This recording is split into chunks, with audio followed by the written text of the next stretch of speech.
ദൈവത്തിന്റെ അതിപരിശുദ്ധ നാമം വാഴ്ത്തപ്പെടുമാറാകട്ടെ. കർത്തരുடைய பரிசுத்த நாமத்துக்கு ஸ்தோத்திரம் உண்டாகட்டும்.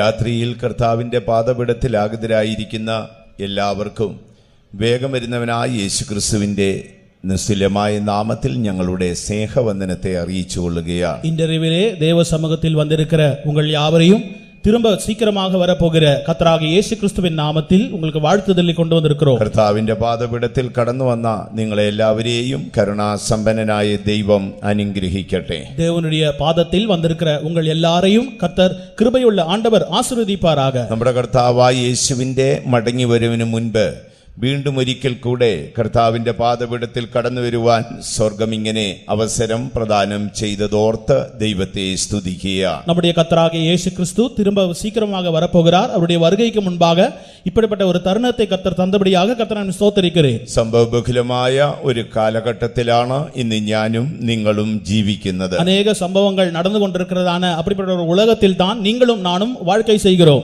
കർത്താവായ യേശു തിരുവായി മൊഴിഞ്ഞു പറഞ്ഞതും തന്നെ അനുഗമിച്ച സ്ലീഹന്മാർ നമ്മോട് പറഞ്ഞിട്ടുള്ളതുമായ തിരുവെഴുത്തുകളൊക്കെയും ഭൂമിയിൽ നിവർത്തിച്ചുകൊണ്ടേയിരിക്കുക. கர்த்தராகிய இயேசு கிறிஸ்து அவர்கள் சொன்னதும் இயேசுவின் சீஷர்கள் சொன்னதும் அப்படிப்பட்ட வாக்குத்தத்தங்கள் இந்த நாட்களிலே நிறைவேறி கொண்டிருக்கிற காலத்தில் தான் நாம் ஜீவித்துக் கொண்டிருக்கிறோம். മുൻകാല പ്രവാചകന്മാർ പ്രവചിച്ച പ്രവചനങ്ങളൊക്കെയും ലോകത്തിൽ സംഭവിച്ചുകൊണ്ടേയിരിക്കുക. கடந்த நாட்களிலே தீர்க்கதரிசனம் சொன்னதான தீர்க்கதரிசிகள் தீர்க்கதரிசனம் உரைத்ததான அந்த காரியங்களும் இந்த நாட்களிலே நிறைவேறி கொண்டு வருகிறது. ആകയാൽ ഇതൊക്കെയും കാണുമ്പോൾ നമ്മുടെ വീണ്ടെടുപ്പ് അടുത്തു എന്നറിഞ്ഞ് നമുക്ക് തലകളെ ഉയർത്തി നമ്മുടെ രാജാവിനെ എതിരേൽപ്പാൻ സ്വർഗം നമ്മെ സഹായിക്കട്ടെ. ஆகவே இதையெல்லாம் நாம் பார்க்கும் பொழுது நம்முடைய மீட்பு சீக்கிரமாக சமீபித்திருக்கிறது நாம் அறிந்து நம்முடைய தலைகளை நாம் உயர்த்துவோமாக. നമ്മെ വിളിക്കുന്ന ദൈവം വിശ്വസ്തനാണ്. நம்மை அழைக்கிற தேவன் அவர் உண்மை உள்ளவராக இருக்கிறார். അവന്റെ വിശ്വസ്തത നിത്യതയുടെ തുറമുഖത്ത് നമ്മെ കൊണ്ടുപോയി എത്തിക്കും. அவருடைய உண்மை நித்தியம் என்கிற அந்த வாசலுக்குள்ளாக நம்மை பிரவேசிக்க அது செய்யும். ദൈവത്തിന് മഹത്വമുണ്ടാകട്ടെ. കർത്തருக்கு മഹിമ ഉണ്ടാകട്டும். നാം നമ്മുടെ മീറ്റിംഗിന്റെ രണ്ടാം രാത്രിയിലേക്ക് കടന്നു വന്നിരിക്കുകയാണ്. നമ്മുടെ കൂട്ടത്തിൻ இரண்டாவது இரவு കൂട്ടത്തിലേ നാം കടന്നു വന്നിരിக்கிறோம். നമ്മുടെ മീറ്റിംഗിന്റെ പ്രാരംഭ നിമിഷം തുടങ്ങി ഇതുവരെയും ദൈവത്തിന്റെ സാന്നിധ്യം നമ്മൾ അനുഭവിച്ച് അറിഞ്ഞുകൊണ്ടേയിരുന്നു. നമ്മുടെ കൂട്ടത്തിൻ இரண்டாம் നാളിലെ തുടക്കം മുതൽ ഇതുവരെയും தேவனுடைய சமூகத்தை നാം അനുഭവിத்துக் கொண்டிருக்கிறோம். കർത്താവായ യേശുവിനെ പാടി സ്തുതിപ്പാനും ദൈവത്തിന്റെ നന്മകളെ ഓർക്കുവാനും സ്വർഗം നമുക്ക് അവസരം നൽകി. കർത്താവായ യേശു ക്രിസ്തുവെ പാടി തുതിക്കവും അവരുടെ നന്മകളെ ധ്യാനിക്കവും പരലോകം നമുക്ക് ഉദവി ചെയ്തത്. രണ്ടോ മൂന്നോ പേരുടെ നാമത്തിൽ എവിടെ കൂടിയാലും അവരുടെ മധ്യേ കടന്നു വരാം എന്നുള്ള വാഗ്ദത്ത പ്രകാരം ഉയർത്തുവന്ന യേശുവിന്റെ സാന്നിധ്യം നമ്മുടെ പന്തലിൽ നിറഞ്ഞു നിൽക്കുന്നതോർത്ത് ദൈവത്തെ സ്തുതിക്കുക. ஒருவரோ இரண்டு பேரோ மூன்று பேர்களோ என்னுடைய சமூகத்தில் கூடி வரும் பொழுதும் நான் இருக்கிறேன் என்று சொன்ன கர்த்தராகிய இயேசு கிறிஸ்துவின் உயிர்த்தெழுதலில் வல்லமையோடு கூட கர்த்தர் நம்முடைய மத்தியிலே வந்திருக்கிறார். ஆகையால் நான் கர்த்தரை ஸ்தோத்திரிக்கிறேன். കരുണാസമ്പന്നനായ ദൈവം നമ്മെ എല്ലാവരെയും അനുഗ്രഹിക്കട്ടെ. கிருபையுள்ள கர்த்தர் நம் யாவரையும் ஆசீர்வதிப்பாராக. കഴിഞ്ഞ രാത്രിയിൽ നാം ചിന്തിച്ചുകൊണ്ടിരുന്നത് ദൈവം മനുഷ്യനെ വിളിക്കുന്നു എന്നുള്ളതിനെ കുറിച്ചായിരുന്നു. சென்ற இரவிலே கர்த்தராகிய தேவன் மனிதனை அழைக்கிறார், கூப்பிடுகிறார் என்று சொல்லுகிற அந்த விஷயத்தை நாம் தியானித்தோம். ഭക്തനായ ദാവീദ് പാടുന്നു, സൂര്യന്റെ ഉദയം തുടങ്ങി അസ്തമനം വരെയും ദൈവം വിളിച്ചുകൊണ്ടേയിരിക്കുകയാണ്. பரிசுத்தவான தாவீது இப்படி சொல்லுகிறார், சூரியன் உதய திசை தொடங்கி அது அஸ்தமன திசை வரைக்கும் பூமியில் உள்ள எல்லா மனிதரையும் கர்த்தர் கூப்பிடுகிறார் என்று. ഒരു നീതി സൂര്യൻ രോഗോപശാന്തിയോടുകൂടെ ഉദിക്കും എന്ന് യേശു ജനിക്കും മുൻപ് പ്രവാചകനായ മലാക്കി പ്രവചിച്ചിരുന്നു. மலாக்கி கர்த்தராகிய இயேசு கிறிஸ்து பிறப்பின் முன்பாகவே அவன் தீர்க்கதரிசனம் சொன்னான், நீதியின் சூரியனாகிய கர்த்தராகிய இயேசு கிறிஸ்துவின் சிறையிலே தெய்வீக சுகம் இருக்கிறது என்று. ദൈവത്തിന് മഹത്വം ഉണ്ടാകട്ടെ. கர்த்தருடைய നാമத்துக்கு ஸ்தோத்திரம் നമ്മുടെ உண்டாகட்டும். കർത്താവായ യേശുവിന്റെ ഈ ലോകത്തിലേക്കുള്ള ആഗമനം യാദൃശികമായിരുന്നില്ല. நம்முடைய கர்த்தராகிய இயேசு கிறிஸ்து இந்த உலகத்தில் தோன்றினாரே அது தற்செயலாக നടന്ന ഒരു കാര്യമല്ല. പാപം ചെയ്ത് പർദീസ നഷ്ടപ്പെട്ട മനുഷ്യനെ ഉദ്ധരിക്കുക എന്നുള്ള ദൈവത്തിന്റെ പദ്ധതിയുടെ ഏറ്റവും പ്രധാനപ്പെട്ട ഭാഗമായിരുന്നു യേശുവിന്റെ മനുഷ്യാവതാരം. கர்த்தராகிய இயேசு கிறிஸ்து இந்த உலகத்தில் வந்தது பாவம் செய்து பரதீசை நஷ்டமாய்ப்படுத்தினான தேவனுடைய மனுஷர்களை மீட்கும்படியாக கர்த்தராகிய இயேசு கிறிஸ்து தோன்றினார். ദൈവത്തിന്റെ പരിശുദ്ധ നാമം വാഴ്ത്തപ്പെടുമാറാകട്ടെ. கர்த்தருடைய பரிசுத்த நாமத்துக்கு ஸ்தோத்திரம் உண்டாகட்டும். കഴിഞ്ഞ രാത്രിയിൽ ചിന്തിച്ചുകൊണ്ടിരുന്ന വേദഭാഗത്തിലേക്ക് നമുക്ക് നമ്മുടെ ശ്രദ്ധയെ കൊണ്ടുവരാം. கடந்த நாளில் நாம் தியானித்ததான அந்த தேவனுடைய வசனத்தை நாம் பின்னும் தியானிப்போமாக. ദൈവം മനുഷ്യനെ വിളിക്കുന്നു. தேவன் மனிதனை அழைக்கிறார். സൂര്യന്റെ ഉദയം തുടങ്ങി അസ്തമനം അസ്തമനം വരെയും വിളിച്ചുകൊണ്ടിരിക്കുക. சூரியன் உதைக்கும் திசை தொடங்கி அது அஸ்தமிக்கும் திசை வரைக்கும் பூமியை கூப்பிடுகிறார். ഈ സൂര്യൻ കർത്താവായ യേശുവാണ്.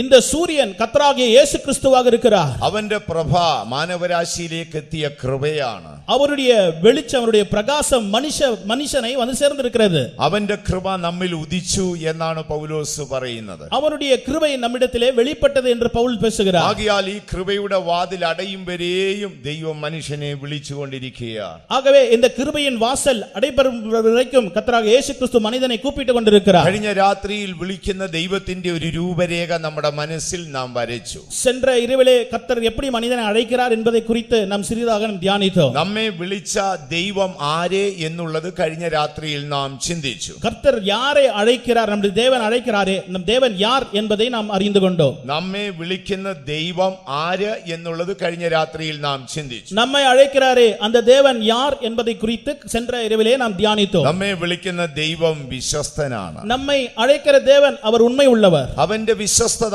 മേഘങ്ങളോളം എത്തുന്നതാണ്. அவருடைய உண்மையானது வானத்தையும் சென்று சேருகிறது.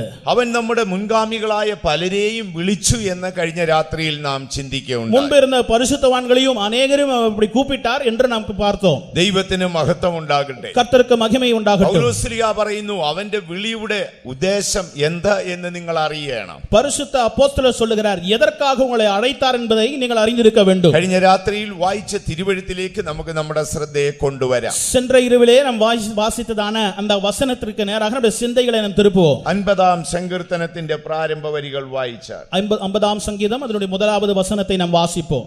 வல்லமையுள்ள தேவனாகிய கர்த்தர் வசனித்து சூரியன் உதிக்கும் திசை தொடங்கி அது அஸ்தமிக்கும் திசை வரைக்கும் உள்ள பூமியை கூப்பிடுகிறார். ദൈവത്തിന് മഹത്വം ഉണ്ടാകട്ടെ. கர்த்தருக்கு மகிமை உண்டாகட்டும். സൂര്യന്റെ ഉദയം തുടങ്ങി അസ്തമനം വരെയും ദൈവം വിളിച്ചുകൊണ്ടിരിക്കുകയാണ്. சூரியன் உதிக்கும் திசை தொடங்கி அது அஸ்தமிக்கும் திசை வரைக்கும் அவர் பூமியை கூப்பிடுகிறார். 1900 വർഷങ്ങൾക്കപ്പുറം നീതി സൂര്യൻ ബേത്ലഹേം എന്ന പട്ടണത്തിൽ ഉദിച്ചു. 1900 வருஷத்துக்கு முன்பாக இந்த நீதியின் சூரியன் பெத்லகேம் இடத்திலே அது தோன்றினது. അവന്റെ കൃപ ഭൂമിയിലേക്ക് ചൊരിഞ്ഞൊഴുകി. அவருடைய கிருபை பூமியிலே அவர் பெய்ய செய்தார். ആ കൃപയുടെ വാതിൽ അടയും വരെയും ദൈവം മനുഷ്യനെ വിളിച്ചുകൊണ്ടേയിരിക്കുകയാണ്. அந்த கிருபையின் வாசல் அடைய போகிறது. அதுவரைக்கும் அவர் கிருபை அவர் அழைத்து கூப்பிட்டு கொண்டே இருக்கிறார். പൗലോസ്ലീഹ പറയുന്ന വാക്കുകൾ ഇങ്ങനെയാണ്. பரிசுத்த அப்போஸ்தலன் சொல்லுகிற வார்த்தைகள் இவை. അവന്റെ വിളിയുടെ ആശ എന്ത് എന്ന് നിങ്ങൾ അറിയണം. அவர் எதற்காக உங்களை அழைத்திருக்கிறார் என்பதை அந்த நோக்கத்தை நீங்கள் அறிய வேண்டும். അവന്റെ വിളിപ്രകാരം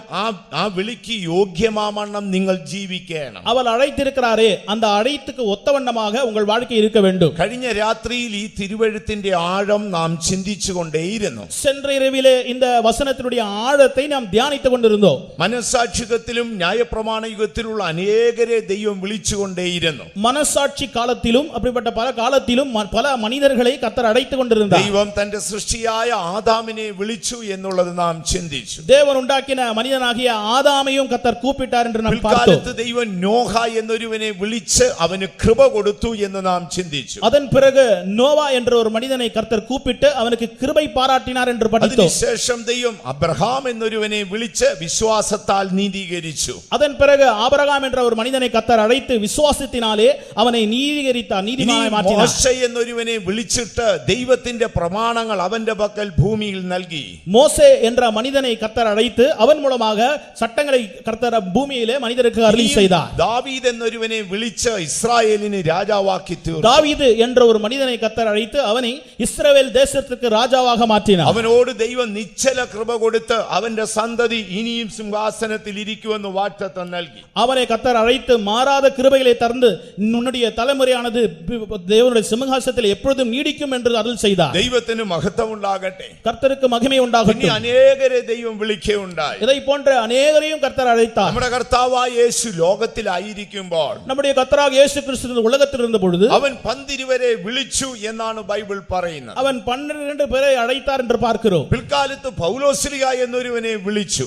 கடைசியாக அவர் பவுல் என்றவரையும் அழைத்திருக்கிறார். ഈ അന്ത്യകാലത്ത് ഈ കൃപയെ യുഗത്തിന്റെ അന്ത്യത്തിൽ ദൈവം എന്നെയും നിങ്ങളെയും വിളിച്ചിരിക്കുക. இந்த கிருபையின் காலத்திலே கடைசி காலத்தில் வந்திருக்கிற உங்களையும் என்னையும் கர்த்தர் அழைக்கிறார். നാം രണ്ട് കാര്യമാണ് ആഴത്തിൽ പഠിക്കേണ്ടത്. நாம் இரண்டு காரியங்களை அதனுடைய ஆழத்தை நாம் படிக்க வேண்டும். ഒന്ന്, നമ്മെ വിളിക്കുന്നവൻ ആരാണ്? ஒன்று, நம்மை அழைத்தவர் யார்? രണ്ട്, നമ്മെ വിളിച്ചതിന്റെ ഉദ്ദേശം എന്താണ്? இரண்டாவது, நம்மை அழைத்தாரே அதனுடைய திட்டம் அதனுடைய நோக்கம் தான் என்ன? കഴിഞ്ഞ രാത്രിയിൽ നമ്മെ വിളിച്ച ദൈവത്തിന്റെ പദ്ധതിയുടെ ഒരു ചെറിയ ഭാഗം നാം ചിന്തിച്ചു. சென்ற இரவிலே கர்த்தர் எதற்கு நம்மை அழைத்தார் என்று அந்த நோக்கத்தை குறித்து சிறிதளவு நாம் தியானித்தோம். അപ്പോസ്തലനായ പൗലോസ്ലീഹ പറയുകയാണ്, அப்போஸ்தலனாகிய பவுல் இப்படி சொல்லுகிறார், ദൈവം നിങ്ങളെ വിളിച്ചത് യേശുവിന്റെ സമാധാനം നിങ്ങളുടെ ഹൃദയങ്ങളിൽ വാഴട്ടെ. இயேசு உங்களை அழைத்தது கூப்பிட்டது அவருடைய தேவனுடைய சமாதானம் உங்கள் இருதயத்தில் ஆளுகை செய்யும்படியாகத்தான். നിങ്ങളുടെ രാജാവ് ആ സമാധാനത്തിന്റെ പ്രഭുവായി തീരട്ടെ. உங்களுடைய ராஜா அவர் சமாதானத்தின் பிரபுவாகவே இருக்கட்டும். യേശുവിന്റെ സമാധാനം നിങ്ങളിൽ വാഴട്ടെ. இயேசுவின் சமாதானம் உங்கள் இருதயத்தில் ஆளுகை ആ செய்யட்டும். സമാധാനം ഒരു നദി പോലെ നിങ്ങളിൽ ഒഴുകി എത്തട്ടെ. அந்த சமாதானம் ஒரு நதியை போன்று அது பாய்ந்து உங்கள் இருதயத்தில் வரட்டும். ആ സമാധാനം നിങ്ങളുടെ പാപക്കറകളെ നീക്കി നിങ്ങളുടെ മേൽ വാഴട്ടെ. அந்த சமாதானம் உங்கள் வாழ்க்கையில் இருக்கிற பாவத்தின் கரைகளை மாற்றி உங்கள் வாழ்க்கையில் அது ஆளுகை செய்யட்டும். നിങ്ങളുടെ ജീവിതത്തെ ആക്രമിക്കുന്ന ചിന്താ മണ്ഡലത്തിന് മീതെ ആ സമാധാനം വാഴട്ടെ. உங்களுடைய சிந்தை மண்டலத்தில் போராடி கொண்டிருக்கிறதான எல்லா வல்லமைக்கும் அதிகமாக அந்த சமாதானம் ஆளுகை செய்யட்டும். യേശുവിന്റെ സമാധാനം നിങ്ങളുടെ ഹൃദയത്തിൽ വാഴട്ടെ. അതിനായിട്ടല്ലോ നിങ്ങൾ വിളിക്കപ്പെട്ടിരിക്കുന്നത്. இயேசுவின் சமாதானம் உங்கள் இருதயத்தில் ஆளுகை செய்யட்டும். அதற்காகவே உங்களை அழைத்திருக்கிறார். ഇന്ന് രാത്രിയിൽ നമുക്ക് ചിന്തിക്കേണ്ടത്, இன்று இரவிலே நாம் சிந்திக்க போகிற ദൈവം காரியம், നമ്മെ എന്തിനാണ് വിളിച്ചിരിക്കുന്നത്? தேவன் நம்மை எதற்காக அழைத்திருக்கிறார்? നമ്മൾ ആരും യാദൃശ്യമായി മാർഗത്തിൽ വന്നവരല്ല. நாம் தற்செயலாக இந்த மார்க்கத்தில் வந்து விட்டோம் என்று யோசிக்க கூடாது. നമ്മളെല്ലാം ദൈവത്താൽ വിളിക്കപ്പെട്ടവരാണ്. நாம் தேவனால் ஒருவரும் அழைக்கப்பட்டிருக்கிறோம். ദൈവം നമ്മെ വിളിക്കുമ്പോൾ നമ്മെ കുറിച്ചുള്ള പദ്ധതികൾ വളരെ ആഴമേറിയതായിരുന്നു. தேவன் நம்மை அழைத்த பொழுது நம்மை குறித்துள்ளதான திட்டம் பெரியது. ഒന്ന്, ഈ ഭൂമിയിൽ ആയിരിക്കുമ്പോൾ നാം പ്രാപിക്കേണ്ട നന്മകളുണ്ട്. ஒன்று, இந்த பூமியில் நாம் இருக்கும் பொழுது நாம் பெற்றுக்கொள்ளக்கூடிய நன்மைகள் சிலது. രണ്ട്, നമ്മുടെ യേശു ഭൂമിയിൽ രാജാവായി വാഴുമ്പോൾ നാം അവനോടുകൂടെ ആയിരിക്കേണ്ട അവസ്ഥയുണ്ട്. ஒன்று, நாம் இந்த பூமியில் இருக்கும் பொழுது கர்த்தராகிய இயேசு கிறிஸ்து ராஜாவாக நம்முடைய வாழ்க்கையில் இருக்க வேண்டும். യേശു ഭൂമിയിൽ രാജാവായിരിക്കുമ്പോൾ இயேசு கிறிஸ்து இந்த பூமியிலே ராஜாவாக இருக்கும் பொழுது നാമും അവനോടുകൂടെ ഭൂമിയിൽ വാഴണം എന്നുള്ളത് ദൈവത്തിന്റെ വിളിയുടെ ഭാഗമാണ്. நாம் அவரோடு கூட சேர்ந்த ராஜாக்கன்மாராக நாமும் அரசாட்சி செய்ய வேண்டும் என்று அவர் திட்டம் வைத்திருக்கிறார். നിത്യതയുടെ കവാടം തുറക്കുമ്പോൾ, நித்தியம் என்கின்ற அந்த வாசல் திறக்கப்படும் பொழுது നാം കർത്താവായ യേശുവിന്റെ മഹത്വം പ്രാപിച്ച് നിത്യതയിൽ ചേരണമെന്നുള്ളത് ദൈവം നമ്മെ വിളിക്കുന്ന പദ്ധതിയാണ്. நாம் தேவனுடைய மகிமையை பெற்று தேவனுடைய மகிமையை பெற்று ஆளுகை செய்ய வேண்டும் என்று சொல்லி அவர் திட்டம் வைத்திருக்கிறார். അപ്പോൾ ഈ ഭൂമിയിൽ ആയിരിക്കുമ്പോൾ ദൈവം നമ്മെ വിളിച്ചതിനൊരു ഉദ്ദേശമുണ്ട്. ஆகவே இந்த பூமியில் இருக்கும் பொழுதே தேவன் நம்மை அழைத்திருக்கிறார். அதற்கு ஒரு நோக்கம் இருக்கிறது. യേശു ദാവീദിന്റെ സിംഹാസനത്തിൽ രാജാവായിരിക്കുമ്പോൾ നാം ആയിരിക്കണം എന്നുള്ളത് ദൈവവിളിയുടെ ഉദ്ദേശമാണ്. இயேசு கிறிஸ்து தாவீதின் சிங்காசனத்திலே ராஜாவாக இருக்கிறார். நாமும் அந்த சிங்காசனத்தை அடைய வேண்டும் என்று சொல்லி அவர் வாஞ்சிக்கிறார். യേശു നിത്യതയിൽ എത്തുമ്പോൾ നാം അവന്റെ മഹത്വം പ്രാപിക്കണം എന്നുള്ളത് ദൈവം നമ്മെ വിളിച്ചതിന്റെ ഉദ്ദേശമാണ്. அந்த நித்தியத்தை இயேசு கிறிஸ்து சென்றடையும் பொழுது நாமும் அதை சென்றடைந்து அவரோடு கூட வாருகை செய்ய வேண்டும் என்றும் அவர் வாஞ்சிக்கின்றார். നമുക്ക് അതിന്റെ ചുരുക്കമായ ഒരു ഭാഗം ചിന്തിക്കാം. அதை குறித்து நாம் சுருக்கமாக இன்றைக்கு நாம் ദൈവം தியானிப்போமாக. നമ്മെ എന്തിനു വിളിക്കുന്നു? கர்த்தர் எதற்காக நம்மை அழைக்கிறார்? അപ്പോസ്തലനായ പത്രോസ് പറയുകയാണ്, அப்போஸ்தலனாகிய பேதுரு இப்படி சொல்லுகிறார், നിങ്ങൾ അനുഗ്രഹം പ്രാപിപ്പാനല്ലോ വിളിക്കപ്പെട്ടിരിക്കുന്നത്. நீங்கள் ஆசீர்வாதம் பெறவே உங்களை அழைத்திருக்கிறார் என்று. അതുകൊണ്ട് നിങ്ങൾ ആരെയും ശപിക്കരുത്. ஆகவே நீங்கள் யாரையும் சபிக்கவே கூடாது. ദൈവം നിങ്ങളെ എന്തിനു വിളിച്ചു?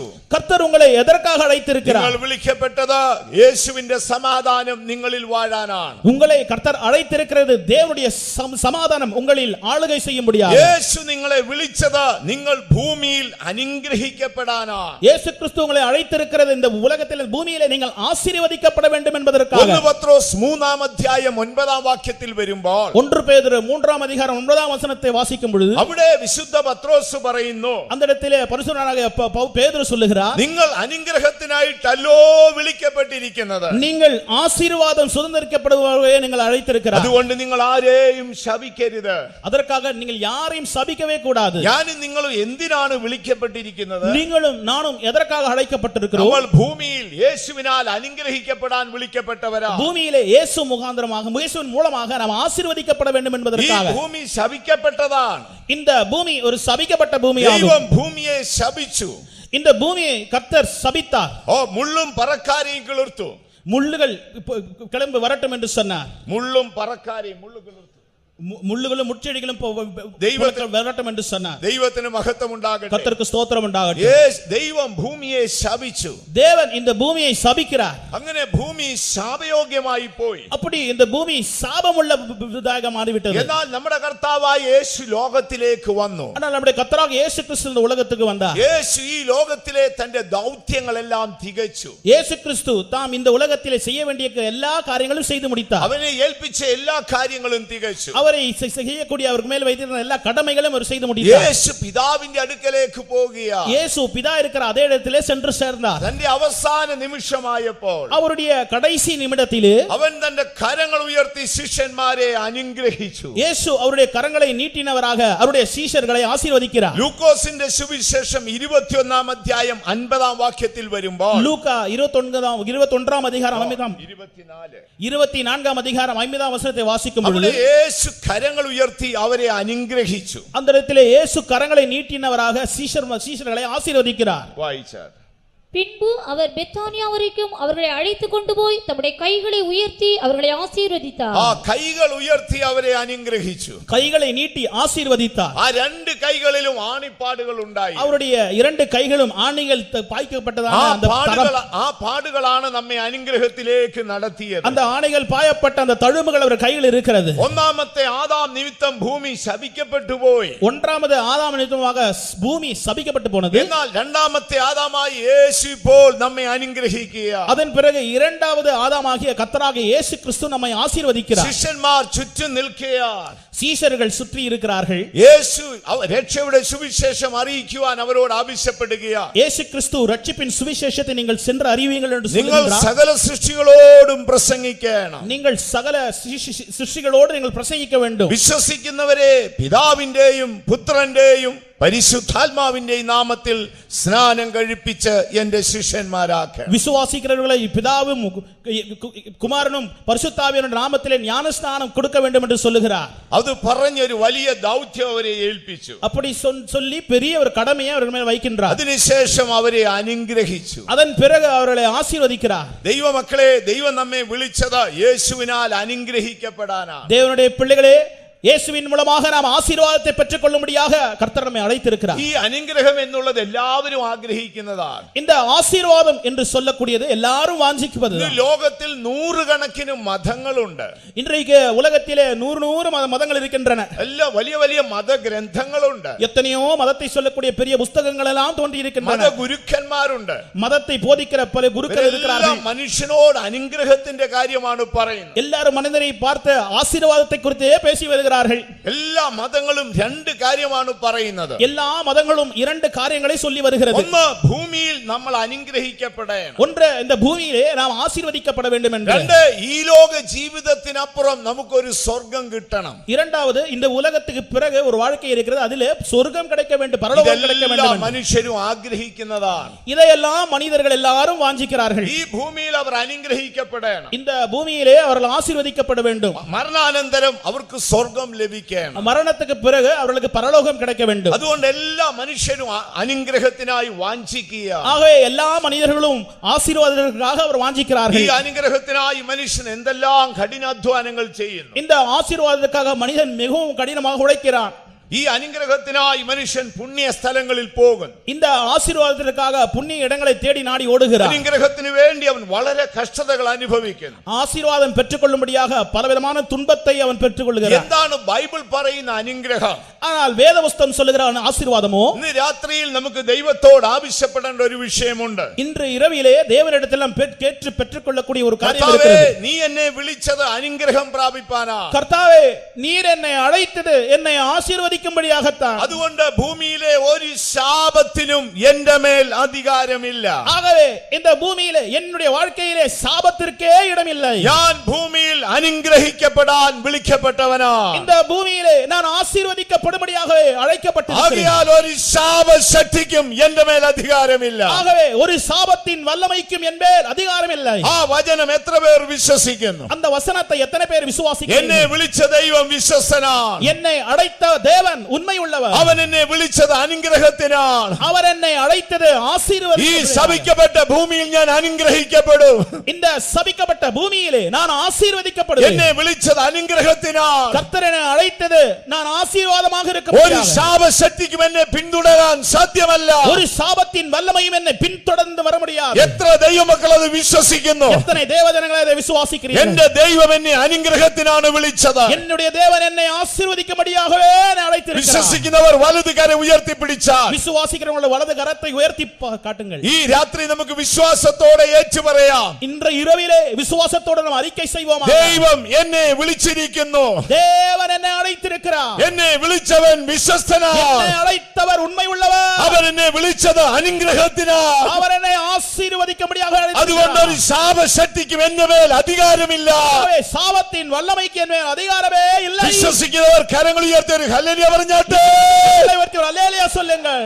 ദൈവത്തിന് മഹത്വം ഉണ്ടാകട്ടെ. தேவனுக்கு மகிமை ഞാൻ உண்டாகட்டும். തിരുവെഴുത്ത് നിങ്ങളോട് പറഞ്ഞുകൊണ്ടിരിക്കുമ്പോൾ நான் தேவனுடைய வசனத்தை உங்களிடத்திலே ആ சொல்லிக் വചനം கொண்டிருக்கும் നിങ്ങളുടെ பொழுது കാതുകളിൽ വന്ന് കേൾക്കുമ്പോൾ உங்களுடைய காதுகளே அந்த வசனம் வந்து சேரும் பொழுது നിങ്ങൾ ഈ വചനം ഹൃദയം കൊണ്ട് ഏറ്റു പറഞ്ഞുകൊണ്ടേയിരിക്കും. இந்த வசனத்தை உங்கள் வாயிலே நீங்கள் அறிக்கை செய்து கொண்டே இருக்க வேண்டும். എല്ലാ ശാപശക്തിയും നമ്മെ വിട്ടു പോകട്ടെ. உங்கள் வாழ்க்கையில் இருக்கிற எல்லா சாபமும் வல்லமையும் விட்டு കാര്യം போகட்டும். നമ്മെ വിളിച്ചത് അനുഗ്രഹത്തിനാണ്. காரணம் கர்த்தர் நம்மை அழைத்திருக்கிறாரே ஆசீர்வாதம் பெற்றுக்கொள்ளும்படியாக. ദൈവം നിങ്ങളെ എന്തിനു വിളിച്ചിരിക്കുന്നു? தேவன் உங்களை எதற்காக அழைத்திருக்கிறார்? എപ്പോഴും അതിനെതിരായ ഒരു ദുഷ്ടശക്തി ഉണ്ട്. கர்த்தர் நம்மை ஆசீர்வதிக்கும்படி அழைத்திருக்கிறார். ஆனால் எப்பொழுதும் அதற்கு விரோதமாக ஒரு துஷ்ட வல்லமை கிரியை செய்கிறது. ഒരു എഗനസ്റ്റ് പവർ ഉണ്ട്. ஒரு எதிர்மறையான ஒரு வல்லமை கிரியை செய்கிறது. നിങ്ങളെ ദൈവം സമാധാനത്തിന് വിളിച്ചുവോ?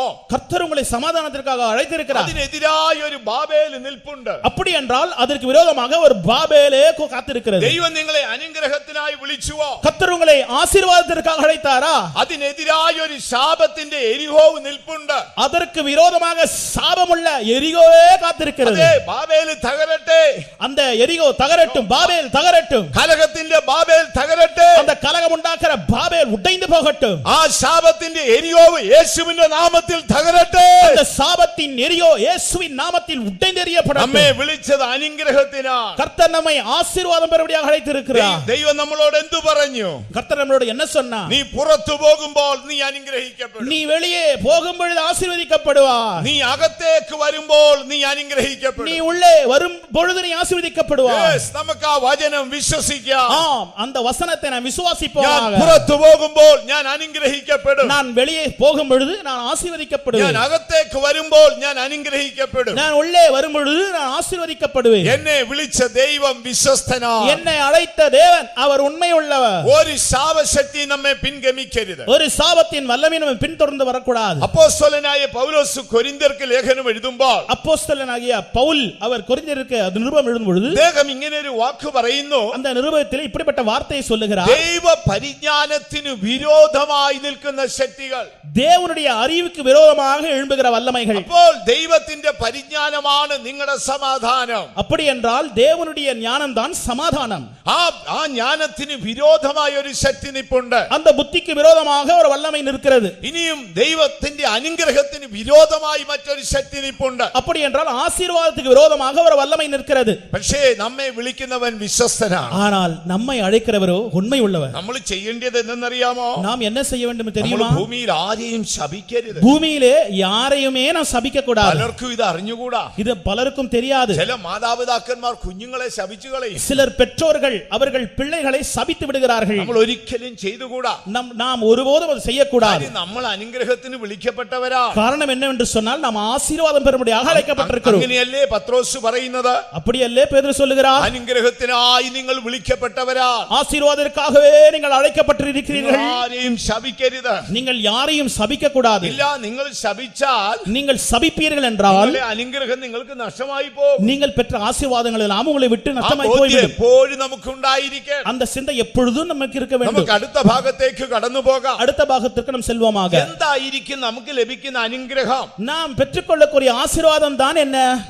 യേശുവിന്റെ രക്തത്താൽ വീണ്ടെടുക്കപ്പെട്ടവരെ, இயேசுவின் இரத்தத்தினால் நாம் மீட்கப்பட்டிருக்கிறோம். വീണ്ടെടുക്കപ്പെട്ടവരെ, இயேசுவின் இரத்தத்தால் மீட்கப்பட்டவர்களே, എന്താണ് ദൈവം നമുക്ക് തരുന്ന അനുഗ്രഹം? கர்த்தர் நமக்கு தருகிற ஆசீர்வாதம் தான் என்ன? വേദപുസ്തകത്തിൽ അനുഗ്രഹങ്ങളുടെ ഒരു നീണ്ട നിര എഴുതിയിട്ടുണ്ട്. வேத புத்தகத்திலே ஆசீர்வாதத்தை குறித்து பெரிய பட்டியல் இருக்கிறது. അനേകരെ ദൈവം അനുഗ്രഹിച്ചിട്ടുണ്ട്. அநேகரை கர்த்தர் ஆசீர்வதித்திருக்கிறார். ദൂതന്മാർ അനുഗ്രഹിച്ചിട്ടുണ്ട്. தேவ தூதர்கள் ஆசீர்வதித்திருக்கிறார்கள். വിശുദ്ധന്മാർ അനുഗ്രഹിച്ചിട്ടുണ്ട്. பரிசுத்தவான்கள் ஆசீர்வதித்திருக்கிறார்கள். അപ്പൻ മക്കളെ അനുഗ്രഹിച്ചിട്ടുണ്ട്. தகப்பன் மகனை ஆசீர்வதித்திருக்கிறார். വലിയവൻ ചെറിയവനെ അനുഗ്രഹിച്ചിട്ടുണ്ട്. பெரியவன் சிறியவனை ஆசீர்வதித்திருக்கிறார். നമ്മുടെ എല്ലാവരുടെയും ആഗ്രഹമാണ് മറ്റുള്ളവർ നമ്മെ ഒന്ന് അനുഗ്രഹിക്കണം. நம்முடைய ஆசை எல்லாம் அதுதான், மற்றவர்கள் என்னை ஆசீர்வதிக்க வேண்டும் എന്നെ ഒന്ന് അനുഗ്രഹിക്കണമേ എന്ന് നമ്മളോട് പറയാറുണ്ട്. என்னை ஆசீர்வதிக்க வேண்டுமே என்று நாம் சொல்லுவோம். ദൈവത്തിന് മഹത്വം ഉണ്ടാകട്ടെ. கர்த்தருக்கு மகிமை എന്നെ உண்டாகட்டும். ഒന്ന് അനുഗ്രഹിക്കണമേ. என்னை ഒന്ന് ஆசீர்வதிக்க. എന്തായിരിക്കും ദൈവം നമുക്ക് തരുന്ന അനുഗ്രഹം? கர்த்தர் நமக்கு தருகிற ஆசீர்வாதம் என்ன? ദൈവത്തിന് മഹത്വം ഉണ്ടാകട്ടെ. கர்த்தருக்கு மகிமை உண்டாகட்டும். തിരുവെഴുത്തിന്റെ ആഴങ്ങൾ നമ്മൾ പഠിക്കുമ്പോൾ தேவனுடைய ஆழங்களை நாம் படிக்கும் பொழுது അനേക നീതിമാന്മാരുടെ അനുഗ്രഹത്തെ കുറിച്ച് നമുക്ക് കാണാം. அநேகர் நீதிமான்மாரை அவர்களை குறித்த வசனத்தில் வாசிக்கிறோம். മനസാക്ഷികത്തിൽ ജീവിച്ച ഒരു നീതിമാനായിരുന്നു യാക്കോബ്. மனசாட்சி காலத்திலே ஜீவித்ததான மனிதன் யாக்கோபு. ദൈവത്തിന് മഹത്വം ഉണ്ടാകട്ടെ. கர்த்தருக்கு மகிமை உண்டாகட்டும். യാക്കോബ് മനസാക്ഷികത്തിൽ ജീവിച്ച ഒരു നീതിമാനായിരുന്നു. யாக்கோபு மனசாட்சி காலத்திலே ജീവിத்த ഒരു ആ നീതിമാൻ. കാലഘട്ടത്തിൽ ജീവിച്ച നീതിമാന്മാരുടെ ഗണത്തിൽ ഏറ്റവും വേദന അനുഭവിച്ച നീതിമാൻ യാക്കോബായിരുന്നു. அந்த காலத்திலே ஜீவித்த நீதிமான்மாரிலே மிகவும் அதிக துன்பம் ஏற்றவன் இந்த யாக்கோபு. ദൈവത്തിന് മഹത്വം ഉണ്ടാകട്ടെ. கர்த்தருக்கு மகிமை உண்டாகட்டும். ഒരുപാട് പ്രതിസന്ധികളും മാനസിക സംഘർഷങ്ങളും യാക്കോബ് അനുഭവിച്ചു. எத்தனையோ சங்கடங்கள், எத்தனையோ துன்பங்கள், வேதனைகள் அவனுக்கு வந்தது, அவனுடைய வாழ்க்கையிலே வந்தது. തന്റെ ജീവിതം അലഞ്ഞു തിരിഞ്ഞ ഒരു ജീവിതമായിരുന്നു. அவனுடைய வாழ்க்கை மிகவும் சிரமையாக, மிகவும் சிதறடிக்கப்பட்ட ஒரு வாழ்க்கையாக இருந்தது. ഒരുപാട് മാനസിക സംഘർഷങ്ങൾ അനുഭവിച്ചു. அநேக மனதிலும் பலவிதமான தொந்தரவுகளை அவன் அனுபவித்தான். പക്ഷേ ദൈവം ഒരിക്കലും കൈവിട്ടിരുന്നില്ല. ஆனால் ஒருபோதும் கர்த்தர் அவனை கைவிடவில்லை. എന്നാൽ ഒരു പ്രത്യേക സാഹചര്യത്തിൽ, ஆனால் ஒரு குறிப்பான ஒரு நேரத்திலே അവന്റെ പ്രതിയോഗി എന്ന വണ്ണം അവന്റെ സഹോദരൻ അവനെ എതിരിട്ട് വന്നു. அவனுடைய பகஞ்சன் என்ன விதத்திலே அவனுடைய சகோதரன் அவனை எதிர்கொண்டு வருகிறான். അവന്റെ സഹോദരനായ ഏശാവ് എതിരിട്ട് വരികയാണ്. அவருடைய சகோதரனாகிய ஏசா அவனுக்கு விரோதமாக வருகிறான். ആ ഏശാവ് വരുന്നു എന്ന് കേട്ടുപോയി. அந்த ஏசா வருகிறான் என்று அவன் கேட்டபொழுது അവൻ ഏറ്റവും ഭയപ്പെട്ട് വിറച്ചുപോയി. அவன் அதிகமாக அவன் பயந்து நடுங்கினான். അവൻ ദൈവത്തോട് പ്രാർത്ഥിക്കുകയാണ്. அவன் தேவனை பார்த்து அவன் ஜெபிக்கிறான். ദൈവമേ, നീ എന്നെ അനുഗ്രഹിക്കണമേ. தேவனே என்னை நீர் ஆசீர்வதிக்க வேண்டும். ഇന്ന് രാത്രി ആ പ്രാർത്ഥനയോടെ ആയിരിക്കണം നിങ്ങൾ ദൈവസന്നിധിയിൽ. இந்த இரவிலே அந்த ஜெபத்தோடு நீ தேவ சமூகத்தில் இருக்க வேண்டும். ദൈവമേ, എന്നെ അനുഗ്രഹിക്കണമേ. தேவனே என்னை ஆசீர்வதியும். താൻ പ്രാർത്ഥിച്ചുകൊണ്ടിരിക്കുമ്പോൾ அவன் அப்படி ஜெபித்துக் கொண்டிருந்த பொழுது ഇതാ ഒരു ദൈവദൂതൻ പോകുകയാണ്. இதோ ஒரு தேவ தூதன் போகிறான். അവൻ ദൈവദൂതനാണെന്ന് യാക്കോബ് അറിഞ്ഞിരുന്നില്ല. அது தேவ தூதன் என்று யாக்கோபு அறியாமல் இருந்தான். യാക്കോബ് അവനെ കയറി പിടിച്ചു. யாக்கோபு அவனை கட்டி பிடித்தான். പിടിച്ചിട്ട് എന്തു പറഞ്ഞു? அவன் கட்டி பிடித்து என்ன നീ சொன்னான்? എന്നെ അനുഗ്രഹിച്ചല്ലാതെ ഞാൻ നിന്നെ വിടത്തില്ല. நீர் என்னை ஆசீர்வதிக்காமல் போனால் உம்மை நான் விடேன். നീ എന്നെ അനുഗ്രഹിക്കണമേ. நீர் என்னை ஆசீர்வதிக்க வேண்டும். നീ എന്നെ അനുഗ്രഹിക്കണമേ. நீர் என்னை ஆசீர்வதிக்க അവൻ வேண்டும். രാത്രി മുഴുവൻ പ്രാർത്ഥിക്കുകയാണ്. அவன் ராத்திரி முழுவதும் அவன் ஜெபிக்கிறான். ഉൽപ്പത്തി പുസ്തകത്തിലേക്ക് വരുമ്പോൾ ஆதியாகமம் புத்தகத்தில் வரும் பொழுது 32 അധ്യായം 38 വാക്യത്തിൽ ദൈവത്തിന് മഹത്വം ഉണ്ടാകട്ടെ. கர்த்தருக்கு ஸ்தோத்திரம் உண்டாகட்டும். അവിടെ യാക്കോബ് ആവശ്യപ്പെടുകയാണ്, அந்த இடத்திலே யாக்கோபு இப்படி கேட்கிறார், ദൈവമേ, നീ എന്നെ അനുഗ്രഹിക്കണമേ. தேவனே நீர் என்னை ஆசீர்வதியும். അപ്പോൾ യാക്കോബിന് എന്താണ് അനുഗ്രഹമായി വേണ്ടിയത്? அப்பொழுது யாக்கோபுக்கு என்ன ஆசீர்வாதம் தேவைப்படுகிறது? യാക്കോബിന് സമ്പത്ത് വേണമോ? அவனுக்கு சம்பத்து ஆஸ்தி வேணுமா? അവൻ ആടുമാടുകൾ വേണമോ? அவனுக்கு ஆடுகள் மாடுகள் தேவையா? അവന് ദാസിദാസന്മാർ വേണമോ? அவனுக்கு தாசன்மார் தாசிகள் வேண்டுமா? അവന് ആരോഗ്യമുള്ള ഒരു ശരീരം വേണമോ? அவனுக்கு ആരോഗ്യമുള്ള ഒരു ശരീരം വേண்டுமா? ഇതൊന്നും അവന് വേണ്ട. இல்லை, அதெல்லாம் அவனுக்கு வேண்டாம். കാര്യം അതെല്ലാം അവന് ഉണ്ട്. காரணம் அதெல்லாம் அவனுக்கு இருக்கிறது. അവൻ 20 വർഷം മുൻപേ ഈ വഴി പോയതാണ്. 20 வருஷம் முன்பாக இந்த வழியில் அவன் சென்றான். അപ്പോൾ അവന്റെ കയ്യിൽ ഒരു വടി മാത്രമേ ഉണ്ടായിരുന്നുള്ളൂ. அப்பொழுது அவன் கையிலே வெறும் கோல் மாத்திரம் தான் இருந்தது. ഇപ്പോൾ അവൻ തിരികെ വരികയാണ്. இப்பொழுது அவன் திரும்பி கடந்து ഇപ്പോൾ வருகிறான். അവൻ എല്ലാ സമ്പത്തുകളും ഉണ്ട്. இப்பொழுது எல்லா ஆஸ்தியும் கிடைத்து விட்டது. അവൻ ആടുമാടുകളുണ്ട്. ஆடுகள் മാടുകൾ എല്ലാം கிடைத்து விட்டது. ദാസിദാസന്മാരുണ്ട്. அவனுக்கு தாசர்கள் எல்லாம் கிடைத்து விட்டார்கள். ഭാര്യമാരും മക്കളും ഉണ്ട്. அவருக்கு மனைவியும் பிள்ளைகளும் பிறந்தார்கள். അവന് ഭൗമ്യമായ ഒരു അനുഗ്രഹം വേണ്ട. എഴുത്തിൻപടിയാണ് ആശീർവാദങ്ങൾ വേണ്ടവേ വേണ്ട. പക്ഷേ ഇപ്പോൾ അവനൊരു ശത്രുവുണ്ട്. ஆனால் இப்பொழுதோ ஒரு பகஞ்சன் ആ இருக்கிறான். ശത്രുവിന്റെ ശബ്ദം അവന്റെ കാതിൽ കേൾക്കുകയാണ്. அந்த பகஞ்சனின் சத்தத்தை அவன் காதுகளில் கேட்கிறான். അവൻ പറയുന്നു, യാക്കോബേ നിന്നെ ഞാൻ കൊന്നുകളയും. அவன் சொல்லுகிறான், யாக்கோபே உன்னை நான் கொன்று போட போகிறேன். 20 വർഷം മുൻപ് പറഞ്ഞ വാക്കാണിത്. 20 வருடங்களுக்கு முன்பாக கேட்ட சத்தம் தான். അത് യാക്കോബ് ഓർക്കാൻ തുടങ്ങി. அது யாக்கோபை கேட்க தொடங்கினான். അപ്പോൾ യാക്കോബിന്റെ ഉള്ളം വിറച്ചു. அப்பொழுது யாக்கோபின் உள்ளமோ நடுங்குகின்றது. യാക്കോബ് പറയുന്നു, നീ എന്നെ അനുഗ്രഹിക്കണമേ. யாக்கோபு சொல்லுகிறான், ஆண்டவரே நீர் என்னை ஆசீர்வதிக்க നീ வேண்டும். എന്നെ അനുഗ്രഹിക്കണമേ. நீர் என்னை ஆசீர்வதிக்க வேண்டும். എന്താണ് അപ്പോൾ ആവശ്യമായ അനുഗ്രഹം? அப்பொழுது அவனுக்கு தேவைப்படுகிற ஆசீர்வாதம் என்ன? ഭൗമികമായ സമ്പത്തല്ല, எழுத்தின்படியான இருக்கிற ஆஸ்தி அல்ல, ലോകപരമായ സമ്പാദ്യങ്ങളല്ല, உலக பிரகாரமான இருக்கிறதான பணம் அல்ல. അവനെ സംഹരിപ്പാൻ വരുന്ന ശത്രുവിന്റെ മേലുള്ള വിടുതലാണ്. அவனை கொன்று குவிக்கும்படியாக அவன் பின்தொடர்ந்து வருகிறதான அந்த சத்துருக்கு விரோதமாக യേശാവിന്റെ കയ്യിൽ നിന്നുള്ള വിടുതലാണ്. ஏசாவினுடைய கரத்திலிருந்து பெற்றுக்கொள்ளக்கூடிய விடுதலை. അവൻ ഇപ്പോൾ ഒരു വിടുതൽ ആവശ്യമാണ്. அவனுக்கு இப்பொழுது தேவைப்படுகிறது விடுதலை. പ്രിയ ദൈവ പൈതലേ, பிரிய தேவனுடைய பிள்ளையே, ഈ രാത്രി ദൈവം നിന്നെ സിയോനിൽ നിന്ന് അനുഗ്രഹിക്കും. இன்றிரவு கர்த்தர் உன்னை சியோனிலிருந்து ஆசீர்வதிப்பார். ആ അനുഗ്രഹം നിന്റെ ജീവിതത്തിന്റെ വിടുതലായിരിക്കും. அந்த ஆசீர்வாதம் உன் வாழ்க்கைக்கு அது விடுதலையாகவே ஆகும். വർഷങ്ങളായി നിന്നെ ഭരിക്കുന്ന ആ ദുഷ്ടശക്തി ഈ രാത്രി നിന്നെ വിട്ടു പോകും. எத்தனையோ வருடங்களாக உனக்கு விரோதமாக மேற்கொண்டிருக்கிறதான அந்த துஷ்ட வல்லமை இதோ உன்னை விட்டு போக போகிறது. അവൻ ഒരു യേശാവിനെ പോലെ നിന്നെ ഭയപ്പെടുത്തുകയാണോ? அந்த பிசாசு உன்னை ஏசாவை போல பயப்படுத்தி கொண்டிருக்கிறது. നീ ഏതോ ഒന്നിനെ ഭയപ്പെടുകയാണോ? நீ ஏதோ ஒருவரை பார்த்து நீ பயந்து ഈ கொண்டிருக்கிறாய். രാത്രി ദൈവം നിന്നെ അനുഗ്രഹിക്കുമ്പോൾ இந்த இரவு கர்த்தர் உன்னை ஆசீர்வதிக்கும் ആ பொழுது അനുഗ്രഹം നിന്റെ ജീവിതത്തിന്റെ വിടുതലായിരിക്കും. அந்த ஆசீர்வாதம் உன் வாழ்க்கையின் விடுதலையாக. ഇതുവരെ നീ പിശാചിന് അടിമയായിരിക്കാം. இதுவரைக்கும் நீ பிசாசுக்கு പക്ഷേ அடிமையாக ഇന്ന് തുടങ്ങി പിശാചി നിനക്ക് അടിമയായിരിക്കും. ஆனால் இன்று முதலோ பிசாசு உனக்கு அடிமையாக இருக்க നിന്നെ போகிறது. വിളിക്കുന്ന ദൈവം വിശ്വസ്തൻ. உன்னை அழைக்கிற தேவன் உண்மை உள்ளவர். അവൻ നിന്നെ അനുഗ്രഹത്തിനാണ് വിളിച്ചിരിക്കുന്നത്. அவர் உன்னை ஆசீர்வதிக்கப்படும்படியாகவே ആ അനുഗ്രഹം നിന്റെ വിടുതലായിരിക്കും. அந்த ஆசீர்வாதம் உனக்கு விடுதலையாகவே இருக்க ഒരുപക്ഷേ போகிறது. അതൊരു അന്ധകാര அது ശക്തിയായിരിക്കാം. ஒருவேளை இருட்டின் வல்லமையாக இருக்கலாம். അല്ലെ നിന്നെ ഭയപ്പെടുത്തുന്ന ആത്മാവായിരിക്കാം. அது ஒருவேளை அஞ்சு பயப்படுத்துகிற வல்லமையாக നിന്റെ இருக்கலாம். ഏകാന്തതയിൽ അത് നിന്റെ പ്രാണനെ വേട്ടയാടുന്നുണ്ടായിരിക്കാം. நீ உன்னுடைய தனிமையிலே உன்னை வேட்டையாடுகிற வல்லமையாக എന്നാൽ இருக்கலாம். ഈ രാത്രി അതിൽ നിന്ന് നിനക്ക് വിടുതൽ തരും. ஆனால் இன்றிரோ அந்த வல்லமையிலிருந்து கர்த்தர் உன்னை விடுவிக்க போகிறார். ഒരു മനുഷ്യന്റെ വഴിയിൽ ദൈവത്തിന് പ്രസാദം തോന്നിയാൽ ஒரு மனிதனுடைய வழிகள் கர்த்தருக்கு பிரியம் என்றால் ആ നിശ്ചയമായും അവന്റെ ശത്രുവിനെ അവനോട് നിരപ്പിക്കും. உண்மையாக அவனுடைய சத்துருக்களை கர்த்தர் இணைய செய்வார். എത്ര ദൈവമക്കൾ വിശ്വസിക്കുന്നു? எத்தனை தேவ பிள்ளைகளை എന്നെ விசுவாசிக்கிறீர்கள்? ദൈവം അനുഗ്രഹത്തിന് വിളിച്ചതാ. கர்த்தர் என்னை ஆசீர்வாதத்திற்காக ഈ அழைத்திருக்கிறார். രാത്രി അവൻ എന്നെ അനുഗ്രഹിക്കും. இன்றிரவு என்னை அவர் ஆசீர்வதிக்க போகிறார். വർഷങ്ങളായി എന്നോട് എതിരിട്ട് നിൽക്കുന്ന യേശാവിന്റെ ആത്മാവ് എനിക്ക് കീഴടങ്ങി തരും. எத்தனையோ வருடங்களாக அந்த எனக்கு விரோதமாக கிரியை செய்கிற அந்த ஏசாவின் வல்லமை இதோ நான் மேற்கொள்ள போகிறேன். അത് വിശ്വസിക്കുന്നവർ കരങ്ങൾ ഉയർത്തിപ്പിടിച്ചാൽ அதை விசுவாசிக்கிற கரங்களை உயர்த்துங்கள். ദൈവം എന്നെ അനുഗ്രഹത്തിന് വിളിച്ചതാ. தேவன் என்னை ஆசீர்வாதத்திற்காக ഈ രാത്രി அழைத்திருக்கிறார். അവൻ എന്നെ അനുഗ്രഹിക്കും. இன்றிரவு அவர் என்னை ஆசீர்வதிக்க ആ போகிறார். അനുഗ്രഹം എനിക്ക് വിടുതലായിരിക്കും. ஆசீர்வாதம் விடுதலையாகவே இருக்க ആ போகிறது. ശത്രു എത്ര ബലവാനുമാകട്ടെ, அந்த சத்ரு எത്ര பெரியவனாக അവൻ பலவானாக എത്ര இருக்கட்டும், വലിയവനുമായിക്കൊള്ളട്ടെ, எவ்வளவு பெரியவனாக இருக்கட்டும், യേശു മുഖാന്തരം എനിക്ക് ജയമുണ്ടാകും. இயேசுவின் மூலமாக எனக்கு ஜெயம் ആ கிடைக்கும். രോഗശക്തിയുടെ മേൽ എനിക്ക് ജയമുണ്ടാകും. அந்த வல்லமையின் மேலே எனக்கு ஜெயம் உண்டாக ആ போகிறது. രോഗശക്തിയുടെ മേൽ அந்த ജയമുണ്ടാകും. வியாதியின் மேலே எனக்கு ஜெயம் பெற ആ போகிறது. ഭയത്തിന്റെ മേൽ എനിക്ക് ജയമുണ്ടാകും. அந்த பயத்தின் மேலே எனக்கு ஜெயம் நான் ആ பெற போகிறேன். അവിചാര ശക്തിയുടെ മേൽ എനിക്ക് ജയമുണ്ടാകും. அந்த மந்திர தந்திரத்தின் வல்லமை மேலே ஜெயம் பெற ആ போகிறேன். ശാപശക്തിയുടെ മേൽ എനിക്ക് அந்த ജയമുണ്ടാകും. சாபத்தின் வல்லமையின் மீது நான் ஜெயம் பெற போகிறேன். വിശ്വസിക്കുന്നവർ കരങ്ങൾ ഉയർത്തി ഒരു ഹല്ലേലൂയ പറഞ്ഞാട്ടെ. எங்களை ஒருத்தர் அல்லேலூயா சொல்லுங்கள். ഈ രാത്രി ദൈവം നിങ്ങളെ അനുഗ്രഹിക്കട്ടെ. இன்றிரவு கர்த்தர் உங்களை ஆசீர்வதிப்பாராக. ആ അനുഗ്രഹം നിങ്ങളുടെ ജീവിതത്തിന്റെ വിടുതലാണ്. அந்த ஆசீர்வாதம் உங்கள் வாழ்க்கையின் விடுதலையாக இருக்க போகிறது. ദൈവത്തിന് മഹത്വം ഉണ്ടാകട്ടെ. கர்த்தருக்கு மகிமை ഞാൻ உண்டாகட்டும். ഒരു നാൾ ഈ കാര്യം പ്രസംഗിച്ചുകൊണ്ടേയിരുന്നു. ஒரு நாளிலே இந்த விஷயத்தை நான் பிரசங்கித்துக் അപ്പോൾ கொண்டிருந்தேன். ആ ഫ്രണ്ട് പേജിൽ ഫ്രണ്ടിൽ വന്ന ഒരാളിരുന്നു. எனக்கு முன்பாக ஒரு ஆள் வந்து அங்க உட்கார்ந்தார். അദ്ദേഹം വർഷങ്ങൾക്ക് മുമ്പ് കുവൈറ്റിൽ ജോലിയായി. எத்தனையோ வருடங்கள் முன்பாக அவர் குவைட்டிலே அவருக்கு வேலை இருந்தது. ജോലിയിലായിരിക്കും കാലത്ത് കാലത്ത് அவர் அங்கே வேலை செய்து கொண்டிருந்த பொழுது താനും തന്റെ സ്നേഹിതരും കൂടെ ചേർന്ന് അവിടെ ഒരു ചെറിയ മോഷണം നടത്തി. அவரும் நண்பரும் சேர்ந்து திருடினார்கள், ஒரு திருட்டு வேலையிலே ஈடுபட்டார்கள். താൻ മോഷ്ടിച്ചതല്ല, அவர் திருடவில்லை, പക്ഷേ താൻ അറിഞ്ഞിട്ട് അത് മേലിൽ അറിയിച്ചില്ല. அவர் அறிந்தார், ஆனால் மேல் அதிகாரிகளுக்கு சொல்லவில்லை. ദൈവത്തിന് മഹത്വം ഉണ്ടാകട്ടെ, கர்த்தருக்கு மகிமை അത് உண்டாகட்டும். ലോകത്തിൽ മറ്റാരും അറിഞ്ഞിരുന്നുമില്ല.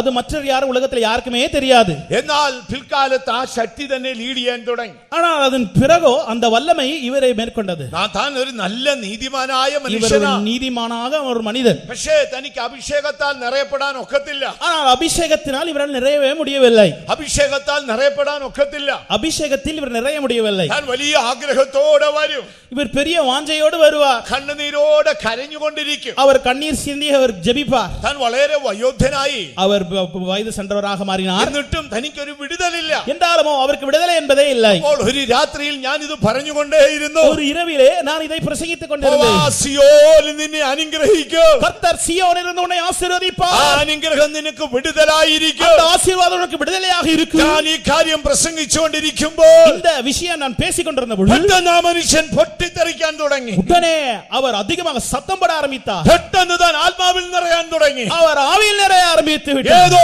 കെട്ടഴിഞ്ഞു പോയി. ஏதோ அவருக்கு இருந்த கட்டுகள் அறுந்து போயின. മീറ്റിംഗ് കഴിഞ്ഞ് എന്റെ അടുക്കൽ വന്നു. மீட்டிங் முடிந்த கூட்டம் முடிந்த അദ്ദേഹം എന്നോട് വളരെ നന്ദി പറഞ്ഞു. அவர் அதிக நன்றி என்று അപ്പോൾ சொன்னார். എന്നോട് പറഞ്ഞു, പാസ്റ്റർ ചായ 16 വർഷമായി பாஸ்டர் அவர்களே 15 வருடங்களானது ഞാൻ ഈ ഭാരം ചുമക്കുകയാണ്. இந்த பாரத்தை சுமந்து கொண்டே வந்தேன். പിശാച് എന്റെ മനസ്സാക്ഷിയെ വേട്ടയാടിക്കൊണ്ടിരുന്നു. பிசாசு என்னுடைய மனசாட்சியை வேட்டையாடி கொண்டிருந்தார். എനിക്ക് ദൈവത്തിൽ സന്തോഷിക്കാൻ കഴിഞ്ഞിരുന്നില്ല. தேவனிடத்திலே என்னால் களி கூற முடியாமல் இருந்தது. ഞാൻ മനോവേദനയോടെയാണ് മീറ്റിംഗിന് വന്നത്. என்னுடைய மனதிலே மிகவும் பாரப்பட்டவனாக അപ്പോൾ இருந்தது. ദൈവം എന്നോട് പറഞ്ഞു, அப்பொழுது கர்த்தரிடத்தில் சொன்னார், എനിക്ക് പകരമുള്ള ഒരുവനല്ലേ ഈ പറയുന്നത്, எனக்கு பதிலாக இவன் சொல்லுகிறானே, എനിക്ക് പകരമാണ് നിന്നോട് അവൻ പറയുന്നത്.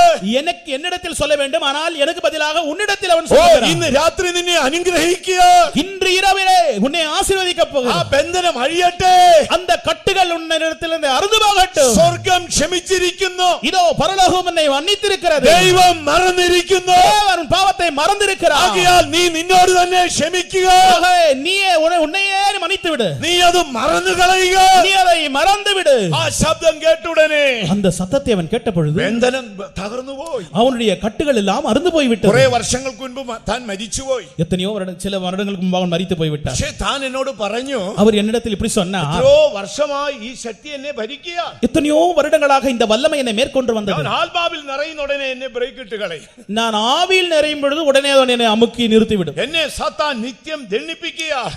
நித்தியமாக காலகாலங்களாக என்னை அவன் அடிமைப்படுத்தி അപ്പോൾ வைத்திருந்தான். ദൈവം എന്താ പറഞ്ഞത്? அப்பொழுது கர்த்தர் என்ன சொன்னார்? എനിക്ക് പ്രതിപുരുഷനായ ഒരുവനാണ് ഇപ്പോൾ നിന്നോട് പറയുന്നത്.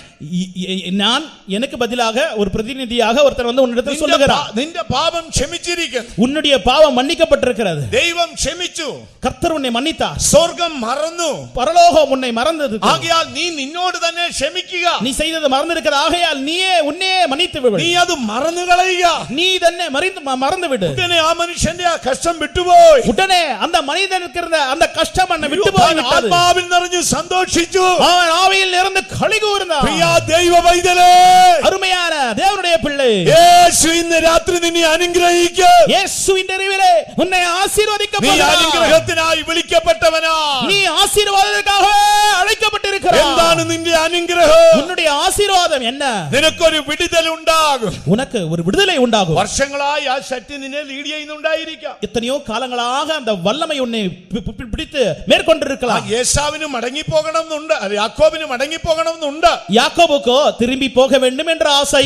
പക്ഷേ യേശാവെന്ന് ഓർക്കുമ്പോൾ പേടിക്കുകയാണ്. ஆனால் ஏசாவை பார்க்கும் பொழுது அவன் பயந்து അവൻ நடுங்குகிறான். എന്നെ കൊന്നുകളയും, அவன் என்னை கொன்று போட்டு അവൻ விடுவானே, എന്നെ കൊന്നുകളയും, அவன் என்னை கொண்டு போட்டு അവൻ விடுவானே, എന്നെ കൊന്നുകളയും. அவன் என்னை கொன்று ഇന്ന് விடுவான். രാത്രിയിൽ അങ്ങനെ ആരെങ്കിലും ഭയപ്പെടുന്നുണ്ടോ? இந்த இரவிலே அப்படிப்பட்ட பயம் யாருக்காவது இருக்கிறதா? ഈ രാത്രി നീ നിന്നോട് തന്നെ ഏറ്റു പറഞ്ഞാൽ, இந்த இரவு உன்னுக்குள்ளாகவே நீ அறிக்கை செய்வாயாக, എന്റെ ദൈവം എന്നെ അനുഗ്രഹത്തിനാണ് വിളിച്ചിരിക്കുന്നത്. என்னுடைய தேவன் என்னை ஆசீர்வதிக்கப்படும்படியாக அழைத்திருக்கிறார். ദൂതൻ യാക്കോബിനോട് ചോദിച്ചു, தேவதூதன் யாக்கோபோடு கேட்கிறார், എന്താ നിന്റെ പേര്? உன்னுடைய பேர் என்ன? അപ്പൊ യാക്കോബ് കൈകൂപ്പിക്കൊണ്ട് പറഞ്ഞു, யாக்கோபு கைகளை தொழுதவனாக சொல்லுகிறார், എന്റെ പേര് യാക്കോബ് എന്നാണ്. என்னுடைய பேர் யாக்கோபு தான், നീ എന്നെ അനുഗ്രഹിക്കണം. நீர் என்னை ஆசீர்வதிக்க എന്റെ வேண்டும். പേര് യാക്കോബ് എന്നാണ്. என்னுடைய பேரு யாக்கோபு தான். ദൂതൻ പതുക്കെ കൈ നീട്ടി அந்த தேவதூதன் கையை நீட்டினார், അവനെ ഒന്ന് തൊട്ടു. மெதுவாக கைகளை நீட்டி தொட்டார். എന്തു പറഞ്ഞു? என்ன சொன்னார்? ഇന്ന് തുടങ്ങി ഇன்று നിന്റെ മുതൽ പേര് ഇസ്രായേൽ എന്നാണ്. இன்று முதல் உன் பெயர் இஸ்ரேல் எனப்படும். പെട്ടെന്ന് ആ ഭയം അങ്ങ് പോയി. அப்பொழுது அவனுடைய பயம் விட்டு ആ போய்விட்டது. ഭീതിപ്പെടുത്തുന്ന ആത്മാവ് അങ്ങ് പോയി. அவனை பயப்படுத்துகிற ஆவி விட்டு ആ போய்விட்டது. യാക്കോബിന്റെ ശക്തി വിട്ടുപോയി. அந்த அந்த ஏசாவுடைய வல்லமை விட்டு போய்விட்டது. യാക്കോബിന്റെ ശക്തി വിട്ടുപോയി. யாக்கோபின் வல்லமை விட்டு போய்விட்டது. ഇപ്പോൾ ഇസ്രായേലിന്റെ ശക്തിയാണ്. இப்பொழுது இஸ்ரவேலின் வல்லமை வந்து ഈ விட்டது. രാത്രി ദൈവം നിന്നെ വിടുവിക്കും. இன்றிரவு கர்த்தர் உன்னை விடுவிக்க போகிறார். ഭയം നിന്നെ ഭരിക്കുന്നുവോ? பயம் உன்னை ஆளுகை செய்கிறதா? ആഭിചാര ശക്തി നിന്നെ ഭരിക്കുന്നുവോ? மந்திரவாதத்தின் வல்லமை உன்னை கிரியை செய்கிறதா? പാരമ്പര്യ ശാപം നിന്നെ ഭരിക്കുന്നുവോ? வழி வழியாக தலைமுறையாக வருகிற சாபங்கள் ഈ உன் வாழ்க்கையில் രാത്രി இருக்கிறதா? ദൈവം നിന്നെ അനുഗ്രഹിക്കുമ്പോൾ இன்றிரவு கர்த்தர் உன்னை ஆசீர்வதிக்கும் பொழுது ആ അനുഗ്രഹം നിന്റെ വിടുതലായിരിക്കും. அந்த ஆசீர்வாதம் உனக்கு விடுதலையாக മാറും. വിശ്വസിക്കുന്നവർ കരങ്ങൾ ഉയർത്തി ഒരു ഹല്ലേലൂയ പറഞ്ഞാട്ടെ. கரங்களை உயர்த்தி அல்லேலூயா சொல்லுங்கள். ദൈവത്തിന് മഹത്വം ഉണ്ടാകട്ടെ. கர்த்தருக்கு மகிமை உண்டாகட்டும். ദൈവം നമ്മെ വിളിച്ചത് അനുഗ്രഹത്തിന് വേണ്ടിയാണ്. கர்த்தர் நம்மை அழைத்தது ஆசீர்வாதத்திற்காக. ദൈവം നമ്മളെ അനുഗ്രഹിക്കും. கர்த்தர் நம்மை உண்மையாக നിങ്ങൾ ആ ஆசீர்வதிப்பார். വചനം ഇങ്ങനെ പറഞ്ഞുകൊണ്ടേ ഇരിക്കണം. இப்படி வசனத்தை சொல்லிக்கொண்டே இருக்கலாம். ആ ദൈവം നമ്മളെ അനുഗ്രഹിക്കും. கர்த்தர் நம்மை ஆசீர்வதிப்பார். നമ്മൾ തികച്ചും ബലഹീനരാണ്. நாம் பலவீனர்கள் தான். ദൈവത്തിന്റെ നീതിക്കൊന്നും മാറ്റമില്ലല്ലോ. ஆனால் தேவனுடைய நீதிக்கு மாற்றமே இல்லையே. അവന്റെ വിശ്വസ്തത ആകാശത്തോളം എത്തുന്നതല്ലേ. அவருடைய உண்மை வானம் வரை அது சென்று சேருகிறது. കർത്താവിനെ അനുഗ്രഹിക്കും. கர்த்தர் என்னை ஆசீர்வதிப்பார். പിശാച് ഇടയ്ക്കിടയ്ക്ക് വന്ന് നിന്നോട് ശാപകാര്യങ്ങളൊക്കെ പറയും. பிசாசு இடைக்கு வந்து உன் சாபத்தின் வார்த்தைகளை உன்னிடத்தில் നീ பேசுவார். ദയവായി അതൊന്നും കേൾക്കാൻ നിൽക്കണ്ട. தயவு செய்து அதெல்லாம் கேட்க வேண்டாம். നാം ദൈവത്തിന്റെ ശബ്ദം കേട്ടാൽ മതി. நாம் தேவனுடைய சத்தம் மாத்திரம் கேட்டால் போதும். എന്റെ ആടുകൾ എന്റെ ശബ്ദം കേൾക്കുന്നെന്നാണ് പറയുന്നത്. என்னுடைய ஆடுகள் என்னுடைய சத்தத்தை கேட்கிறது അവ என்று എന്നെ வசிக்கிறோம். അനുഗമിക്കുന്നെന്നാണ്. അവ എന്നെ അനുഗമിക്കുന്നു. அவர் என்னை பின்தொடர்கிறது என்று சொல்லுகிறார். ദൈവത്തിന് മഹത്വം ഉണ്ടാകട്ടെ. கர்த்தருக்கு மகிமை നാം உண்டாகட்டும். ദൈവത്തിന്റെ ശബ്ദം കാതോർത്തുകൊണ്ടേ ഇരിക്കണം. ஆகவே தேவனுடைய சத்தத்தை கேட்கும்படியாக காதுகளை நாம் ദൈവം செய்திருக்க നമ്മെ வேண்டும். വിളിച്ചത് അനുഗ്രഹത്തിന് വേണ്ടിയാ. ஆசீர்வாதத்திற்காக கர்த்தர் நம்மை அழைத்தார். അടുത്ത ഭാഗത്തേക്ക് നമുക്ക് കടന്നു പോകാം. அடுத்த பகுதிக்கு நாம் கடந்து செல்வோம். അടുത്തതായി എന്താണ് സ്വർഗത്തിലെ അടുത്ത അനുഗ്രഹം? ஆசீர்வாதம் என்று சொல்லும் பொழுது பரலோகத்தின் ஆசீர்வாதத்தின் அடுத்த பகுதி என்ன? ഒരിക്കൽ ദാവീദ് രാജാവ് പാടുകയാണ്. தாவீது ராஜா இப்படி பாடுகிறார். യഹോവ തന്റെ ജനത്തെ അനുഗ്രഹിച്ചിട്ട് யெகோவா அவருடைய ஜனத்தை ஆசீர்வதித்து അവർക്ക് സമാധാനവും ശക്തിയും കൊടുത്തിരിക്കുന്നു. அவருக்கு சமாதானத்தையும் வல்லமையும் அருள் செய்திருக்கிறார். വായിച്ചാട്ടെ സങ്കീർത്തന ഭാഗത്തിലേക്ക് വരുമ്പോൾ சங்கீதம் 29:11 29ஆம் சங்கீதம் 11ஆம் வசனம் വായിച്ചാട്ടെ. கர்த்தர் தமது ஜனத்திற்கு பலன் கொடுப்பார். கர்த்தர் தமது ஜனத்திற்கு சமாதானத்தை ஆசீர்வதிப்பார். അനുഗ്രഹിക്കുന്നത് എങ്ങനെയാണ്? கர்த்தர் நம்மை எப்படி ஆசீர்வதிக்கிறார்? ഹൃദയത്തിൽ സമാധാനവും ശരീരത്തിൽ സൗഖ്യവും തരും. இருதயத்தில் சமாதானத்தை தருகிறார், சரீரத்தில் ஆரோக்கியத்தை தருகிறார். നമ്മളെല്ലാം ദൈവത്താൽ വിളിക്കപ്പെട്ടവരാണോ? நாம் எல்லாரும் தேவனால் அழைக்கப்பட்டிருக்கிறோம். ബോധ്യം നമുക്കുണ്ടോ? அந்த அந்த அறிவு நமக்கு இருக்கிறதா? ഉണ്ടെങ്കിൽ ഈ വചനം നിങ്ങൾ ഏറ്റു പറഞ്ഞുകൊണ്ടേയിരിക്കുക. ஒன்றை இந்த வசனத்தை நீங்கள் அறிக்கை செய்து கொண்டிருக்க வேண்டும். എന്താ പറയുന്നത്? യഹോവ തന്റെ ജനത്തെ അനുഗ്രഹിച്ച് இந்த வசனம் என்ன சொல்லுகிறது? கர்த்தர் தமது ஜனத்தை பலப்படுத்தி അവർക്ക് സമാധാനവും ശക്തിയും കൊടുക്കുന്നു. கர்த்தர் தமது ஜனத்திற்கு சமாதானத்தையும் வல்லமையும் தருகிறார். സമാധാനവും ശക്തിയും ദൈവത്തിന്റെ അനുഗ്രഹമാണ്. சமாதானமும் பலமும் கர்த்தருடைய ஆசீர்வாதம். നമ്മുടെ ശരീരത്തിൽ ദൈവം നമുക്ക് ശക്തി തരണം. நம்முடைய சரீரத்திற்கு வல்லமை பலன் தேவை. നമ്മുടെ മനസ്സിൽ ദൈവം സമാധാനം തരണം. நம்முடைய மனதிலே சமாதானம் தேவை. ഞങ്ങളും ഒക്കെ പലപ്പോഴും ബലഹീനപ്പെട്ടു പോകാറുണ്ട്. பல முறை நாம் பலவீனப்பட்டு போகிறோம். തുടർച്ചയായുള്ള മീറ്റിങ്ങുകളായിരിക്കും, தொடர்ந்து கூட்டங்கள் நடத்தி வந்து തുടർച്ചയായുള്ള യാത്രകളായിരിക്കും. தொடர்ந்து யாத்திரை செய்து എനിക്ക് വരുന്ന ആഴ്ച ഫ്രീ ആണ്. அடுத்த வாரத்திலே நான் ஃப்ரீயாக இருக்கிறேன். തിരുവനന്തപുരം ബൈബിൾ സ്റ്റഡിയാണ്. அதன் பிறகு திருவனந்தபுரத்திலே வேதபாடம், തിരുവല്ല ബൈബിൾ സ്റ്റഡിയാണ്. அதன் பிறகு திருவல்லிலே അത് வேதபாடம், കഴിഞ്ഞ് അടയാറിലെ ബൈബിൾ സ്റ്റഡിയാണ്. அதன் பிறகு அடையாறிலே வேதபாடம், പിന്നെ സേലത്തേക്ക് വരണം. அதன் பிறகு சேலத்தில் வேதபாடம். തുടർച്ചയായി യാത്ര വരുമ്പോൾ ശാരീരിക ക്ഷീണം വരും. இப்படி தொடர்ந்து பயணம் செய்து களைத்து போய் விடுவோம். തുടർച്ചയായി യാത്ര ചെയ്യുമ്പോൾ ശാരീരിക കഷ്ടങ്ങൾ ഉണ്ടാകും. தொடர்ந்து யாத்திரை செய்யும் பொழுது சரீரத்திலே பலவிதமான கிளேசங்கள். ഞാൻ ഈ വചനത്തിലാണ് വിശ്രമിക്കുന്നത്. அப்பொழுதெல்லாம் இந்த வசனத்தை தான் நாம் நம்பி ஜீவிக்கிறோம். യജമാനൻ എന്നോട് പറഞ്ഞിട്ടുണ്ട്.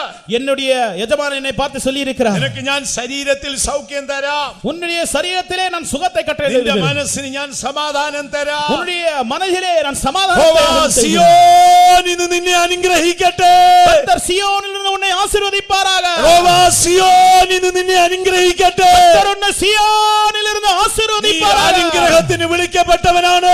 நீ ஆசீர்வாதத்திற்காக அழைக்கப்பட்டவன். നിന്റെ മനസ്സിന് സമാധാനം ഉണ്ടാകട്ടെ, உன்னுடைய மனதிலே சமாதானம் உண்டாகட்டும், നിന്റെ ശരീരത്തിൽ സൗഖ്യം ഉണ്ടാകട്ടെ. உன்னுடைய சரீரத்திலே சுகம் உண்டாகட்டும். ചിലപ്പോൾ രോഗം നിന്നെ കീഴ്പ്പെടുത്തിയെന്ന് വരാം. ஒருவேளை வியாதி உன்னை அடிமைப்படுத்தியது என்று சொல்லலாம். പ്രശ്നങ്ങൾ നിന്റെ മനസ്സിന്റെ സ്വസ്ഥതയ്ക്ക് കേടുവരുത്തിയെന്ന് വരാം. எத்தனையோ பிரச்சனைகள் வந்து என் மனதை குடைப்பட்டு விட்டது என்று சொல்லலாம். ഒരു ഭയങ്കര യുദ്ധകളത്തിലാണ് നിൽക്കുന്നത്. நாம் பயங்கரமான ஒரு யுத்தத்தில் களத்தில் தான் இருக்கிறோம். നമ്മൾ ആരും ഉല്ലാസയാത്രക്കാരല്ല. நாம் உல்லாசமாக ஜாலியாக போகக்கூடியவர்கள் அல்ல. നമ്മൾ ഒരു വലിയ യുദ്ധകളത്തിലാണ്.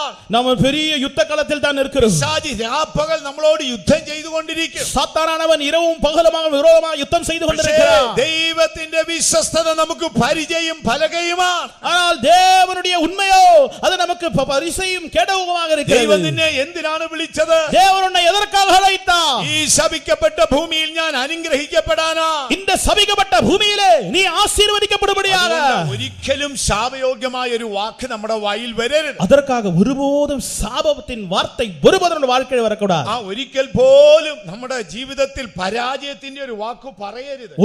ஒருபோதும் தோல்வியின் வார்த்தைகள் நம்ம வாயில் வரக்கூடாது. നമ്മളാൽ ഒരിക്കലും സാധ്യമല്ല. நம்மால் முடியாது, പക്ഷേ ദൈവത്താൽ സാധ്യമാണ്. ஆனால் தேவனால் கூடும். നമ്മൾ ഒരിക്കലും വിശ്വസ്തരല്ല.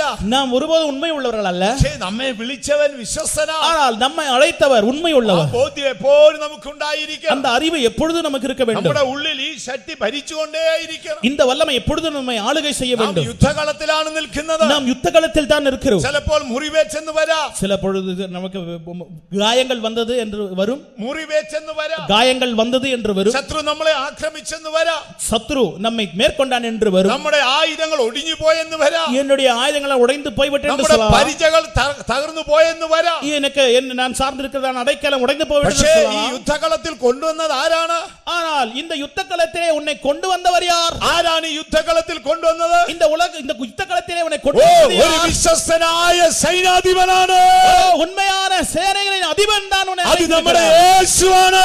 நம்முடைய கர்த்தராகிய இயேசு கிறிஸ்துவாக இருக்கிறார். യേശു എന്തു പറയുന്നു? இயேசு என்ன சொல்லுகிறார்? ഞാൻ ജീവിക്കുന്നത് കൊണ്ട് നിങ്ങൾ ജീവിക്കുന്നു. நான் ஜீவிக்கிறேன், ஆகையால் நீங்களும் ஜீவிப்பீர்கள். അത് വിശ്വസിക്കുന്നവർ കരങ്ങൾ ഉയർത്തി ഒരു ഹല്ലേലൂയ പറഞ്ഞാട്ടെ. கரங்களை உயர்த்தி அல்லேலூயா சொல்லுங்கள். ഞാൻ യേശു ജീവിക്കുന്നതുകൊണ്ടാണ് ഞാൻ ജീവിക്കുന്നത്. இயேசு ஜீவிக்கிறார், ஆகவே நானும் ஜீவிக்கிறேன். യേശു മരിച്ചു പോയാൽ ഞാൻ മരിച്ചു പോകും. இயேசு மரித்து போய்விட்டார் என்றால் நானும் மரித்து ഇല്ല, போய்விட்டேன். എന്റെ യേശു ഒരിക്കലും മരിക്കത്തില്ല. இல்லை இல்லை, என் இயேசு மரிக்கவில்லை. ദൈവത്തിന് മഹത്വം ഉണ്ടാകട്ടെ. கர்த்தருக்கு மகிமை உண்டாகட்டும். നമ്മുടെ ഇടയിൽ ഒരു പാസ്റ്റർ കഥ പറയുമായിരുന്നു. முன்பு நம்முடைய இடத்துல ஒரு பாஸ்டர் இருந்தார், இப்படி ஒரு கதை சொல்லுவார். ഒരുപക്ഷേ നിങ്ങൾ കേട്ടിട്ടുണ്ടായിരിക്കും. நீங்கள் ஒருவேளை கேட்டிருக்கலாம். നെപ്പോളിയന്റെ ആർമി ക്യാമ്പിൽ നടന്ന ഒരു സംഭവം. என்னுடைய கேம்பிலே ஆர்மி கேம்பிலே நடந்த சம்பவம். നെപ്പോളിയന്റെ ആർമി ക്യാമ്പ്, நெப்போலியன் ஆர்மி கேம்பிலே மிலிட்டரி கேம்பிலே நடந்த சம்பவம். ഒരു ദിവസം നെപ്പോളിയൻ തന്റെ സൈന്യത്തെ നോക്കാൻ പോയി. ஒருமுறை நெப்போலியன் அவருடைய சேனையை பார்க்க சென்றான். തന്റെ ആ ക്യാപ്റ്റന്റെ വസ്ത്രമൊക്കെ മാറി அவருடைய கேப்டனுடைய வஸ்திரத்தை எல்லாம் அவன் மாற்றி விட்டான். സാധാരണ വേഷമൊക്കെ ധരിച്ച് ஒரு சாதாரண அடைந்து கொண்டான். അദ്ദേഹം ഇങ്ങനെ കുതിരപ്പുറത്ത് കയറി പോവുകയാണ്. குதிரையிலே அவன் யாத்திரை செய்து கொண்டு வருகிறான். പോകുന്ന കൂട്ടത്തിൽ കുതിര ഒറ്റ കൊട കുടഞ്ഞു. அவன் இப்படி நடந்து கொண்டு அவன் வந்து பார்த்து கொண்டிருந்த பொழுது குதிரையானது அது குலுங்கி அவனை கீழே தள்ளி விட்டது. അവനങ്ങ് താഴെ വീണുപോയി. அவன் கீழே விழுந்து விட்டான். അവനിങ്ങനെ താഴെ കിടക്കുമ്പോൾ அவன் கீழே விழுந்து விட்ட பிறகு ഒരു പടയാളി ഓടി വന്ന് പിടിച്ചെഴുന്നേൽപ്പിച്ചു. ஒரு அங்க இருந்ததான ஒரு சோல்ஜர் வந்து அவனை പിടിച്ചെഴുന്നേൽപ്പിച്ചു. அவனை എഴുന്നേൽപ്പിച്ചപ്പോഴാണ് ഇദ്ദേഹം അതിന്റെ ഏറ്റവും ടോപ്പ് നെപ്പോളിയൻ ആണ്, ആർമിയുടെ ലീഡർ ആണെന്ന് അറിയുന്നത്. எழும்பி நிறுத்தி அவன் பார்த்த பொழுது அவன் தெரிகிறது நம்முடைய கேப்டன் நெப்போலியன் அவர்களே வந்திருக்கிறார். പിടിച്ചെഴുന്നേൽപ്പിച്ചത് ഒരു സാധാരണ പട്ടാളക്കാരനാണ്. பிடித்து எழுந்து நிறுத்தினது ஒரு சாதாரண ஒரு சோல்ஜர் தான். അപ്പൊ അദ്ദേഹം എന്ത് ചെയ്യുന്നറിയാമോ? அவன் என்ன சொன்னான் தெரியுமா? ചുമ്മാ തോളത്ത് കൊട്ടിട്ട് പറഞ്ഞു, ക്യാപ്റ്റൻ താങ്ക് യു, ക്യാപ്റ്റൻ சொன்னான், கேப்டன் தேங்க்யூ என்று சொன்னான். താങ്ക് യു ക്യാപ്റ്റൻ, கேப்டனே நீ உனக்கு நன்றி என்று சொன்னான். എന്നിട്ട് അദ്ദേഹം അങ്ങ് പോയി. அது பிறகு அவன் போய்விட்டான். ഉച്ചയ്ക്ക് ഭക്ഷണത്തിന്റെ സമയമായി. மத்தியானம் சாப்பாடு நேரம் வந்தது. അപ്പോൾ ആർമി ക്യാമ്പിൽ ഒരുപാട് കാന്റീനുകളുണ്ട്. அப்பொழுது அந்த இடத்திலே சாப்பாடு செய்யக்கூடிய கொடுக்கக்கூடிய எத்தனையோ கடைகள் இருக்கிறது. അനേക കാന്റീനുകളുണ്ട്. அந்த கேண்டீன் எத்தனையோ கடைகள் இருக்கிறது. അതിൽ ഇവൻ നേരെ ക്യാപ്റ്റന്മാരുടെ കാന്റീനിലേക്ക് പോയി. இவன் கேப்டன் இருக்கிறதான அந்த இடத்துல அவன் சென்றான். അവൻ ചെന്ന് പറഞ്ഞു, ഞാൻ ഇന്ന് തുടങ്ങി ക്യാപ്റ്റനാണ്, എനിക്ക് ഇവിടുന്ന് ഭക്ഷണം തരണം. அந்த சாதாரண சேவகன் சொன்னான், நான் கேப்டன், இன்று முதல் எனக்கு நீ கேப்டனுடைய சாப்பாடை தர வேண்டும். അപ്പോൾ ആ വാതിൽക്കൽ നിന്നവൻ ചോദിച്ചു, அந்த வாசலில் நின்றவன் கேட்டான், നീ ക്യാപ്റ്റനാണോ? நீயா கேப்டன்? ഫയലിൽ നിന്റെ നെയിം ഇല്ലല്ലോ, உன்னுடைய அந்த ஃபைல் புத்தகத்திலே பேர் இல்லையே, നിനക്ക് ക്യാപ്റ്റന്റെ നെയിം ബോർഡ് ഇല്ലല്ലോ, அந்த கேப்டனுடைய பேர் உன்னிடத்தில் இல்லையே, യൂണിഫോം ഇല്ലല്ലോ, அதனுடைய யூனிஃபார்ம் உனக்கு இல்லையே, നിനക്ക് നിന്നെ ഉള്ളിൽ കയറ്റത്തില്ല. நீ உன்னை ஏற்றுக்கொள்ள மாட்டேன், நீ கேப்டன் அல்ல. അവൻ ഒട്ടും മാറിക്കൊടുത്തില്ല. அவன் அதை ഒത്തുകൊള്ളவே இல்லை. അവൻ പറഞ്ഞു ഞാൻ ക്യാപ്റ്റനാ. அவன் சொன்னான் நான் கேப்டன் தான், എനിക്ക് ഇവിടുന്ന് ഭക്ഷണം തരണം. இந்த இடத்திலிருந்து அந்த கேப்டனின் சாப்பாடு வேண்டும். ഒടുവിൽ രണ്ടുപേരും തമ്മിൽ തർക്കമുണ്ടായി. கடைசியில ரெண்டு பேரும் சண்டை போட தொடங்கினார்கள். അവസാനം ഈ കാവൽക്കാരൻ ചോദിച്ചു, கடைசியில அந்த காவல்காரன் இப்படி கேட்டான், ആരാടാ നിന്നെ പിടിച്ച് ക്യാപ്റ്റൻ ആക്കിയത്? നിന്നെ പിടിച്ച് கேப்டன் என்று சொல்லி கொடுத்தது யார்? ആരാടാ നിന്നെ പിടിച്ച് ക്യാപ്റ്റൻ ആക്കിയത്? உன்னை போய் பிடித்து கேப்டன் ஆக்கினது யார்? അവൻ പറഞ്ഞു, அவன் சொன்னான், ഇന്ന് രാവിലെ இன்றைக்கு காலையிலே ഈ സൈന്യത്തിന്റെ അധിപതി இந்த சேனைகளின் அதிபதியாக മഹാനായ നെപ്പോളിയൻ அந்த நெப்போலியன் தான் என்னை பார்த்து എന്നെ ക്യാപ്റ്റൻ എന്നാണ് വിളിച്ചത്. என்னை சொன்னான் கேப்டனே என்று என்னை அழைத்தார். നെപ്പോളിയൻ നിന്നെ ക്യാപ്റ്റൻ എന്ന് വിളിച്ചോ? நெப்போலியன் உன்னை கேப்டன் என்று அழைத்தாரா? യെസ്, നെപ്പോളിയൻ ആണ് എന്നെ ക്യാപ്റ്റൻ എന്ന് വിളിച്ചത്. ஆம், நெப்போலியன் என்னை கேப்டன் என்று அழைத்தார். നെപ്പോളിയൻ ക്യാപ്റ്റൻ എന്ന് വിളിച്ചാ പിന്നെ അകത്ത് കയറ്റാതിരിക്കാൻ ഒക്കുമോ? நெப்போலியன் கேப்டன் என்று அழைத்தார், உள்ளே விடாமல் இருக்க முடியுமா? നമ്മൾ ആരും വിശ്വസ്തരല്ല. நாம் யாரும் உண்மை உள்ளவர்கள் പക്ഷേ அல்ல. ആ ക്യാപ്റ്റൻ നമ്മളെ വിശ്വസ്തരെന്ന് എണ്ണിയതാ. ஆனால் அந்த கேப்டன் நம்மை உண்மை உள்ளவர் என்று எண்ணினார். നമ്മൾ യുദ്ധകളത്തിലാണ് നിൽക്കുന്നത്.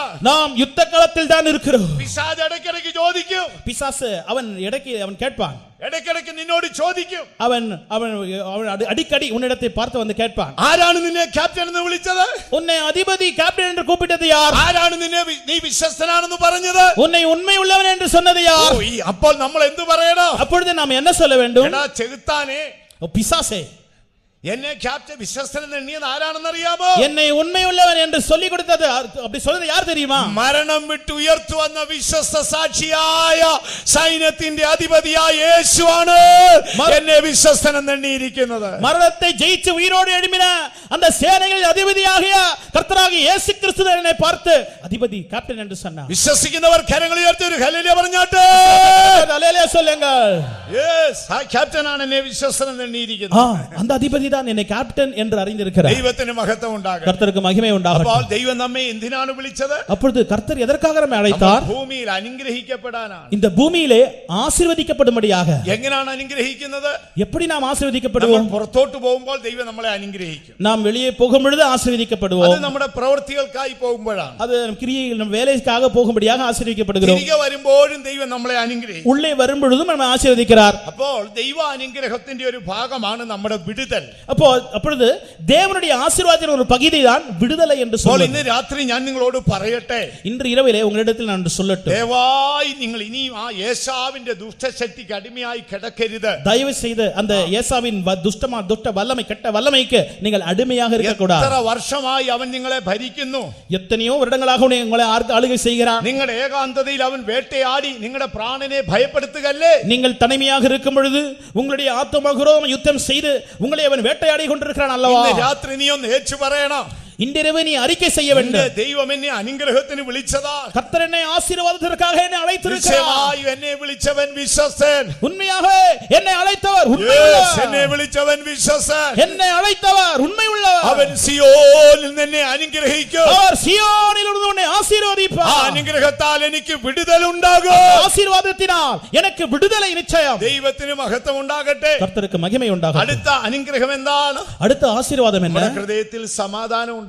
ஹிருதயத்திலே சமாதானம் இருக்கும். നമ്മുടെ ശരീരത്തിൽ സൗഖ്യം ഉണ്ടാകണം. நம்முடைய சரீரத்திலே நல்ல ஆரோக்கியம் சுகம் இருக்கும். പിശാച് ചിലപ്പോഴൊക്കെ നമ്മളെ വിരട്ടിക്കൊണ്ടിരിക്കും. பிசாசு சில வேளையிலே நம்மை பயப்படுத்திக் கொண்டிருப்பான். നമ്മുടെ ശരീരം രോഗങ്ങൾ ഉണ്ടാകാനിടയുണ്ട്. நம்முடைய சரீரத்தில் சில வியாதி வரலாம். ചിലപ്പോൾ നമ്മുടെ മനസ്സിൽ നമ്മുടെ സമാധാനം കെട്ടുപോകുന്ന പ്രശ്നങ്ങൾ ഉണ്ടാകാം. சில வேளைகளிலே சமாதானம் கெட்டு போகக்கூடியதான அப்படிப்பட்ட காரியங்கள் மனதில் வரலாம். അങ്ങനെ സമാധാനത്തിനെതിരെ യുദ്ധം ചെയ്യുമ്പോൾ നമ്മൾ അതിന് കീഴ്പ്പെടരുത്. ஆனால் அப்படிப்பட்ட சமாதான விரோதமாக வருகிறதான வல்லமைக்கு கீழாக நாம் அடிமைகளாக போக கூடாது. അപ്പോഴെല്ലാം നിങ്ങൾ ഈ ദൈവവചനം ഏറ്റു പറഞ്ഞുകൊണ്ടേയിരിക്കണം. அதெல்லாம் தேவனுடைய பிள்ளைகள் நீங்கள் அறிக்கை செய்து விட்டு கொண்டு வேண்டும். ഏറ്റു പറഞ്ഞുകൊണ്ടേയിരിക്കണം. அறிக்கை செய்து கொண்டே இருக்க வேண்டும். അപ്പോൾ അതിന്റെ മേൽ നിങ്ങൾക്ക് ജയം കിട്ടും. அப்பொழுது அதன் மேலே நீங்கள் ஜெயம் பெற்றுக் கொள்வீர்கள். ദൈവത്തിന് മഹത്വം ഉണ്ടാകട്ടെ. கர்த்தருக்கு மகிமை உண்டாகட்டும். സാത്താൻ നമ്മുടെ മേൽ ആക്ഷേപങ്ങൾ കോരിയിടുമ്പോൾ பிசாசு எத்தனையோ கெட்ட பெயர்கள் மேலே வைக்கும் பொழுது നമ്മൾ അതിനെ ചവിട്ടി കയറിക്കൊണ്ടിരിക്കണം. அதை மெதித்து நாம் நேர்கொண்டு ஜெயம் பெற்றுக் கொள்ள வேண்டும். ഒരു സ്നേഹിതൻ എനിക്കൊരു കഥ പറഞ്ഞു തന്നു. ஒரு முறை ஒரு என்னுடைய நண்பன் எனக்கு ஒரு கதையை சொல்லி கொடுத்தான். സ്നേഹിതൻ ഒരു കഥ പറഞ്ഞു. ஒரு நண்பன் எனக்கு கதை சொல்லி கொடுத்தான். ഒരു ഗ്രാമത്തിൽ ഒരു മനുഷ്യൻ ഒരു കഴുതക്കുട്ടിയെ വളർത്തി. ஒரு கிராமத்திலே ஒரு மனிதன் ஒரு கழுதை குட்டியை வளர்த்தினான். അത് ഒരു ദിവസം ഒരു കിണറ്റിൽ അങ്ങ് വീണുപോയി. ஒரு நாளிலே அது ஒரு கிணற்றிலே விழுந்து விட்டது. ആ കഴുതയെ കയറ്റാൻ നോക്കിയിട്ട് എത്ര നോക്കിയിട്ട് ഒക്കുന്നില്ല. அந்த கழுதையை அந்த குழியிலிருந்து வெளியே எடுக்கும்படியாக அவன் பிரயாசப்படுகிறான். நான் முடியவில்லை. അദ്ദേഹം പോയി കുറെ ജോലിക്കാരെ വിളിച്ചുകൊണ്ട് വന്നു. அவன் சென்று அங்க வேலை செய்கிற சிலர்களை அழைத்து கொண்டு வந்தான். അവര് പറഞ്ഞു ഞങ്ങൾ ആ കഴുതയെ കയറ്റി തരാം. அவன் சொன்னான் இந்த கழுதையை நாங்கள் வெளியே எடுத்து പക്ഷേ விடுவோம். അവർ അതിന്റെ ശമ്പളം പറഞ്ഞപ്പോൾ அது വലിയ തുകയായി. அவர்கள் சொன்ன இவ்வளவு ரூபாய் பணம் தந்தால் நான் செய்வேன் என்று சொன்னால் அது மிகவும் அதிகமான பணமாக இருந்தது. അദ്ദേഹം ചിന്തിച്ചു ഇത്രയും പണം കൊടുത്ത് ഈ കഴുതയെ രക്ഷിക്കണ്ട. அவன் சொன்னான் இவ்வளவு பணம் கொடுத்து இந்த கழுதையை நாம் காப்பாற்ற வேண்டாம். അതുകൊണ്ട് എന്ത് ചെയ്തേക്കാം, കഴുതയിട്ട് കിണർ അങ്ങ് മൂടിയേക്കാം. இந்த குழியிலே இந்த கிணற்றிலே இந்த கழுதையை விட்டு மூடி விடுவோம். അദ്ദേഹം എന്ത് ചെയ്തു, அவன் என்ன செய்தான், അദ്ദേഹം മണ്ണ് വെട്ടി കുഴിയിലോട്ട് ഇടാൻ തുടങ്ങി. அவன் மண்ணை வெட்டி அந்த குழியிலே போட தொடங்கினான். കഴുതയ്ക്ക് മനസ്സിലായി തന്നെ മൂടാൻ പോവുകയാണ്. அந்த கழுதைக்கு நன்றாக புரிந்துவிட்டது இந்த குழியிலே என்னை மூடி அடைக்கப் போகிறார்கள். ഓരോ കൊട്ട മണ്ണ് വീഴുമ്പോഴും அவனுடைய சட்டியிலே அவருக்கு மண்ணை எடுத்து அள்ளி போடும் பொழுது அது கழுதைയുടെ ദേഹത്ത് വീഴും. அது கழுதையுடைய முதுகிலே விழுந்தது. കുടഞ്ഞത് താഴെ ഇടും. அந்த கழுதை என்ன செய்யும் தெரியுமா, ആ ഇട്ട മണ്ണെ കേറി നിൽക്കും. அந்த கழுதை குலுங்கி அது அந்த மண்ணை கீழே தள்ளிவிட்டு அது மேலே ஏறி நிற்கும். വീണ്ടും മണ്ണിടും. திரும்பவும் அவன் மண்ணை போடுவான். മണ്ണ് കുടഞ്ഞിട്ട് കഴുത ആ മണ്ണെ കേറി നിൽക്കും. திரும்பவும் அந்த மண்ணை தட்டி விட்டு அதன் மீது மேலே ஏறி நிற்கும். പിന്നെ മണ്ണിടും. பிறகும் அவன் மண்ணை இடுவான். കഴുത കുടഞ്ഞേച്ച് ആ മണ്ണെ കേറി നിൽക്കും. அந்த மண்ணை தள்ளிவிட்டு அதற்கு மேலாக அந்த கழுதை ஏறி நிற்கும். കുളം നികന്നപ്പോൾ കഴുത പുറത്തു വന്നു. கடைசி என்ன நடந்தது தெரியுமா, அந்த குழி நிரம்பி வந்த பொழுது கழுதையே வெளியே வந்து விட்டது. ചിലപ്പോൾ നിങ്ങൾ ഒരു കുഴിയിൽ വീണേക്കാം. ஒருவேளை நீங்களும் குழியில் விழுந்திருக்கலாம். അപ്പോൾ നിന്ന നിങ്ങളുടെ തലമേൽ കൊണ്ടിടും. உங்கள் மீதே மண்ணை போடுவார்கள். മനുഷ്യന്റെ നിന്ന നിങ്ങളെ മൂടും. மனிதனுடைய நிந்தை உங்களை வந்து மூடும். അപ്പോൾ നിങ്ങൾ കുടഞ്ഞെഴുന്നേൽക്കണം. அப்பொழுது நீங்கள் குழியை கீழே தள்ளிவிட்டு அதை மேலே வர வேண்டாம். അവർ പിന്നെയും മൂടാൻ നോക്കും. திரும்பவும் உங்களை மூடி மறைக்க பார்ப்பார்கள். നിങ്ങൾ കുടഞ്ഞെഴുന്നേറ്റ് വരെ நீங்கள் அசைத்து குலுக்கி விட்டு நீங்கள் மேலே நீங்கள் கலங்கி போக கூடாது. அதனுடைய காரணம் என்ன, നിങ്ങളെ വിളിക്കുന്നവൻ വിശ്വസ്തൻ. உங்களை அழைக்கிறவர் உண்மை உள்ளவர். നിങ്ങളെ വിളിക്കുന്നവൻ വിശ്വസ്തൻ. உங்களை அழைக்கிறவர் உண்மை உள்ளவர். നിങ്ങൾ അനുഗ്രഹത്തിനായി വിളിക്കപ്പെട്ടവരാണ്. நீங்கள் ஆசீர்வாதத்திற்காக அழைக்கப்பட்டவர்கள். സാത്താൻ എത്ര മണ്ണിട്ടാലും பிசாசு எத்தனை மண்ணை போட்டாலும் അതെല്ലാം കുടഞ്ഞു കേറി മേളി വരണം. அதை தள்ளி எறிந்து விட்டு நீங்கள் மேலே வர வேண்டும். അവസാനം ഈ മനുഷ്യൻ അമ്പരന്ന് പോയി. கடைசியிலே இந்த மனிதன் அற்புதப்பட்டு விட்டான். ചില കഴുതകൾ അവിടെ കിടക്കും. சில கழுதைகள் அங்கேயே படுத்து விடும். എന്നെ മൂടുന്നെങ്കിൽ മൂടിക്കോ, என்னை மூடியாலும் பிரச்சனை இல்லை, நீ என்னை மூடிவிடு என்று சொல்லும். അങ്ങനെ ഒരിക്കലും വരരുത്. அப்படி ஒருபோதும் நமக்கு வரக்கூடாது. നമ്മളെ മൂടും തോറും കുടഞ്ഞോണ്ടേ ഇരിക്കണം. நம்மை மூடும் வரைக்கும் அதை தட்டி விட்டு வெளியே வர வேண்டும். ചില മനുഷ്യർ അങ്ങനെയാണ് പ്രിയമുള്ളവർ. சிலர் அப்படித்தான் பிரியமானவர்கள். എല്ലാം നന്മയ്ക്കാണെന്ന് പറഞ്ഞു കളയും. எல்லாம் நன்மைக்கு என்று சொல்லி விடுவார்கள். എല്ലാം നന്മയ്ക്ക്. പണ്ട് ഒരു കൽക്കരിക്കനിയിൽ ജോലി ചെയ്യുന്ന ഒരാളെ കുറിച്ച് നമ്മുടെ ബഹുമാനപ്പെട്ട പാസ്റ്റർ ടി.വി. തോമസ് പ്രസംഗിക്കുവാൻ. பாஸ்டர் டிவி அவர்கள் ஒருமுறை கல்கரி அந்த கம்பெனியிலே வேலை செய்யற ஆளை பார்த்து குறித்து ஒரு கதையை சொன்னார். അദ്ദേഹം എന്തു വന്നാലും നന്മയ്ക്കാണെന്ന് പറയും. அந்த மனிதனிடத்திலே என்ன வந்தாலும் இது நன்மை நடப்பதெல்லாம் நன்மைக்கு என்று சொல்வார். എല്ലാം നന്മയ്ക്കെന്ന് പറയും. எல்லாம் நன்மைக்கு என்று சொல்வார். കൂടെയുള്ള ജോലിക്കാരെല്ലാം ഇയാളുടെ പേര് മാറ്റി നന്മേനാക്കി. அப்பொழுது அங்கே வேலை செய்தவர்கள் எல்லாம் இவருடைய பெயரை மாற்றி விட்டு நன்மை என்ற பெயரை வைத்து விட்டார்கள். നമ്മുടെ നന്മ വരുന്നെന്ന് പറയും. இதோ நம்முடைய நன்மை வருகிறான். ഒരു ദിവസം എല്ലാവരും കൽക്കരിക്കനിയിലേക്ക് ഇറങ്ങി പോവുകയാണ്. ஒருமுறை அந்த கல்கரி அந்த வேலை செய்யும்படியாக அந்த குழிக்கு எல்லாரும் போகிறார்கள். ഉള്ളിലേക്ക് പോവുകയാണ്. அந்த குழியிலே அவர் செல்கிறார்கள். അപ്പോൾ അവരുടെ ഭക്ഷണപ്പൊതിയെല്ലാം അവിടെ കൊണ്ടുവച്ചു. அந்த இடத்திலே சாப்பாடு பொருட்கள் அந்த இடத்துல வைத்தார்கள். അപ്പോൾ ഒരു നാ വന്നിട്ട് ഈ നന്മയുടെ ചോറും പൊതിയും കടിച്ചോണ്ട് ഓടി. அப்பொழுது ஒரு நாய் வந்து இவன் கொண்டு வந்ததான அந்த சாப்பாடு பொட்டலத்தை எடுத்துக்கொண்டு போய் விட்டது. അപ്പോൾ ഇദ്ദേഹം താഴെ ഇറങ്ങി നിൽക്കുകയാണ്. அப்பொழுது இவன் குழியிலே கீழே நிற்கிறான். അപ്പോൾ ഒരുവൻ വിളിച്ചു പറഞ്ഞു, തേണ്ടടാ നന്മയുടെ ചോറും പൊതിയും കൊണ്ട് നാ പോകുന്നേ. அப்பொழுது சத்தத்தில் சொன்னார், இதோ நாய் அவருடைய பொட்டலத்தை எடுத்துக்கொண்டு போய் விட்டது. അപ്പോൾ ഈ നന്മ എന്തു പറഞ്ഞു? அப்பொழுது நன்மை என்ன சொன்னார்? அது നന്മയ്ക്കാണ്, நடப்பதெல்லாம் നന്മയ്ക്ക് என்று சொன்னார். താൻ മുകളിലേക്ക് കയറി. അപ്പോൾ അവൻ மேலே ஏறி வந்தான். തന്റെ ആ ചോറും പൊതി നായുടെ കയ്യിൽ നിന്ന് മേടിക്കാൻ പുറകെ ഓടിയതാണ്. അപ്പോൾ அந்த நாய்கள் சிக்கி இருக்கிறதான அந்த பொட்டலத்தை பெற்றும்படியாக அவன் ஓடி சென்றான். കുറെ ദൂരെ ഓടിപ്പോയി. அவன் கொஞ்சம் தூரம் ஓடினான். പെട്ടെന്ന് കൽക്കരി വീണ് അതിലുള്ളവരെല്ലാം ചത്തുപോയി. என்ன நடந்தது தெரியுமா? அந்த கல்கரியில் இருந்ததான அந்த குன்று எல்லாம் உடைந்து விழுந்து அது உள்ள இருந்தவர்கள் தான் செத்து போய் விட்டார்கள். അപ്പോൾ ആ മനുഷ്യൻ പറഞ്ഞു, அப்பொழுது அந்த மனிதன் சொன்னான், എന്റെ ചോറും പൊതി നാ കൊണ്ടുപോയത് നന്മയ്ക്കാ. என்னுடைய சோரை அந்த பொட்டலத்தை நாய் கொண்டு போனது நன்மைக்கே என்று നമ്മെ சொன்னான். വിളിച്ചതാരാണ്? நம்மை அழைத்தவர் யார்? വിശ്വസ്തൻ. உண்மை உள்ளவர். വിശ്വസ്തൻ. உண்மை உள்ளவர். അവൻ നമ്മെ അനുഗ്രഹത്തിന് വിളിച്ചതാണെങ്കിൽ ഈ ഭൂമിയിൽ ഒരു ശക്തിക്കും നമ്മെ ശാപയോഗ്യരാക്കാൻ ഒക്കത്തില്ല. വിശ്വസിക്കുന്നവർ കരങ്ങൾ ഉയർത്തി ശക്തിയായിട്ട് ഒരു ഹല്ലേലൂയ പറഞ്ഞാട്ടെ.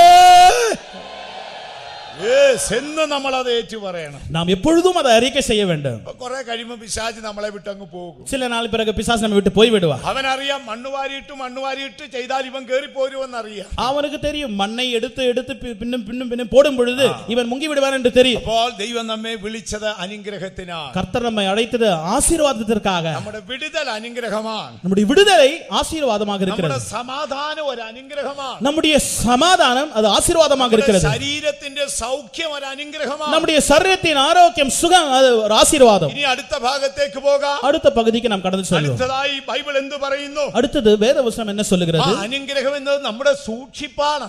ஆசீர்வாதம் என்று சொல்லுகிறது நம்முடைய பாதுகாப்பு. സംഖ്യാപുസ്തകം 6-ാം അധ്യായത്തിൽ വരുമ്പോൾ என்னாகவும் 6ஆம் அதிகாரத்தில் வரும் பொழுது അതിന്റെ 24-ാം വാക്യത്തിൽ அதனுடைய 24ஆம் வசனத்தை வாசிக்கும் பொழுது മോശ പറയുന്നു, மோசே சொல்லுகிறான், യഹോവ തന്റെ ജനത്തെ അനുഗ്രഹിച്ചു കാക്കുമാറാകട്ടെ. கர்த்தர் தம்முடைய ஜனத்தை ஆசீர்வதிப்பாராக, ஆசீர்வதித்து காக்க கடவர். கர்த்தர் உன்னை ஆசீர்வதித்து உன்னை காக்க கடவர். ഓ ദൈവം നിന്നെ അനുഗ്രഹിച്ചു കാക്കുമാറാകട്ടെ. கர்த்தர் உன்னை ஆசீர்வதித்து காக்க கடவர். ദൈവം നിങ്ങളെ എന്തിനാ വിളിച്ചത്? கர்த்தர் உங்களை எதற்காக அழைத்தார்? അനുഗ്രഹം പ്രാപിക്കാനാണ്.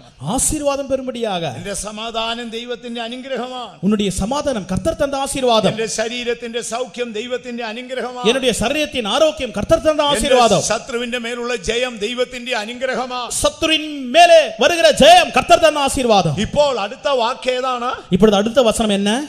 സൂക്ഷിപ്പ് ദൈവത്തിന്റെ അനുഗ്രഹമാണ്. கர்த்தருடைய காவல் அதுவும் கர்த்தருடைய ஆசீர்வாதம். മോശ മരിക്കുന്ന അന്ത്യനാളുകൾ എത്തിയപ്പോൾ மோசே மரிக்க போகிறான். கடைசி நாட்கள் வந்த பொழுது അദ്ദേഹം ഇങ്ങനെ ഒരു വാക്ക് പറഞ്ഞു. அவன் இப்படிப்பட்ட வார்த்தையை அவன் சொன்னான், നിന്റെ സകല വിശുദ്ധന്മാരും നിന്റെ കയ്യിൽ ഇരിക്കുന്നു. உன்னுடைய எல்லா பரிசுத்தவான்களும் உன் கையில் இருக்கிறார்கள். ഇങ്ങനെയല്ലേ വചനം? സകല വിശുദ്ധൻ, ഓൾസൻ സകല വിശുദ്ധന്മാർ, எல்லா பரிசுத்தவான்களும் உன்னுடைய கையில் இருக்கிறார்கள். എല്ലാ വിശുദ്ധന്മാരും ദൈവത്തിന്റെ കരത്തിലായിരിക്കുന്നു. எல்லா பரிசுத்தவான்களும் கர்த்தருடைய கரத்தில் இருக்கிறார்கள். ആരാണ് ഈ എല്ലാ വിശുദ്ധന്മാരും? இந்த எல்லா பரிசுத்தவான்களும் சொல்றது யார்? ദൂതന്മാർ വിശുദ്ധന്മാരാണ്. தேவனுடைய தூதன்மார்களும் பரிசுத்தவான்கள் தான். അവർ ദൈവത്തിന്റെ കരത്തിലാണ് ഇരിക്കുന്നത്. அவரும் தேவனுடைய கரத்தில் தான் இருக்கிறார்கள். കഴിഞ്ഞ കാലങ്ങളിൽ മരിച്ചു മൺമറഞ്ഞവർ വിശുദ്ധന്മാരാണ്. கடந்த நாட்களிலே மரித்து போனவர்கள் அவர்களும் பரிசுத்தவான்கள் தான். അവരും ദൈവത്തിന്റെ കരത്തിലാണ്. அவர்களும் தேவனுடைய கரத்தில் தான் இருக்கிறார்கள். യേശുവിന്റെ രക്തത്താൽ വിലയ്ക്ക് വാങ്ങിയ നാമും ദൈവത്തിന്റെ കരത്തിലാണ്. இயேசுவின் இரத்தத்தால் விலைக்கிரயமாக வாங்கப்பட்ட அவர்கள் நாமும் கர்த்தருடைய கரத்தில் தான் இருக்கிறோம். ദൈവത്തിന് മഹത്വം ഉണ്ടാകട്ടെ. கர்த்தருக்கு மகிமை உண்டாகட்டும். ദൈവത്തിന്റെ കരത്തിൽ ഇരിക്കുന്നു. நாம் தேவனுடைய கரத்தில் இருக்கிறோம். നമ്മൾ എവിടെയാണ് ഇരിക്കുന്നത്? நாம் இப்பொழுது எங்கே இருக்கிறோம்? സകല വിശുദ്ധന്മാരും ദൈവത്തിന്റെ കരത്തിൽ. எல்லா பரிசுத்தவான்களும் கர்த்தருடைய கையில் தான் இருக்கிறார்கள். വചനം കണ്ട തമിഴിലെ உபாகமம் 33:3. വായിച്ചാൽ மெய்யாகவே அவர் ஜனங்களை சிநேகிக்கிறார், அவருடைய பரிசுத்தவான்கள் எல்லாரும் உம்முடைய கையில் இருக்கிறார்கள். പരിശുദ്ധവാன்കൾ എല്ലാവരും എന്നാണ് കൊടുത്തിരിക്കുന്നത്. பரிசுத்தவான்கள் எல்லாரும் என்று வாசிக்கிறோம். ഓൾസൻ എല്ലാ വിശുദ്ധന്മാരും, எல்லா பரிசுத்தவான்களும் ദൈവത്തിന്റെ കരത്തിലാണ് ഇരിക്കുന്നത്. அவர் கர்த்தருடைய கரத்தில் இருக்கிறார்கள். ആരാണ് ഈ വിശുദ്ധന്മാർ? இந்த பரிசுத்தவான்கள் என்று சொல்பவர்கள் யார்? ദൈവത്തിന്റെ ദൂതന്മാർ വിശുദ്ധന്മാരാണ്. தேவனுடைய தூதர்கள் பரிசுத்தவான்கள் தான். അവർ ദൈവത്തിന്റെ കരത്തിൽ ഇരിക്കുന്നു. அவர்கள் தேவனுடைய கரத்தில் இருக்கிறார்கள். എന്തിനു വേണ്ടി? எதற்காக? ദൈവത്തിന്റെ പ്രവൃത്തികളെ ചെയ്യുവാൻ, தேவனுடைய ஊழியத்தை செய்யும்படியாக. മരിച്ചു മൺമറഞ്ഞ വിശുദ്ധന്മാർ അവർ ദൈവത്തിന്റെ കരത്തിലാണ്. மரித்து போன பரிசுத்தவான்கள் அவர்களும் தேவனுடைய கரத்தில் இருக்கிறார்கள். അവർ ആ കരത്തിൽ ഇപ്പോൾ വിശ്രമിക്കുക. தேவனுடைய கரத்திலே அவர்கள் இளைப்பாறுகிறார்கள். യേശുവിന്റെ രക്തത്താൽ വിലയ്ക്ക് വാങ്ങിയ പ്രിയ ദൈവ പൈതലേ, இயேசுவின் இரத்தத்தினால் விலைக்கிரயமாக வாங்கப்பட்ட தேவனுடைய பிள்ளை, നീ ഇപ്പോൾ ദൈവത്തിന്റെ കരത്തിലാണ്. இன்றைக்கு நீ தேவனுடைய கரத்தில் இருக்கிறாய். എന്തിനാണ് നീ ദൈവത്തിന്റെ കരത്തിൽ ഇരിക്കുന്നത്? தேவனுடைய கரத்தில் இருக்கிறாய். எதற்காக? കുശവൻ കളിമണ്ണ് കൊണ്ട് പണിയും പോലെ ദൈവം നിന്നെ പണിയുക. குயவன் அந்த களிமண்ணை வைத்து பொருளை செய்கிறது போல கர்த்தர் உன்னை உருவாக்குகிறார். ദൈവം തന്റെ കരത്തിൽ നിന്നെ സൂക്ഷിക്കുക. கர்த்தருடைய கரத்திலே உன்னை பாதுகாக்கிறார். ദൈവം തന്റെ കരത്തിൽ നിന്നെ താഴ്ത്തി നിത്യതയോളം ഉയർത്തുക.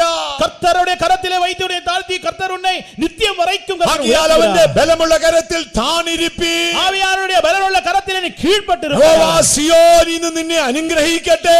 கர்த்தர் சீயோனை ஆசீர்வதிப்பாராக. എന്താണ് നിനക്കുള്ള അനുഗ്രഹം? உன் பேரில் வருகிற ஆசீர்வாதம் என்ன? ആ ദൈവത്തിന്റെ സൂക്ഷിപ്പ് നിന്റെ അനുഗ്രഹമാണ്. தேவனுடைய பாதுகாப்பு அதனுடைய ஆசீர்வாதம். എന്താ മോശ പറഞ്ഞത്? மோசே சொன்னது என்ன? ദൈവത്തിന്റെ കരത്തിൽ ഇരിക്കുന്നു. தேவனுடைய கரத்தில் இருக்கிறது. നമ്മുടെ കരങ്ങളിൽ എത്ര വിരലുണ്ട്?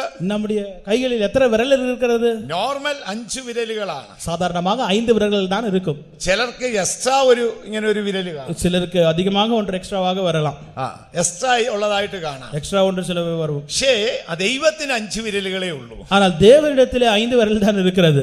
5 വിരലുകളുള്ള ഒരു കരത്തിലാണ് വിശുദ്ധന്മാർ ഇരിക്കുന്നത്. 5 விரல் உள்ள கரத்தில் தான் பரிசுத்தவான்கள் இருக்கிறார்கள். ദൈവത്തിന്റെ കരത്തിലാ ദൂതന്മാർ ഇരിക്കുന്നത്. தேவனுடைய கரத்தில் தான் தேவதூதர்கள் இருக்கிறார்கள். അതേ കരത്തിലാണ് മരിച്ച വിശുദ്ധന്മാർ വിശ്രമിക്കുന്നത്. அதே கரத்தில் தான் மரித்த பரிசுத்தவான்கள் இளைப்பாறுகிறார்கள். അതേ കരത്തിലാണ് ഇന്ന് ഞാനും നിങ്ങളും ഇരിക്കുന്നത്. அதே கரத்தில் தான் நீங்களும் நானும் இருக்கிறோம். ഈ കരത്തിന് 5 വിരലുകളുണ്ട്. இந்த கைகளிலே 5 விரல் இருக்கிறது. ഒരു ദൈവ പൈതലിന്റെ സൂക്ഷിപ്പിനെ കുറിച്ച് നമ്മൾ പഠിച്ചാൽ ஒரு தேவனுடைய பிள்ளையினுடைய பாதுகாப்பை குறித்து நாம் படிக்கும் பொழுது അവന് സ്വർഗ്ഗം 5 രീതിയിലുള്ള സൂക്ഷിപ്പ് കൊടുക്കും. அவனை பரலோகம் 5 விதமான பாதுகாப்பை கொடுக்கும். ഒന്നാമത്തെ സൂക്ഷിപ്പ് ഏതാണ്?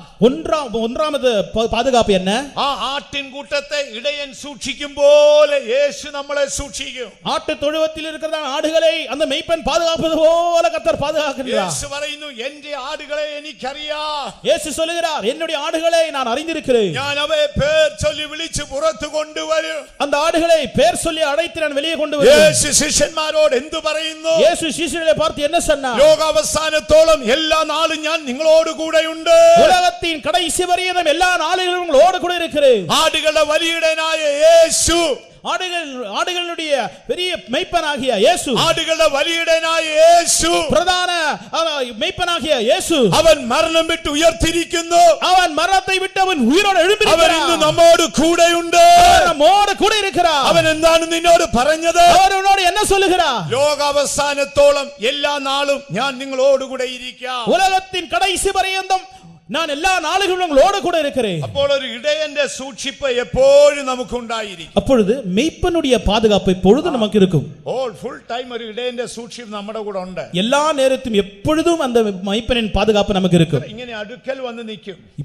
இவ்வளவு பக்கத்திலே வந்து நிற்பார். നമ്മുടെ അടുക്കൽ ഒരു ഇടയന്റെ സൂക്ഷിപ്പുണ്ട്. நம்முடைய பட்சத்திலே மேய்ப்பனின் ஒரு பாதுகாப்பு இருக்கிறது. രണ്ടാമത്തെ സൂക്ഷിപ്പ് ആരുടേതാണ്? இரண்டாவது பாதுகாப்பு யாருடைய பாதுகாப்பு? ബൈബിൾ എന്തു പറഞ്ഞു? வேத புத்தகம் என்ன சொல்லுகிறது? നിന്റെ എല്ലാ വഴികളിലും നിന്നെ കാക്കുവാൻ പിതാവ് ഒരു ദൂതനോട് കൽപ്പിച്ചിട്ടുണ്ട്. உன்னுடைய எல்லா வழிகளிலும் பாதுகாக்க முடியாத தேவ தூதனை கட்டளை செய்திருக்கிறார். ദൂതൻ നിന്നോട് കൂടെയുണ്ട്. தேவனுடைய தூதன் அவரை அழைத்திருக்கிறார். അവൻ നിന്റെ കാല് കല്ലിൽ തട്ടിപ്പോകാതെ നിന്നെ സൂക്ഷിക്കും. உன்னுடைய வழிகளில் எல்லாம் உன்னை காப்பதற்காக உன்னுடைய பாதங்கள் கல்லில் தட்டாதபடிக்கு அவர் தேவ தூதனை கொண்டு உன்னை பாதுகாப்பார். ഒരു ദൂതൻ സദാസമയം ഉണ്ട്. ஒரு தேவ தூதன் எப்பொழுதும் உன் கூட இருக்கிறார். നമ്മുടെ റൈറ്റ് സൈഡിൽ അദ്ദേഹം ഉണ്ട്. அவனுடைய வலது பக்கத்திலே அவன் வந்து இருக்கிறார். ദൈവത്തിന് മഹത്വം ഉണ്ടാകട്ടെ. கர்த்தருக்கு மகிமை உண்டாகட்டும். ആ ദൂതന്റെ സൂക്ഷിപ്പാണ് നമുക്ക് എപ്പോഴും ഉള്ളത്. அந்த தேவ தூதனுடைய பாதுகாப்பு தான் எப்பொழுதும் இருக்கிறது. നമുക്ക് പലപ്പോഴും അറിഞ്ഞുകൂടാ സഹോദരങ്ങളെ. எத்தனையோ முறை நாம் அறியாமல் இருக்கிறோம் சகோதரர்களே. ആരാണ് ഈ ദൂതനെ നിങ്ങൾക്ക് അയച്ചു തന്നത്? இந்த தூதனை அழைத்து நமக்கு அனுப்பி தந்தார் யார்? നിങ്ങൾ രക്ഷിക്കപ്പെട്ട ദിവസം ഓർമ്മയുണ്ടോ? நீங்கள் ரட்சிக்கப்பட்ட அந்த நாளை நீங்கள் நினைவு கூறுகிறீர்களா? ആ രക്ഷിക്കപ്പെട്ട ദിനം കറക്റ്റ് ആയിട്ട് ഓർമ്മയുള്ളവരെന്ന് കൈ ഉയർത്താമോ? நான் என்றைக்கு ரட்சிக்கப்பட்டேன் என்ற அந்த நாளை ஞாபகத்தில் வைத்திருக்கிறவர்கள் தயவு செய்து கைகளை உயர்த்துங்கள். നിങ്ങൾ രക്ഷിക്കപ്പെട്ട ദിനം നിങ്ങൾക്ക് ഓർമ്മയുണ്ടോ? நீங்கள் ரட்சிக்கப்பட்ட அந்த நாள் உங்களுக்கு ஞாபகம் இருக்கிறதா? ആ രക്ഷിക്കപ്പെട്ട ദിവസം എന്താണ് സംഭവിച്ചത്? அந்த ரட்சிக்கப்பட்ட நாளிலே என்ன நடந்தது? എന്താണ് അന്ന് സംഭവിച്ചത്? உங்களுக்கு நடந்த காரியம் தான் என்ன? തിരുവെഴുത്ത് നമ്മൾ പഠിക്കുമ്പോൾ தேவனுடைய வசனத்தை வாசிக்கும் பொழுது നിങ്ങൾ രക്ഷിക്കപ്പെട്ട ദിവസം, நீங்கள் ரட்சிக்கப்பட்ட அந்நாளிலே നിങ്ങളുടെ പേർ നീതിമാന്മാരോടുകൂടെ ജീവന്റെ പുസ്തകത്തിൽ എഴുതി. நீதிமான்கள் உடைய புத்தகத்திலே உங்கள் பேரும் எழுதப்பட்டது. രണ്ടാമത് നിങ്ങളുടെ പിതാവിന്റെ രാജ്യത്തിൽ, பிதாவினுடைய ராஜ்யத்திலே നിങ്ങൾക്ക് അളവ് നൂല് വീണു. உங்களுக்கு ஒரு பகுதி ஒரு அளவு கொடுக்கப்பட்டிருக்கிறது. അവകാശമായ ഒരു സ്ഥലം നിങ്ങൾക്ക് നൽകി. உங்களுக்கு சுதந்திரமாக ஒரு இடத்தை ஆயத்தம் பண்ணியிருக்கிறார். അടുത്തതായിട്ട് എന്ത് ചെയ്തു? அடுத்ததாக என்ன செய்கிறார்? നിങ്ങളുടെ എല്ലാ വഴികളിലും നിങ്ങളെ കാക്കുവാൻ പിതാവ് ഒരു ദൂതനോട് കൽപ്പിച്ചു. உங்களுடைய எல்லா வழிகளிலும் உங்களை காக்கும்படியாக ஒரு தேவ தூதனை கட்டளையிட்டு இருக்கிறார். അടുത്തതായിട്ട് എന്ത് സംഭവിച്ചു? அடுத்ததாக அவர் என்ன சொல்லுகிறார்? പാമ്പുകളെയും തേളുകളെയും ചവിട്ടുവാനുള്ള അധികാരം നിങ്ങൾക്ക് തന്നു. பாம்புகளையும் தேளுகளையும் துதிகளையும் மிதிக்கக்கூடிய ஒரு அதிகாரத்தை உங்களுக்கு தருகிறார். അതിനുശേഷം എന്ത് സംഭവിച്ചു? அதன் பிறகு என்ன நடக்கிறது? നിങ്ങൾക്ക് നിത്യത വരെയുള്ള ഒരു ട്രാവലിംഗ് ഗൈഡ് വരച്ചു തന്നു. நித்தியம் வரைக்கும் உங்களை பாதுகாக்கக்கூடியதான ஒரு காவல் கர்த்தர் உங்களுக்கு தருகிறார். ട്രാവലിംഗ് ഗൈഡ്, டிராவலிங், நீங்கள் சென்று சேரக்கூடியதான யாத்திரை செய்யக்கூடிய டிராவலிங் கைடன்ஸ் நடத்தி உங்களுக்கு தருகிறார். ട്രാവലിംഗ് ഗൈഡ് മാർക്ക് ചെയ്തു ദൂതനേൽ കൊടുത്തിട്ടുണ്ട്. உங்களுக்கு வழி காட்டி கொடுக்கக்கூடிய ஒரு வழிகாட்டியாகிய தேவ தூதனை உங்களுக்கு அமைத்து தருகிறார். നിങ്ങൾ രക്ഷിക്കപ്പെട്ടപ്പോൾ, நீங்கள் ரட்சிக்கப்பட்ட பொழுது നിങ്ങളുടെ പേർ ജീവപുസ്തകത്തിൽ എഴുതി, உங்களுடைய பேர் ஜீவ புஸ்தகத்தில் எழுதுகிறார். നിങ്ങൾക്ക് മനോഹര ദേശത്ത് അളവുനൂല് വീണു. அந்த சுந்தர நாட்டிலே உங்களுக்கு ஒரு தேசத்தை, ஒரு இடத்தை சுதந்திரமாக தருகிறார். നിങ്ങളുടെ വഴികളിൽ നിങ്ങളെ കാക്കുവാൻ ഒരു ദൂതനെ ഏൽപ്പിച്ചു. எல்லா வழிகளிலும் உங்களை பாதுகாக்க முடியாத தேவ தூதனை அனுப்புகிறார். പാമ്പുകളെയും തേളുകളെയും ചവിട്ടി മെതിക്കാനുള്ള അധികാരം നിങ്ങൾക്ക് തന്നു. பாம்புகளையும் தேளுகளையும் மிதிக்கக்கூடிய ஒரு அதிகாரத்தை உங்களுக்கு தருகிறார். അതിലുപരിയായി നിത്യത വരെയുള്ള ഒരു ട്രാവലിംഗ് ഗൈഡ് മാർക്ക് ചെയ്തു. அதற்கும் மேலாக இந்த நித்தியம் வரைக்கும் உங்களை வழிநடத்தக்கூடிய வழிகாட்டியாகிய ஒரு தேவ தூதனை உங்களுக்கு அனுப்புகிறார். ഒരു ട്രാവലിംഗ് ഗൈഡ് വരച്ചു കൊടുത്തു. ஒரு டிராவலிங் கைடை அவர் வரைத்து கொடுத்துகிறார். ഞാൻ സ്വർഗം വരെ എത്തുന്നത് വരെ എല്ലാം വരച്ചിരിക്കുന്നതാണ്. பரலோகம் வரை சேருவதற்கு கூடிய வழியெல்லாம் வரைத்து காட்டி இருக்கிறார். അതിന്റെ സൂക്ഷിപ്പുകാരനായ ദൂതന്റെ കയ്യിലുണ്ട്. காரணம் பாதுகாக்கக்கூடிய ஒரு தேவ தூதன் கூட இருக்கிறார். അദ്ദേഹത്തിന്റെ ആ ട്രാവലിംഗ് മാർക്ക് ചെയ്ത ഗൈഡ് കൊടുത്തിട്ട് அந்த நான் போகக்கூடிய வழியை அவர் குறித்து வரைத்து அவர் காண்பித்து എന്നിട്ടാ പറഞ്ഞത്, ഇവന്റെ എല്ലാ വഴികളിലും നീ സൂക്ഷിച്ചോണം. இவனுடைய எல்லா வழியும், போக வேண்டிய வழியெல்லாம் நீ பாதுகாத்துக் கொள்ள வேண்டும். നമ്മളെ കുറിച്ചെല്ലാം മാർക്ക് ചെയ്തിട്ടുണ്ട്. நம்மை குறித்து எல்லாம் ஏற்கனவே அவர் குறித்து வைத்திருக்கிறார். ആ മാർക്ക് ചെയ്ത വിഷയത്തിൽ, அந்த குறித்து வைத்த விஷயத்தில் ചില കഷ്ടരാത്രികൾ ഉണ്ട്, சில துக்கத்தின் இரவுகள் இருக்கிறது, ചില വ്യർത്ഥമായ മാസങ്ങൾ ഉണ്ട്, சில சில துக்கத்தின் இரவுகள் இருக்கின்றன.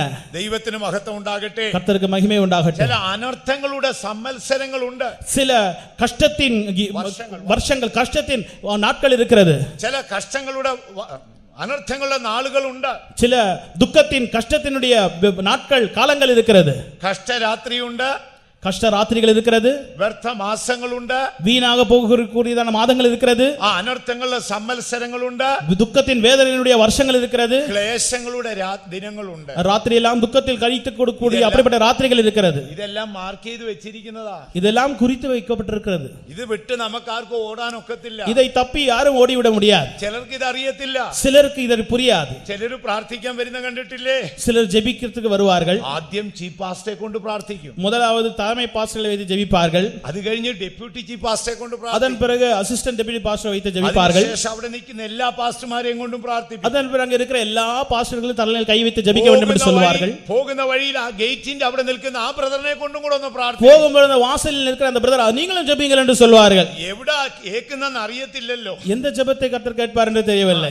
ആര് പ്രാർത്ഥിച്ചാ കേൾക്കുന്ന അറിയത്തില്ലല്ലോ. யார் ஜெபித்தால் கர்த்தர் கேட்பார் என்று தெரியவில்லை. ദൈവവൈദ്യരെ, നീ ഒരു സത്യം അറിഞ്ഞാട്ട്, அருமையான தேவனுடைய பிள்ளையே, நீ ஒரு சத்தியத்தை அறிந்து கொள். നിന്റെ ഒരു ട്രാവലിംഗ് മാർക്ക് ദൈവം മാർക്ക് ചെയ്തതാ. நீ யாத்திரை செய்யக்கூடிய அந்த வழியை கர்த்தர் ஏற்கனவே குறித்து வைத்து விட்டார். അതൊക്കെ ദൈവത്തിന്റെ പദ്ധതിയാണ്. அது தேவனுடைய திட்டமாக இருக்கிறது. അത് ചീഫ് പാസ്റ്റർ പ്രാർത്ഥിച്ചാലും സെൻട്രൽ പാസ്റ്റർ പ്രാർത്ഥിച്ചാലും ഒന്നും മാറത്തില്ല. அது தலைமை பாஸ்டர்மார்கள் பிரார்த்தித்தாலும் அந்த வழியை மாற்ற முடியாது. അതൊക്കെ മാർക്ക് ചെയ്ത് വെച്ചിരിക്കുന്നതല്ലേ. அது கர்த்தர் ஏற்கனவே குறித்து வைத்திருக்கிறார். പലർക്കും ഇത് അറിഞ്ഞുകൂടാ, பலருக்கும் இது தெரியாது. അപ്പൊ എന്തോ ചെയ്യണം? நாம் என்ன செய்ய வேண்டும்? ഇവിടേക്ക് ഒരിക്കൽ മോശ കയറി പറഞ്ഞു. ஒருமுறை மோசே சொன்னார். മോശ ദൈവത്തോട് പറയുകയാണ്, மோசே தேவனிடத்தில் சொல்லுகிறார், ദൈവമേ, നിന്റെ വഴികൾ എന്നെ ഒന്ന് അറിയിക്കാമോ? தேவனே, உம்முடைய வழிகளை எனக்கு காண்பித்தருளும். നിന്റെ വഴി എന്നെ ഒന്ന് അറിയിക്കാമോ? உம்முடைய வழிகளை எனக்கு அறிவித்தருளும். അപ്പോൾ യഹോവ മോശയോട് പറഞ്ഞു, ഞാൻ വഴികളെല്ലാം അറിയിച്ചു തരാം. അപ്പോൾ கர்த்தர் மோசேயிடம் சொல்றார், என்னுடைய வழிகள் எல்லாம் உனக்கு நான் காண்பித்து தருகிறேன். നമ്മളെ ഇടയ്ക്കൊന്ന് ചോദിച്ചാ മതി. நாமும் கர்த்தரிடத்திலே நாம் அவ்வப்பொழுது கேட்க வேண்டும். ദൈവമേ, നിന്റെ വഴി എന്നെ ഒന്ന് അറിയിക്കാമോ? கர்த்தாவே, உம்முடைய வழிகளை எனக்கு காண்பித்தருளும். അപ്പോൾ ദൈവം ആ വഴിയൊക്കെ പറഞ്ഞു തരും. அப்ப அந்த வழியெல்லாம் கர்த்தர் நமக்கு காட்டி தருவார். അല്ലാതെ നമ്മൾ ചിന്തിക്കുന്ന പദ്ധതി അല്ല ദൈവത്തിന്റേത്. அது இல்லாமல் நாம் யோசிப்பது அல்ல கர்த்தருடைய திட்டம். അപ്പോൾ നമ്മൾ ആ ദൈവത്തിന്റെ കരത്തിന്റെ സൂക്ഷിപ്പാണ് പഠിച്ചുകൊണ്ടിരിക്കുന്നത്. நாம் கர்த்தருடைய கரத்தில் இருக்கிற பாதுகாப்பை படித்துக் கொண்டிருக்கிறோம். ഒന്നാമത്തേത് ഇടയന്റെ സൂക്ഷിപ്പാ. ஒன்றாவது மெய்ப்பனின் பாதுகாப்பு. യേശു എപ്പോഴും നമ്മുടെ കൂടെ ഉണ്ട്. இயேசு எப்பொழுதும் நம்முடைய கூட இருக்கிறார். ഒരു സെക്കൻഡ് പോലും നമ്മളെ വിട്ടു പോകരുത്. ஒரு க்ஷண நிமிஷம் கூட நம்மை விட்டு போவதில்லை. ലോകാവസാനത്തോളം എല്ലാ നാളും ഞാൻ നിങ്ങളോട് കൂടെ ഇരിക്കും. உலகத்தின் கடைசி வரையிலும் எல்லா நாளுகளிலும் நான் உங்களோடு கூட இருக்கிறேன். യേശു എന്റെ കൂടെ ഉണ്ടെന്ന് എത്ര പേര് വിശ്വസിക്കുന്നു? இயேசு என் கூடவே இருக்கிறார் என்று எத்தனை பேர் விசுவாசிக்கிறீர்கள்? ഉയർത്തി ഒരു ഹല്ലേലൂയ പറഞ്ഞാട്ടെ. கைகளை சொல்லுங்க. അടുത്തത് ഒരു ദൂതൻ നമ്മുടെ കൂടെ ഉണ്ട്. ஒரு தூதன் நம்முடைய கூடவே இருக்கிறார். അദ്ദേഹം എപ്പോഴും റൈറ്റ് സൈഡിലുണ്ട്. அவன் எப்பொழுதும் வலது பக்கத்தில் வந்து கொண்டிருக்கிறார். എത്രയോ പ്രാവശ്യം നമ്മളെ സഹായിച്ചിരിക്കുന്നു. எத்தனையோ நேரத்திலே அவன் உதவி செய்திருக்கிறான். എന്നെയൊക്കെ ഒരുപാട് പ്രാവശ്യം സഹായിച്ചിട്ടുണ്ട്. என்னை எத்தனையோ முறைகள் உதவி செய்திருக்கிறார். ഞാൻ പലപ്പോഴും അദ്ദേഹത്തെ കണ്ടിട്ടുണ്ട്. எத்தனையோ முறை அந்த தேவதூதனை நான் பார்த்திருக்கிறேன். ഞാൻ വിശ്വസ്തനായതുകൊണ്ടല്ല, நான் ഉണ്மைയുള്ളവൻ அதற்காக அல்ல, ദൈവം വിശ്വസ്തനായതുകൊണ്ടാണ്. என்னுடைய தேவன் உள்ளவர் அதற்காக. അദ്ദേഹത്തോട് ദൈവം എന്തു പറഞ്ഞു? அவனோட கர்த்தர் என்ன சொன்னார்? ഞാൻ രക്ഷിക്കപ്പെട്ടപ്പോൾ, நான் രക്ഷിക്കപ്പെട്ട பொழுது ഒരു ദൂതനെ വിളിച്ചിട്ട് പറഞ്ഞു, ஒரு தேவதூதனை அழைத்து சொன்னார், ഇവൻ വരാനിരിക്കുന്ന രക്ഷയ്ക്ക് നിയോഗിതനാണ്. இவன் வரப்போகிற ரட்சிப்புக்கு இவன் தகுதி உள்ளவன். അതിനായി ഇവനെ നിയോഗിച്ചതാണ്. அதற்காக நான் இவனை ஆயத்தம் பண்ணி வைத்திருக்கிறேன். എപ്പോഴും ഇവന്റെ വലതു സൈഡിൽ കാണണം. ஆகவே எப்பொழுதும் இவனுடைய வலது பாதத்திலே நீ நிற்க வேண்டும். കാല് കല്ലിൽ തട്ടിപ്പോകാതെ നീ ഇവനെ സൂക്ഷിച്ചോണം. இவனுடைய கால்கள் கல்லில் இடரை போகாமல் நீ பாதுகாத்துக் கொள்ள வேண்டும். ഒരു ദൂതൻ നമ്മുടെ കൂടെ ഉണ്ട്. വിശ്വസിക്കുന്നുവോ? ஒரு தேவதூதன் எப்பொழுதும் உங்கள் கூட இருக்கிறார். நீங்கள் விசுவாசிக்கிறீர்களா? എത്ര പേര് വിശ്വസിക്കുന്നു? எத்தனை பேர் விசுவாசிக்கிறீர்கள்? ഒരു ദൂതൻ എന്റെ കൂടെ ഉണ്ട്. ஒரு தேவதூதன் என்னோட கூட இருக்கிறான். ഞാൻ ഉറങ്ങുമ്പോൾ, நான் தூங்கும் பொழுது, ഞാൻ വാഹനം ഓടിക്കുമ്പോൾ, நான் வண்டி ஓட்டும் பொழுது, ഞാൻ ജോലി ചെയ്യുമ്പോൾ, நான் வேலை செய்யும் ഞാൻ பொழுது, ആരാധനയ്ക്ക് വരുമ്പോൾ, நான் ஆராதனைக்கு வரும் பொழுது, all time എല്ലാ സമയവും, எந்நேரமும் எப்பொழுதும், ഞാൻ തീയിൽ കൂടെ പോകുമ്പോൾ, நான் அக்கினியில் கூட போகும் பொழுது, വെള്ളത്തിൽ കൂടെ പോകുമ്പോൾ, நான் நெருப்பிலும் தண்ணீரிலும் போகும் பொழுது, ഞാൻ സ്വർഗ്ഗത്തിൽ കയറിയപ്പോൾ, நான் பரலோகத்தில் ஏழும் பொழுது, ഞാൻ പാതാളത്തിന്റെ വാതിക്കൽ കിടക്ക വിരിച്ചപ്പോൾ, நான் பாதாளத்தில் அந்த வாசலிலே கடக்கும் பொழுது, ഒരു ദൂതൻ എന്റെ കൂടെ ഉണ്ട്. ஒரு தேவதூதன் என்னோட கூட இருக்கிறார். വിശ്വസിക്കുന്നവർ കരങ്ങൾ ഉയർത്തി ഒരു ഹല്ലേലൂയ പറഞ്ഞാട്ടെ. சொல்லுங்க. ദൈവം നമ്മളെ വിളിച്ചത് അനുഗ്രഹത്തിനാണ്. தேவன் உன்னை அழைத்தது ஆசீர்வாதத்திற்காக. നമ്മൾ വെറും മൺപൊടികളാണ്. நாம் வெறும் பொடிதான். പക്ഷേ ആ ദൂതൻ സദാസമയം കൂടിയിരിക്കും. ஆனால் எல்லா நேரம் எப்பொழுதும் அந்த தேவதூதன் நம்ம கூட இருக்கிறார். ദൈവത്തിന് മഹത്വം ഉണ്ടാകട്ടെ. கர்த்தருக்கு மகிமை உண்டாகட்டும். പല കാര്യത്തിൽ നമ്മളെ ആ ദൂതൻ സഹായിക്കും. எத்தனையோ நேரம் எல்லா நேரத்திலும் தேவதூதன் நமக்கு உதவி செய்வார். പലപ്പോഴും എന്നെ സഹായിച്ചിട്ടുണ്ട്. எத்தனையோ முறை அவன் எனக்கு உதவி செய்திருக்கிறார். എത്ര ദുരിതമാണേലും എത്ര കഷ്ടമാണേലും എന്റെ മനസ്സ് ധൈര്യപ്പെടും. എനിക്കറിയാം എന്റെ പിതാവിന്റെ വിശ്വസ്തത ഹേതുവായി ഒരു ദൂതൻ ഫുൾ ടൈം എന്നോട് കൂടെ ഉണ്ട്. நான் சோர்ந்து போகிறதான நேரத்தில் எல்லாம், தளர்ந்து போகிறதான நேரத்தில் எல்லாம் ஒரு தேவதூதன் அவன் எனக்கு உதவி செய்கிற கரத்தை நான் எப்பொழுது நான் அனுபவித்திருக்கிறேன். നമ്മൾ ഉറങ്ങുമ്പോൾ നമ്മുടെ തലക്കൽ നിൽക്കും. நாம் நித்திரை செய்யும் பொழுது நம்முடைய தலைமாட்டிலே அவன் வந்து நிற்பார். അപ്പോൾ ഞാൻ നിങ്ങളോട് ദൈവരാജ്യം പ്രസംഗിക്കുമ്പോൾ എനിക്ക് കാണാൻ ഒക്കുന്നില്ല, പക്ഷേ അദ്ദേഹം എന്റെ റൈറ്റ് സൈഡിൽ നിൽപ്പുണ്ട്. இப்பொழுது தேவனுடைய வசனத்தை நான் சொல்லிக் கொடுக்கிறேன். இப்பொழுது என்னால் பார்க்க முடியவில்லை, ஆனால் என்னுடைய பட்சத்திலே தேவதூதன் வந்து நிற்கிறார். നൂറുകണക്കിന് മൈൽ യാത്ര ചെയ്യുമ്പോൾ വാഹനത്തിൽ അദ്ദേഹത്തിന്റെ സാന്നിധ്യം ഉണ്ടാകും. எத்தனையோ கிலோமீட்டர் நான் யாத்திரை செய்கிறேன். நான் யாத்திரை செய்யும் பொழுதெல்லாம் தேவதூதன் ഇന്ന് രാത്രി നിങ്ങൾ അറിഞ്ഞാട്ടെ, இன்று இரவு நீங்கள் அறிந்து கொள்ளுங்கள், നിങ്ങൾ വിളിക്കപ്പെട്ടത് അനുഗ്രഹത്തിനാണ്. நீங்கள் ஆசீர்வாதத்திற்காக அழைக்கப்பட்டிருக்கிறீர்கள். അനുഗ്രഹം നിങ്ങളുടെ സൂക്ഷിപ്പാൻ, அந்த ஆசீர்வாதம் உங்களுடைய பாதுகாப்பாகும். ഒരു ഇടയന്റെ സൂക്ഷിപ്പ് നിങ്ങൾക്കുണ്ട്. ஒரு மெய்ப்பனின் பாதுகாப்பு உங்களுக்கு இருக்கிறது. ഒരു ദൂതന്റെ സൂക്ഷിപ്പ് നിങ്ങൾക്കുണ്ട്. ஒரு தேவதூதனின் பாதுகாப்பு உங்களுக்கு இருக்கிறது. അടുത്തതായിട്ട് ആരാണ് സൂക്ഷിക്കുന്നത്? அடுத்தது யார் நம்மை பாதுகாக்கிறது? திருத்தத்தில் மூന്നാமனாയ പരിശുദ്ധാത്മാവ്, திருத்தத்திலே மூன்றாம் நபராகிய பரிசுத்த ஆவியானவர். റിബേക്കയെ എലിയസർ സൂക്ഷിച്ചതുപോലെ, ரெபெக்காவை எலியேசர் സൂക്ഷിച്ചതുപോലെ பாதுகாத்ததை போல ഇതുപോലെയാണ് പരിശുദ്ധാത്മാവ് നമ്മെ സൂക്ഷിക്കുന്നത്. இதை போலவே பரிசுத்த ஆவியானவர் நம்மை பாதுகாக்கிறார். അദ്ദേഹം നമ്മളെ നിത്യം സൂക്ഷിക്കുക, எப்பொழுதும் நம்மை பாதுகாக்கிறார். വീഴാതെ വണ്ണം നമ്മെ സൂക്ഷിച്ച് நம்மை விடாதபடிக்கு அவர் நம்மை பாதுகாத்து നമ്മെ ദൈവസന്നിധിയിൽ കൊണ്ടുപോയി നിർത്തും. தேவனுடைய சன்னிதானத்தில் நம்மை கொண்டு சென்று நிறுத்துகிறார். റിബേക്കയെ സൂക്ഷിച്ച് ரெபெக்காவை பாதுகாத்து അബ്രഹാമിന്റെ കൂടാരത്തോളം കൊണ്ടെത്തിച്ചതുപോലെ ஆபிரகாமின் கூடாரம் வரை கொண்டு வந்து சேர்த்தது போல നിങ്ങളെ സൂക്ഷിച്ച് உங்களையும் பாதுகாத்து നിത്യതയിൽ കൊണ്ടുപോയി എത്തിക്കും. நித்தியம் வரைக்கும் உங்களை கொண்டு போய் சேர்ப்பார். നാം ദൈവത്തിൽ വിശ്രമിക്കുന്ന മനുഷ്യരായിരിക്കണം. ஆம், கர்த்தரில் நாம் இளைப்பாறுகிற மனிதர்களாக இருக்க നമ്മുടെ வேண்டும். കർത്താവായ യേശുവിന്റെ ക്രൂശ് മരണം യാഥാർത്ഥ്യമാണ്. நம்முடைய கர்த்தராகிய இயேசு கிறிஸ்துவின் சிலுவை மரணம் உண்மையானது. അങ്ങനെയാണെങ്കിൽ യേശു മുഖാന്തരമുള്ള അനുഗ്രഹങ്ങളും യാഥാർത്ഥ്യമാണ്. அப்படி என்றால் இயேசுவின் மூலமாக பெற்றுக்கொள்கிற அந்த ஆசீர்வாதங்களும் உண்மையானவைகள். നമ്മുടെ ജീവിതം ഒരു റിസർച്ച് സെന്റർ അല്ല. நம்முடைய வாழ்க்கையானது ஏதோ பரிசோதித்து பார்க்கலாம் என்று சொல்லக்கூடிய ரிசர்ச் சென்டர் அல்ல. നമ്മുടെ ക്രിസ്തീയ ജീവിതം ഒരു പരീക്ഷണശാലയല്ല. நம்முடைய கிறிஸ்தவ வாழ்க்கை பரிசோதனை செய்யக்கூடிய ഞാനും നിങ്ങളും ദൈവത്തിന്റെ കരത്തിലാണ്. நீயும் நானும் தேவனுடைய கரத்திலே இருக்கிறோம். ആ കരത്തിൽ നിന്ന് ഒരു ദുഷ്ടൻ നിന്നെ വലിച്ചു പറിക്കത്തില്ല. அந்த கரத்திலிருந்து ஒரு துன்மார்க்கன் உன்னை பிரித்து விட முடியாது. ആ കരത്തിൽ ഒരു ഇടയന്റെ സൂക്ഷിപ്പുണ്ട്. அந்த கரத்திலே ஒரு மெய்ப்பனின் பாதுகாப்பு இருக்கிறது. ആ കരത്തിൽ ഒരു ദൂതന്റെ സൂക്ഷിപ്പുണ്ട്. அந்த கரத்திலே ஒரு தேவதூதனின் பாதுகாப்பு இருக்கிறது. ആ കരത്തിൽ ആത്മാവിന്റെ സൂക്ഷിപ്പുണ്ട്. அந்த கரத்திலே ஆவியானவருடைய பாதுகாப்பு இருக்கிறது. വീണ്ടും അടുത്തതായി എന്തു പറയുന്നു? அடுத்தபடியாக பிறகு என்ன படிக்கிறோம்? അടുത്ത സൂക്ഷിപ്പ് യേശുവിന്റെ രക്തത്തിന്റെ സൂക്ഷിപ്പാണ്. அதன் பிறகு இயேசு கிறிஸ்துவின் இரத்தம் நம்மை ആ பாதுகாக்கிறது. രക്തം നിങ്ങളുടെ കാതുകളിൽ പുരട്ടിയിരിക്കുക. அந்த இரத்தம் நம்முடைய காதுகளிலே பூசப்பட்டிருக்கிறது. എന്താണ് സംഹാരകനോട് പറഞ്ഞത്? அந்த அழிக்கிறதான தேவதூதனோடு என்ன சொன்னான்? സംഹാരകനോട് എന്തു പറയുന്നു? அந்த சம்ஹாரனிடத்தில் என்ன சொன்னான்? ആ രക്തക്കറ കാണുന്ന വീട്ടിൽ നീ കയറരുത്. அந்த இரத்தத்தை பார்க்கிற வீட்டில் நீ சேரக்கூடாது. അതേ രക്തത്തിന്റെ ഒരു സൂക്ഷിപ്പുണ്ട്. இரத்தத்தின் பாதுகாப்பு உனக்கு இருக்கிறது. അടുത്തതായിട്ട് എന്തു പറയുന്നു? அடுத்ததாக என்ன சொன்னான்? ദൈവത്തിന്റെ വിശ്വസ്തത നിനക്ക് പരിചയം പലകയുമാ. தேவனுடைய உண்மை உனக்கு பரிசையும் கேடகமும் ஆகும். ചിലപ്പോൾ ദുഷ്ടൻ നിന്റെ നേരെ തീയമ്പുകളെ എറിഞ്ഞേക്കാം. ஒருவேளை அந்த துன்மார்க்கன் உனக்கு விரோதமாக தீ அம்புகளை எய்யலாம். ദുഷ്ടൻ നിന്റെ മേൽ തീയമ്പുകളെ എറിഞ്ഞേക്കാം. அந்த துன்மார்க்கன் தீ அம்புகளை உன்மேலே அவன் எய்யலாம். പക്ഷേ ദൈവത്തിന്റെ വിശ്വസ്തത നിനക്ക് സൂക്ഷിപ്പാൻ. ஆனால் தேவனுடைய உண்மை இருக்கிறது, அது உனக்கு பாதுகாப்பாகும். എത്ര ദൈവമക്കൾ വിശ്വസിക്കുന്നു? எத்தனை தேவஜனங்களை விசுவாசிக்கிறீர்கள்? മോശെ ഇസ്രായേലോട് പറയുകയാണ്, மோசே இஸ்ரவேலர்களை பார்த்து சொல்லுகிறார், ഇസ്രായേലേ കേട്ടുകൊള്ളുവീൻ, இஸ்ரவேலர்களே கேளுங்கள், യഹോവ നിങ്ങളെ അനുഗ്രഹിച്ച് കാക്കുമാറാകട്ടെ. கர்த்தர் உங்களை ஆசீர்வதித்து உங்களை காக்க கடவர். ദൈവം നിങ്ങളെ എന്തിനു വിളിച്ചു? கர்த்தர் உங்களை எதற்காக அழைத்தார்? ഒന്ന്, യേശുവിന്റെ സമാധാനം നിങ്ങളുടെ ഹൃദയത്തിൽ വാഴട്ടെ. இயேசுவின் சமாதானம் உங்கள் இருதயத்தில் வாழுகை செய்ய ഈ முடியாது. ശപിക്കപ്പെട്ട ഭൂമിയിൽ നിങ്ങൾ അനുഗ്രഹിക്കപ്പെടട്ടെ. இந்த சபிக்கப்பட்ட உலகத்திலே நீங்கள் ஆசீர்வதிக்கப்படும். ആ അനുഗ്രഹം നിനക്ക് വിടുതലായി തീരട്ടെ. அந்த ஆசீர்வாதம் உனக்கு விடுதலையாக ആ അനുഗ്രഹം നിനക്ക് സമാധാനമായി തീരട്ടെ. அந்த ஆசீர்வாதம் உனக்கு சமாதானமாக ആ மாறட்டும். അനുഗ്രഹം നിനക്ക് ശക്തിയായി തീരട്ടെ. அந்த ஆசீர்வாதம் பலமாக உனக்கு ആ மாறட்டும். അനുഗ്രഹം നിന്റെ സൂക്ഷിപ്പായി തീരട്ടെ.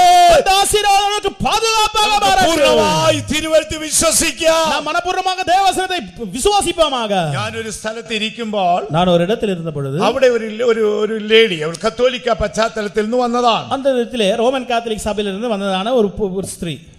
ആ സിസ്റ്റർ, അവളുടെ ഒരു കാല് അല്പം കഷ്ടമാണ് നടക്കാൻ. அந்த சகோதரிகள் கால்களில் ஏதோ பிரச்சனை இருந்தது, நன்றாக நடக்க முடியாது. അവൾ ജന്മനാൽ തന്നെ അവളുടെ ഒരു കാല് വളരെ വീക്കായിരുന്നു. பிறப்பிலே அவர்களுக்கு ஒரு காலிலே மிகவும் பலம் இல்லாமை.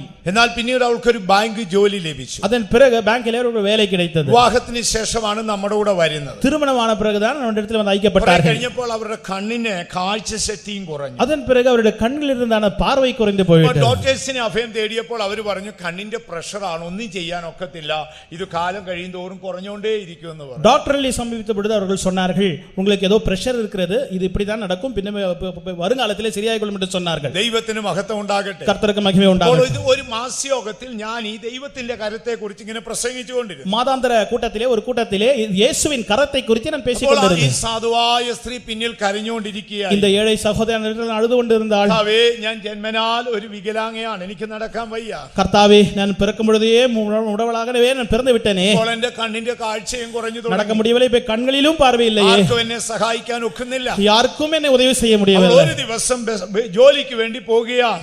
ஒரு முறை அவர் வேலைக்கு செல்லுகிறார். അപ്പോൾ അവൾ ഒരു വാഹനത്തിൽ കയറി. அவர் வண்டியிலே ஏறினார். വാഹനത്തിലോട്ട് കയറുന്ന ഉടനെ அவர் வண்டியிலே ஏறின பொழுது അതൊരു പ്രൈവറ്റ് ബസ്സായിരുന്നു. அது ஒரு பிரைவேட் பஸ்ஸாக இருந்தது. പെട്ടെന്ന് വെല്ലടിച്ച് വാഹനം മുൻപോട്ട് അങ്ങ് എടുത്തു. திடீரென்று பெல் அடித்து விட்டார்கள். அந்த தனியார் வண்டி போய்விட்டது. അവളുടെ കൈവിട്ട് അവൾ പുറകിലേക്ക് പോയി. அவர் அப்படியே மலர்ந்து கீழே விழுந்தார். പുറകിലേക്ക് ഇങ്ങനെ മലക്കി அவள் മലർന്ന് இப்படி தரிப்பு கீழே விழுந்து விட்டார்.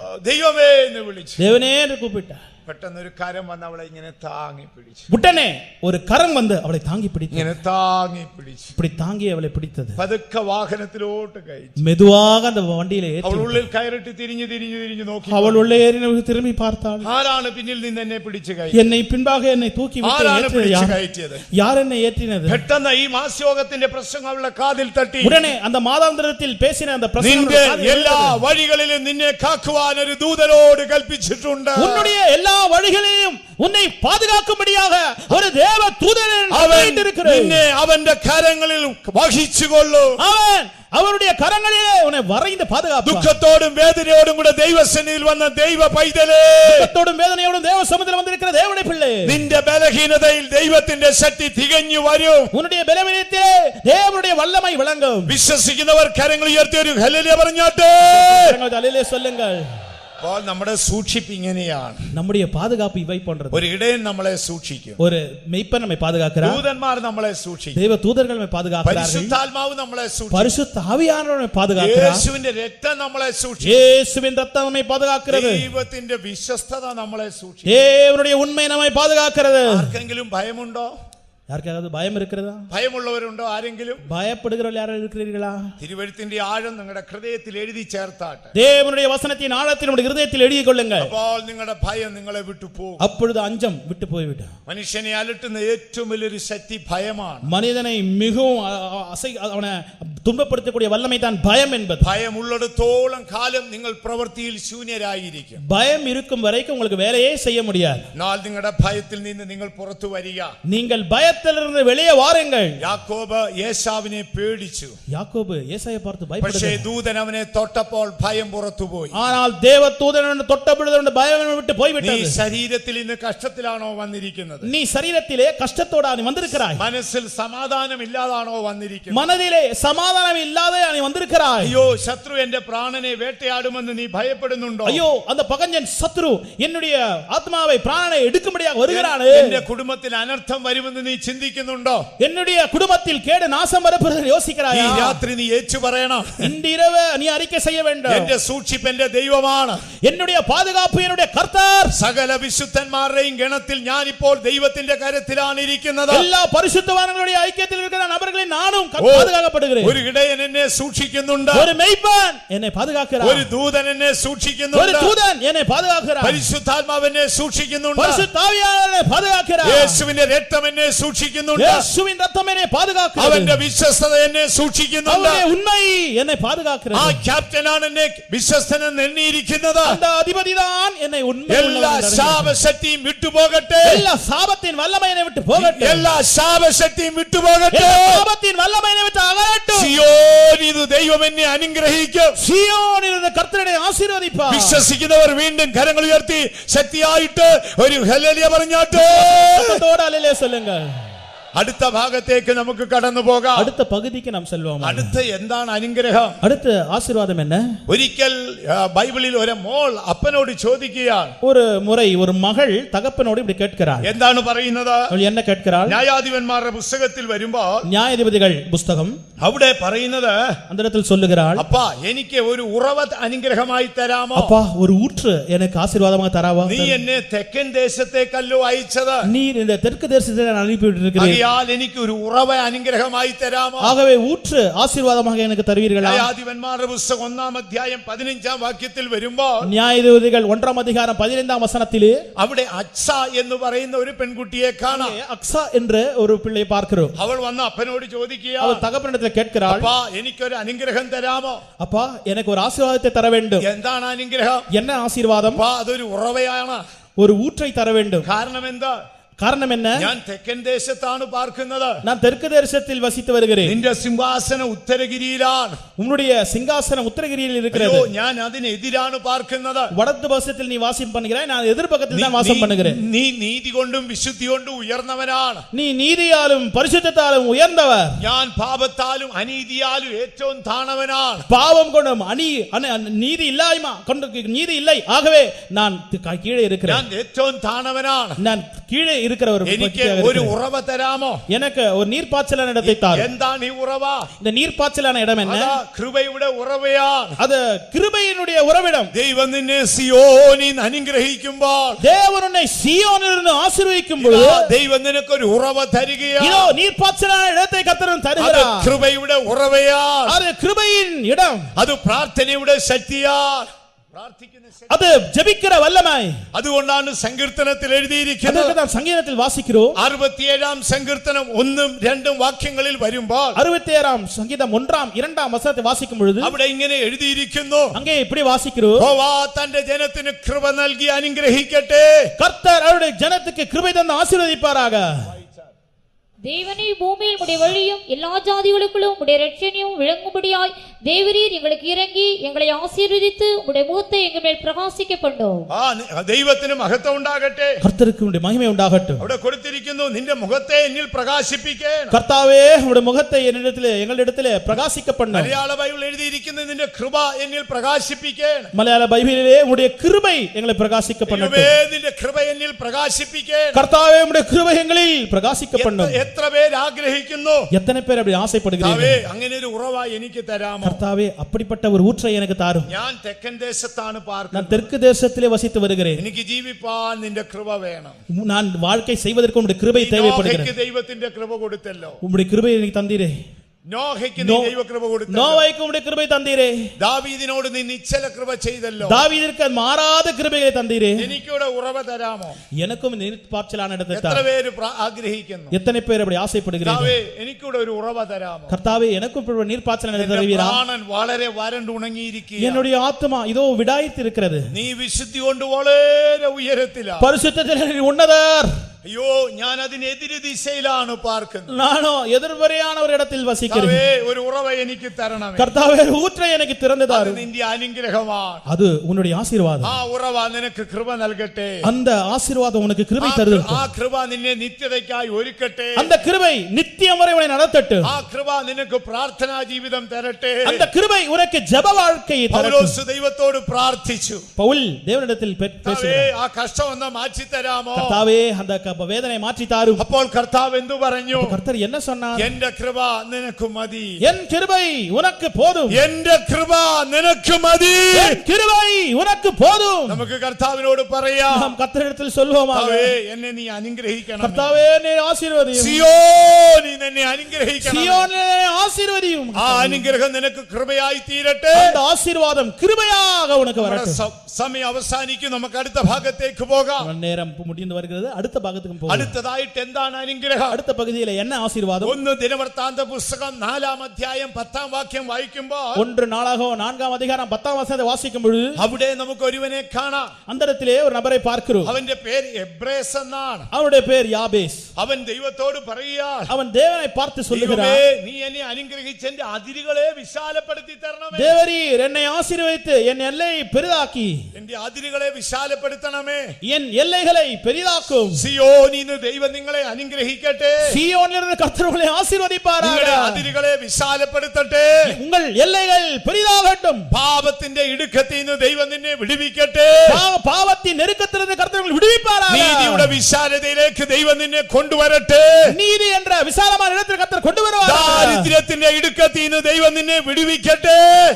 ദാരിദ്ര്യത്തിന്റെ ഇടുക്കത്തിൽ നിന്ന്, தரித்திரம் என்றதான அந்த நெருக்கத்திலிருந்து கர்த்தர் உங்களை விடுவிப்பாராக. നിന്നെ സമൃദ്ധിയുടെ വിശാലതയിലേക്ക് കൊണ്ടുവരട്ടെ. கர்த்தர் பரிபூர்ண ஆசீர்வாதத்தை உங்களை கொண்டு வருவாராக. എബ്രേസ് എന്തു പറയുന്നു? யாபேஸ் என்ன சொல்லுகிறான்? നീ എന്നെ അനുഗ്രഹിച്ച് എന്റെ അതിരുകളെ വിശാലപ്പെടുത്ത. கர்த்தாவே என்னை ஆசீர்வதித்து എന്നെ எல்லைகளை பெரிதாக்கும். പ്രിയ ദൈവ പൈതലേ, அருமையான தேவ பிள்ளையே, ഈ ഭൂമിയിലെ എല്ലാ അനുഗ്രഹവും ദൈവം നിങ്ങൾക്ക് തരട്ടെ. இந்த பூமியிலே எல்லா விதமான ஆசீர்வாதங்கள் கர்த்தர் உங்களுக்கு தருவாராக. ദൈവം നിങ്ങളെ എന്തിനാണ് വിളിച്ചത്? கர்த்தர் உங்களை எதற்காக அழைத்தார்? നിങ്ങൾ അനുഗ്രഹിക്കപ്പെടാൻ വിളിക്കപ്പെട്ടവരാണ്. நீங்கள் ஆசீர்வதிக்கப்படும்படியாக നിങ്ങൾ அழைக்கப்பட்டிருக்கிறீர்கள். പുറത്തു പോകുമ്പോൾ അനുഗ്രഹിക്കപ്പെടണം. நீங்கள் வெளியே போகும்போதும் നിങ്ങൾ ஆசீர்வதிக்கப்படுவீர்கள். അകത്തേക്ക് വരുമ്പോൾ അനുഗ്രഹിക്കപ്പെടണം. நீங்கள் உள்ளே வரும்போதும் ഒരിക്കൽ ஆசீர்வதிக்கப்படுவீர்கள். നമ്മുടെ ഒരു യൗവനക്കാരൻ കൃഷി ചെയ്യാനായി പോയി. ஒரு வாலிபன் அவன் விவசாயம் செய்ய சென்றான். അവൻ ഗൾഫിൽ വലിയൊരു ഉയർന്ന ഉദ്യോഗസ്ഥനായിരുന്നു. அவன் கல்ஃபிலே பெரிய வேலை செய்து അവന്റെ கொண்டிருக்கிறான். ജോലി നഷ്ടപ്പെട്ടു പോയി. அவனுடைய வேலையெல்லாம் அவனை விட்டு போய்விட்டது. അപ്പോൾ എന്ത് ചെയ്തു? അവന് നാട്ടിൽ തിരികെ വന്നു. அவனுடைய சொந்த தேசத்திற்கு வந்தான். ദൈവത്തിന് മഹത്വം ഉണ്ടാകട്ടെ. கர்த்தருக்கு மகிமை உண்டாகட்டும். അതിനുശേഷം അവന് ജോലി ഇല്ലാതെ. ஒரு சகோதரிக்கு வேலை അപ്പോൾ இல்லாத. അവന് കുറച്ച് സ്ഥലമുണ്ട്. அவர் சொன்னார்கள் உங்களுக்கு இடம் ഞാൻ இருக்கிறது. അവനെ നിർബന്ധിച്ചു, നീ പോയി കൃഷി ചെയ്യ, വാഴ കൃഷി ചെയ്യാം. நானும் சொன்னேன், நீ சென்று வாழை விவசாயம் செய்ய என்று சொன்னேன். അവനൊരു എഞ്ചിനീയറാണ്. അവൻ ഇനി വാഴ കൃഷി ചെയ്യാൻ പോകണം. அவன் பெரிய என்ஜினியர். அவன் எப்படி வாழை விவசாயம் ഞാൻ செய்வான்? അവനെ നിർബന്ധിച്ചോണ്ടേയിരുന്നു. நான் சொன்னேன், நீ போய் செய் என்று நான் അവനെ நிர்பந்தித்தேன். അവൻ ഒരു മടിയനാണ്. அவன் ஒரு சோம்பேறிதான். അപ്പൊ ഞാൻ കൂടെ പറഞ്ഞപ്പോ എന്നാ ചെയ്തേക്കാന്ന് പറഞ്ഞു. நான் திருப்பி சொன்னபடி அவன் சொன்ன சரி நான் എന്നിട്ട് അവൻ ആ கீழ்ப்படிக்கிறேன். കൃഷി സ്ഥലത്തേക്ക് പോയി. அவன் சென்று விவசாயம் செய்ய അവൻ தொடங்கினான். ഏതാണ്ട് 800 വാഴയോളം വെച്ചു. 700 വാഴை கன்றை வைத்தான். ഓരോ വാഴ വെക്കുമ്പോഴും அவன் ஒரு வாழை மரம் ഞാൻ நடும்போது അവനോട് ഒരു കാര്യം പറഞ്ഞു. அவருடைய இடத்துல என்ன சொன்னேன், നീ ഒരു വാക്യം പറഞ്ഞോണ്ടേ വെക്കാവുന്ന പറഞ്ഞു. நீ ஒரு வார்த்தை சொல்லி അവൻ செய்ய வேண்டும். മടിയനായതുകൊണ്ടാ ഞാൻ അങ്ങനെ പറഞ്ഞു. அவன் சோம்பேறி, அதற்காக தான் சொல்லி கொடுத்தேன். അവൻ ചോദിച്ചു, ഓരോ വാഴ വെക്കുമ്പോഴും പറയണോ? அவன் ஒரு வாழை இப்ப நடும்பொழுது ഞാൻ சொல்ல പറഞ്ഞു, வசனம் சொல்ல வேண்டுமா? നീ ശപിക്കപ്പെട്ട ഭൂമിയിലാ വാഴ വെക്കുന്നത്. நான் நான் சொன்னேன், நீ சபிக்கப்பட்ட பூமியில் தானே வாழ வைக்கிறாய். ആ വാഴയോട് കൂടെ ഒരു വാഗ്ദത്തം കൂടെ പറഞ്ഞുകൊണ്ട് വേണം. வாழையோடு ஒரு வாக்தத்துவம் நட்டுவை.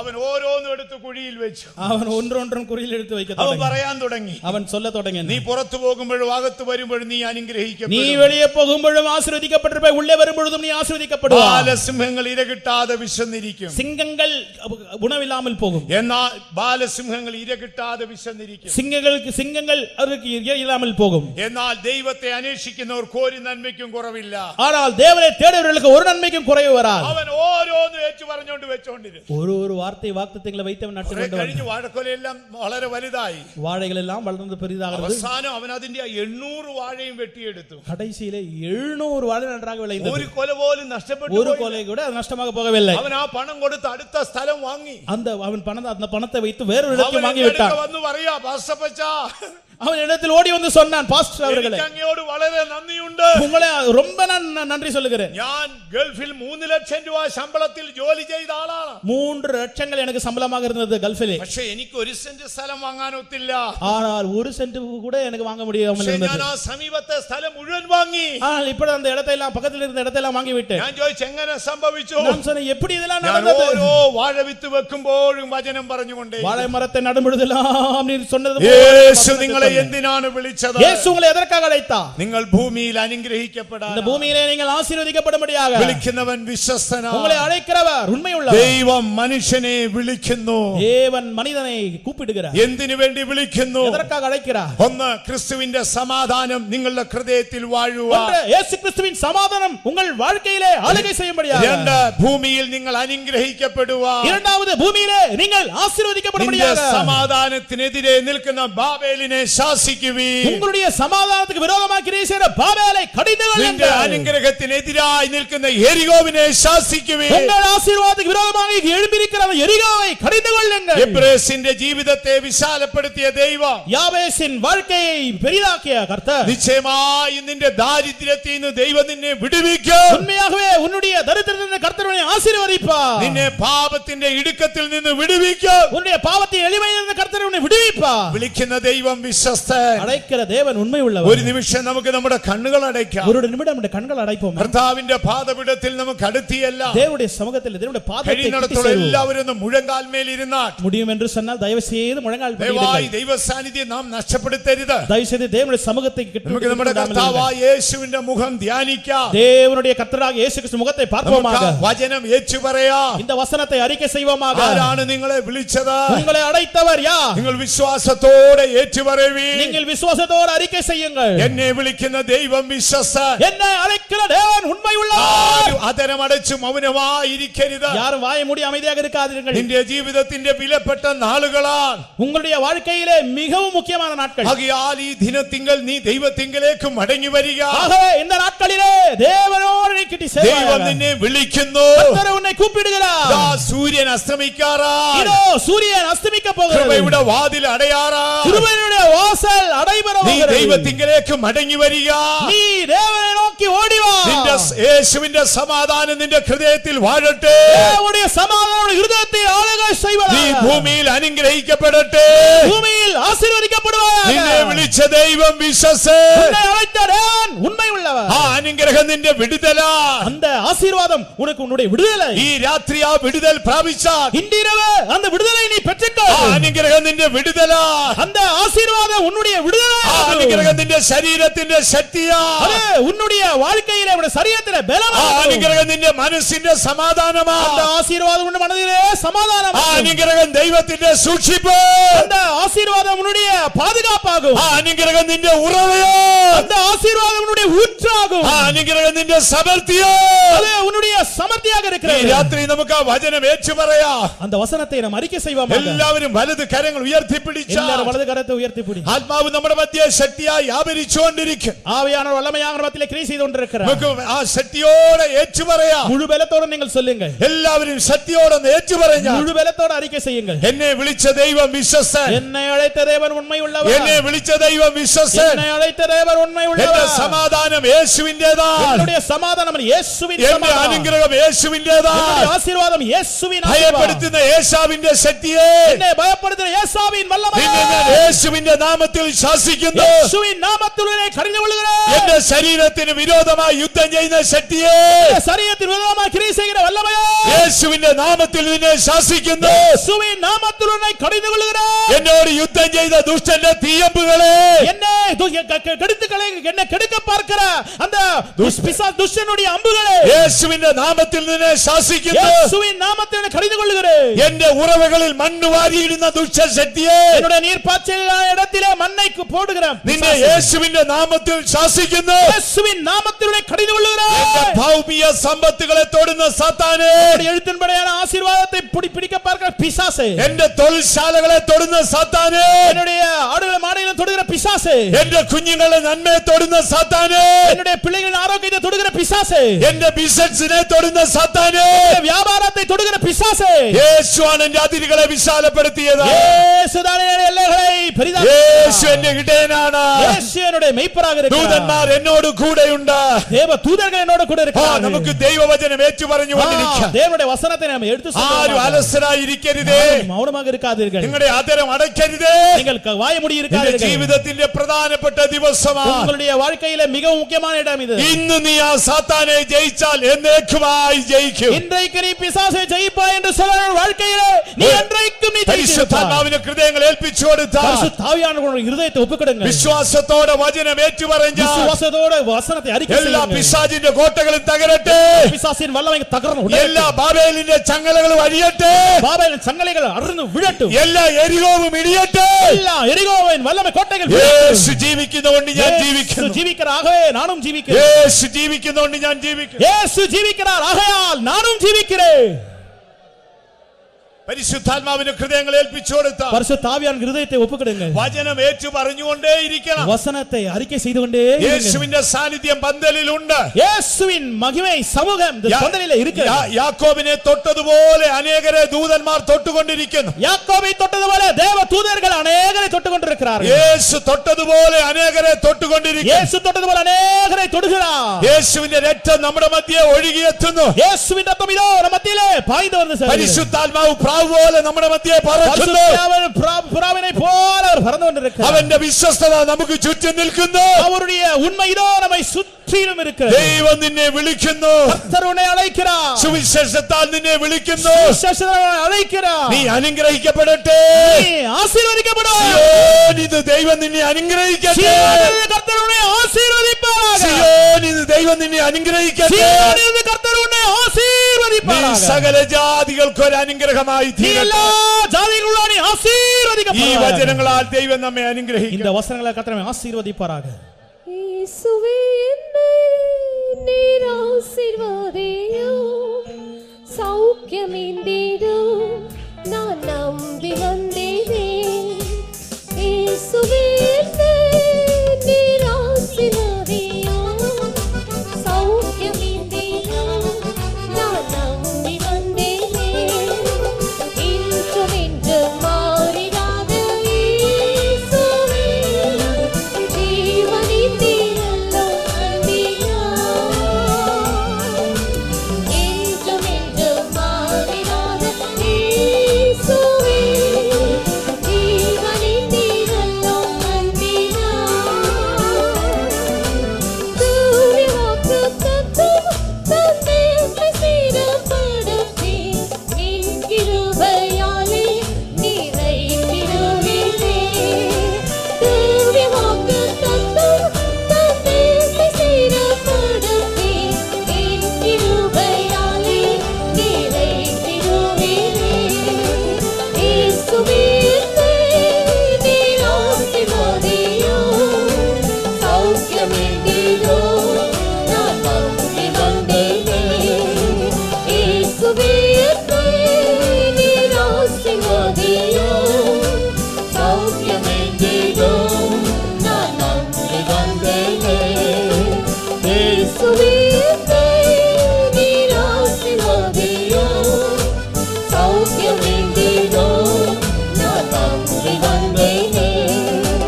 கர்த்தர் இன்றைக்கு நம்மோடு கூட பேசி கொண்டிருந்த அவருடைய வார்த்தைகளுக்காக நம்மை ஆசீர்வதிக்க வேண்டும் என்பதே கர்த்தருடைய சித்தமும் பிரியமாக இருக்கிறது.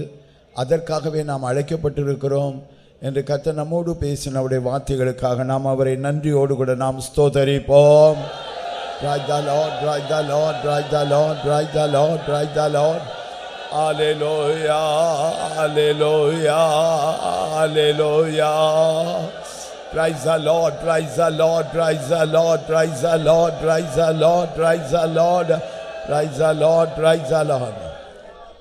பரிசுத்த பேதுரு தன்னுடைய நிருபத்தில் நீங்கள் தீமைக்கு தீமையையும் உதாசீனத்திற்கு உதாசீனத்தையும் சரி கட்டாமல் அதற்கு பதிலாக ஆசீர்வாதத்தை சுதந்திரித்துக் கொள்ளும்படி அழைக்கப்பட்டவர்கள் என்று சொல்லி அறிந்து அவர்களை ஆசீர்வதியுங்கள் என்று சொன்னார். அதைத்தான் ஆரம்பத்திலேயும் கூட இந்த பிரசங்க வாக்கியமாக நாம் ஆசீர்வதிக்கும்படி அழைக்கப்பட்டிருக்கிறோம் என்று சொல்லி நம்முடைய கர்த்தருடைய தாசனும் கூட நம்முடைய மத்தியில் எடுத்து சொன்னார். ஆம், கர்த்தர் நம்மை ஆசீர்வாதமாய் இருக்கும்படியாக அழைத்திருக்கிறார். அந்த வெளிப்பாடு உங்களுக்கு எனக்கு இருக்குமேயானால் தீமை செய்கிறவர்கள், நம்மை உதாசீனப்படுத்துகிறவர்கள், அவர்களுக்கு பதிலுக்கு பதிலாக நாமும் தீமை செய்யவும் மாட்டோம், உதாசீனப்படுத்தவும் மாட்டோம். எப்பொழுது பதிலுக்கு பதில் தீமை செய்வோம், பதிலுக்கு பதில் அவர்களை உதாசீனப்படுத்துவோம்? நாம் ஆசீர்வாதத்தை சுதந்திரித்துக் கொள்ளும்படி அழைக்கப்பட்டவர்கள் என்று சொல்லி அந்த வெளிப்பாடு இல்லாமல் போகும்போது கர்த்தர் கிருபையாய் உங்களை என்னையும் பாதுகாக்க வேண்டும். நாம் ஆசீர்வாதமாய் இருக்கும்படியாக, மற்றவர்களை ஆசீர்வதிக்கும்படியாக நாம் அழைக்கப்பட்டவர்கள். அந்த அழைப்பிலே நாம் நிலை நிற்கும்படியாக நமக்கு தீமை செய்கிறவர்களாக இருக்கட்டும், நமக்கு உதாசீனம் பண்ணுகிறவர்களாக இருக்கட்டும், அவர்களையும் ஆசீர்வதிக்கக்கூடியவர்களாய் காணப்பட நம்மை ஒப்பு கொடுத்து நாம் கர்த்தரை ஸ்தோத்தரிப்போம். Praise the Lord, praise the Lord, praise the Lord, praise the Lord, praise the Lord, praise the Lord, praise the Lord, praise the Lord, praise the Lord, praise the Lord, praise the Lord, praise the Lord. ஆரோனும் அவனுடைய குமாரரும் 3 காரியங்களை இஸ்ரவேல் ஜனங்களை பார்த்து சொல்ல வேண்டும். அப்பொழுது நான் அவர்களை ஆசீர்வதிப்பேன் என்று கர்த்தர் சொல்லுகிறார். அதை குறித்து என்னாகும் 6ஆம் அதிகாரத்தில் உள்ள அந்த வசனங்களை இப்பொழுது நாம் அதை பிரசங்கிக்க கேட்டோம். கர்த்தருடைய பரிசுத்த நாமத்துக்கு மகிமை உண்டாகட்டும். முதலாவது, கர்த்தர் உன்னை ஆசீர்வதித்து உன்னை காக்க கடவர். தேவ ஜனத்துக்கு ஆரோனும் அவனுடைய குமாரரும் இந்த வார்த்தைகளை அவர்களுக்கு சொல்ல வேண்டும். தேவன் உன்னை ஆசீர்வதிக்கும் போது உனக்கு ஒரு பாதுகாப்பு இருக்கும். கர்த்தருடைய பரிசுத்த நாமத்துக்கு மகிமை உண்டாகட்டும். எந்தெந்த விதத்தில் பாதுகாப்பு இருக்கிறது என்பதை குறித்தும் கூட இன்றைக்கு தூது மூலமாக நாம் கேட்டோம். கர்த்தருடைய பரிசுத்த நாமத்துக்கு மகிமை உண்டாகட்டும். யாக்கோபு எல்லாவற்றையும் அந்த 20 வருட காலம் பிரயாசப்பட்டு எல்லாவற்றையும் சம்பாதித்து வைத்திருக்கிறான். திரும்ப அவையெல்லாம் எடுத்துக்கொண்டு அவன் திரும்ப தன்னுடைய கானானுக்கு அவன் புறப்பட்டு போகிறான். கர்த்தருடைய பரிசுத்த நாமத்துக்கு மகிமை உண்டாகும். ஆனால் அவனுடைய சகோதரனாய் ஏசா அவனுக்கு விரோதமாக 400 பேரோடு கூட வருகிறான் என்று சொல்லி நாம் வாசிக்கிறோம். இருக்கிற எல்லாவற்றையும் அவன் எடுத்துக்கொள்ளும்படியாய் தன்னுடைய சகோதரனையும் அவனுடைய மனைவிகள் பிள்ளைகள் எல்லாரையும் கொன்று போட்டு எல்லாவற்றையும் அவன் இந்நாள் வரை பாடுபட்டு பிரயாசப்பட்டு சம்பாதித்து எல்லாவற்றையும் எடுத்துக்கொள்ளும்படியாக வருகிறான். ஆனால் கர்த்தர் தன்னை காக்கும்படியாக, கர்த்தர் தன்னை ஆசீர்வதிக்க வேண்டும் என்பதை யாக்கோபு அறிந்திருந்தான். ஆகையினால் தான் தன்னை தனிமைப்படுத்தி இரவு முழுவதும் கர்த்தருடைய சன்னிதானத்தில் தன்னை தாழ்த்தி ஜெபம் பண்ணி, கர்த்தாவே நீர் என்னை ஆசீர்வதித்தருளும், நான் உம்மை விடமாட்டேன் ஆண்டவரே, உம்முடைய ஆசீர்வாதமாகிய பாவ மன்னிப்பு எனக்கு வேண்டும் ஆண்டவரே, எனக்கு இந்த பெயர் யாக்கோபு என்கிற பெயர் வேண்டாம், இனி நான் அப்படிப்பட்டவனாக நான் இருக்க வேண்டாம் ஆண்டவரே, உம்முடைய மகனாக, உம்முடைய மகளாக, உம்முடைய இளவரசனாக, இஸ்ரவேலாக என்னை மாற்றிவிடும் ஆண்டவரே என்பதுதான் அவனுடைய ஜெபமாக இருந்தது. ஆகினால் நம்முடைய ஜீவியத்தில் கர்த்தர் நம்மை ஆசீர்வதித்து காக்கும்படியாய் அவருடைய பரிசுத்த இரத்தத்தால் காக்கப்படுகிறோம் என்று ஒவ்வொரு காரியங்களாக சொல்லப்பட்டது. அவருடைய இரத்தத்தாலே காக்கப்படும்படியாய் ஒவ்வொரு நாளும் ஜீவியத்தை நாம் சுத்திகரித்துக் கொள்வோமாக. அறிந்தோ அறியாமலோ, தெரிந்தோ தெரியாமலோ நம்முடைய வாயின் வார்த்தைகளோ, எண்ணங்களோ, கிரிகள், நடக்கைகள், தவறுகள் வரலாம். நாம் பூர்ணப்பட்டவர்கள் அல்ல, ஆனால் பூர்ணத்தை நோக்கி துரிதமாய் விரைவாக ஓடிக்கொண்டிருக்கிறவர்கள். ஆகையினால் எப்பொழுதும் நம்முடைய ஜீவியத்தில் சுத்திகரிப்பை பாதுகாத்து கொண்டு கர்த்தரால் பாதுகாக்கப்பட அந்த பாதுகாப்பாகி அந்த ஆசீர்வாதம் நம் யாவர் மேலும் இருக்கும்படியாக ஒப்பு கொடுத்து நாம் கர்த்தரை ஸ்தோத்தரிப்போம். Praise the Lord, praise the Lord, praise the Lord, praise the Lord, praise the Lord, praise the Lord, praise the Lord, praise the Lord, praise the Lord, praise the Lord, praise the Lord, praise the Lord. இரண்டாவது, கர்த்தர் தம்முடைய முகத்தை உண்மையில் பிரசன்னமாக்கி உண்மையில் கிருபையாக இருக்க கடவர். கர்த்தர் தம்முடைய கிருபையினால் நம்மை இந்த கூட்டத்தின் மூலமாக கர்த்தர் தன்னுடைய கிருபையின் ஊற்றை ஒன்று கூட கர்த்தர் அது நிறையும்படியாக அது ஒன்று கூட பொங்கி பிரகாவித்து வரும்படியாக கர்த்தர் கட்டளையிட்டிருக்கிறபடியினால் நாம் கர்த்தரை ஸ்தோத்திரிப்போம். தோதிராம் தோதிராம் தோதிராம் தோதிராம் தோதிராம் தோதிராம் தோதிராம் தோதிராம் தோதிராம். Praise the Lord, praise the Lord, praise. கர்த்தர் தன்னுடைய முகத்தை உன்மேல் பிரசன்னமாக்கி உனக்கு சமாதானத்தை கட்டளையிட கடவர். கர்த்தருடைய பரிசுத்த நாமத்துக்கு மகிமை உண்டாகட்டும்.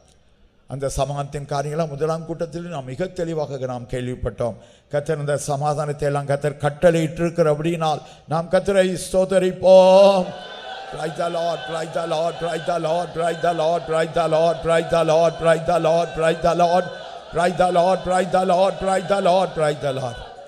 விதமாக இந்த மூன்று காரியங்களை ஆரோன் அவனுடைய குமாரன் ஜனத்தை நோக்கி சொல்லும்போது கர்த்தர் ஜனத்தை ஆசீர்வதிப்பார் என்று எழுதப்பட்டிருக்கிறது.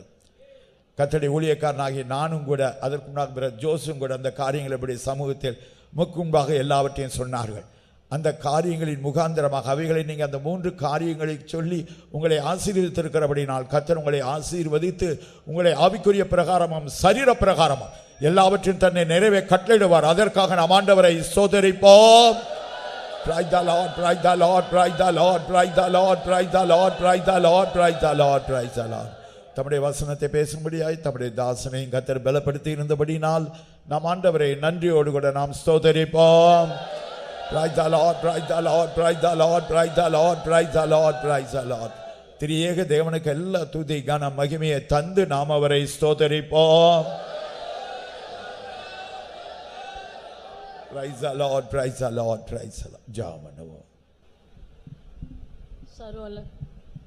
சர்வவல்லமையுள்ள கர்த்தாவே, மை துதிக்கிறோம், மை ஸ்தோத்திரிக்கிறோம். ஆண்டவரை ஸ்தோத்திரம். இந்த நற்செய்தி கூட்டத்தின் இரண்டாம் நாள் கூட்டத்தையும் கூட கர்த்தர் எங்களுக்கு ஆசீர்வாதமாக்கி தந்துடைய நாள் ஸ்தோத்திரம், ஸ்தோத்திரம். ஆண்டவரே, கூட்டத்தின் துவக்கம் முதல் முடிவு வரைக்கும் நம்முடைய சமூகங்கள் மத்தியில் காணப்பட்டபடிய நாள் ஸ்தோத்திரம். ஆண்டவரை ஸ்தோத்திரம்.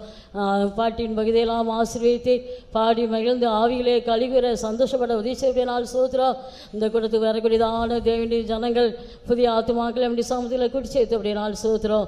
தேசத்தில் கூடி வந்ததான ஒவ்வொருவருக்கும் வேண்டிய ஆலோசனைகளையும் சத்தியங்களையும் ஆவியானவர் வெளிப்படுத்தி கொடுத்த தயவுக்காக துதிக்கிற ஸ்தோத்திரம். ஆண்டவரே, வசனங்களை கேட்பவர்களாய் மாத்திரல்ல, கேட்டதான வசனத்தின்படி கர்த்தாவை ஜீவிக்கவும் அதனுடைய எல்லா ஆசீர்வாதங்களை பெற்றுக்கொள்ளவும் ஒவ்வொரு தேவனுடைய பிள்ளைகளுக்கு நீங்கள் அனுக்கிரகம் செய்ய முடியாது ஜெபிக்கிறோம். ஆண்டவரே ஸ்தோத்திரம். தேவன் தாமே தம்முடைய ஜனத்தை நீர் கர்த்தாவே ஆசீர்வதிக்க முடியாத கர்த்தாவே நீர் அழைத்து கொண்டு இருக்கிறபடினால் உமக்கு ஸ்தோத்திரம். ஆண்டவரே ஸ்தோத்திரம்.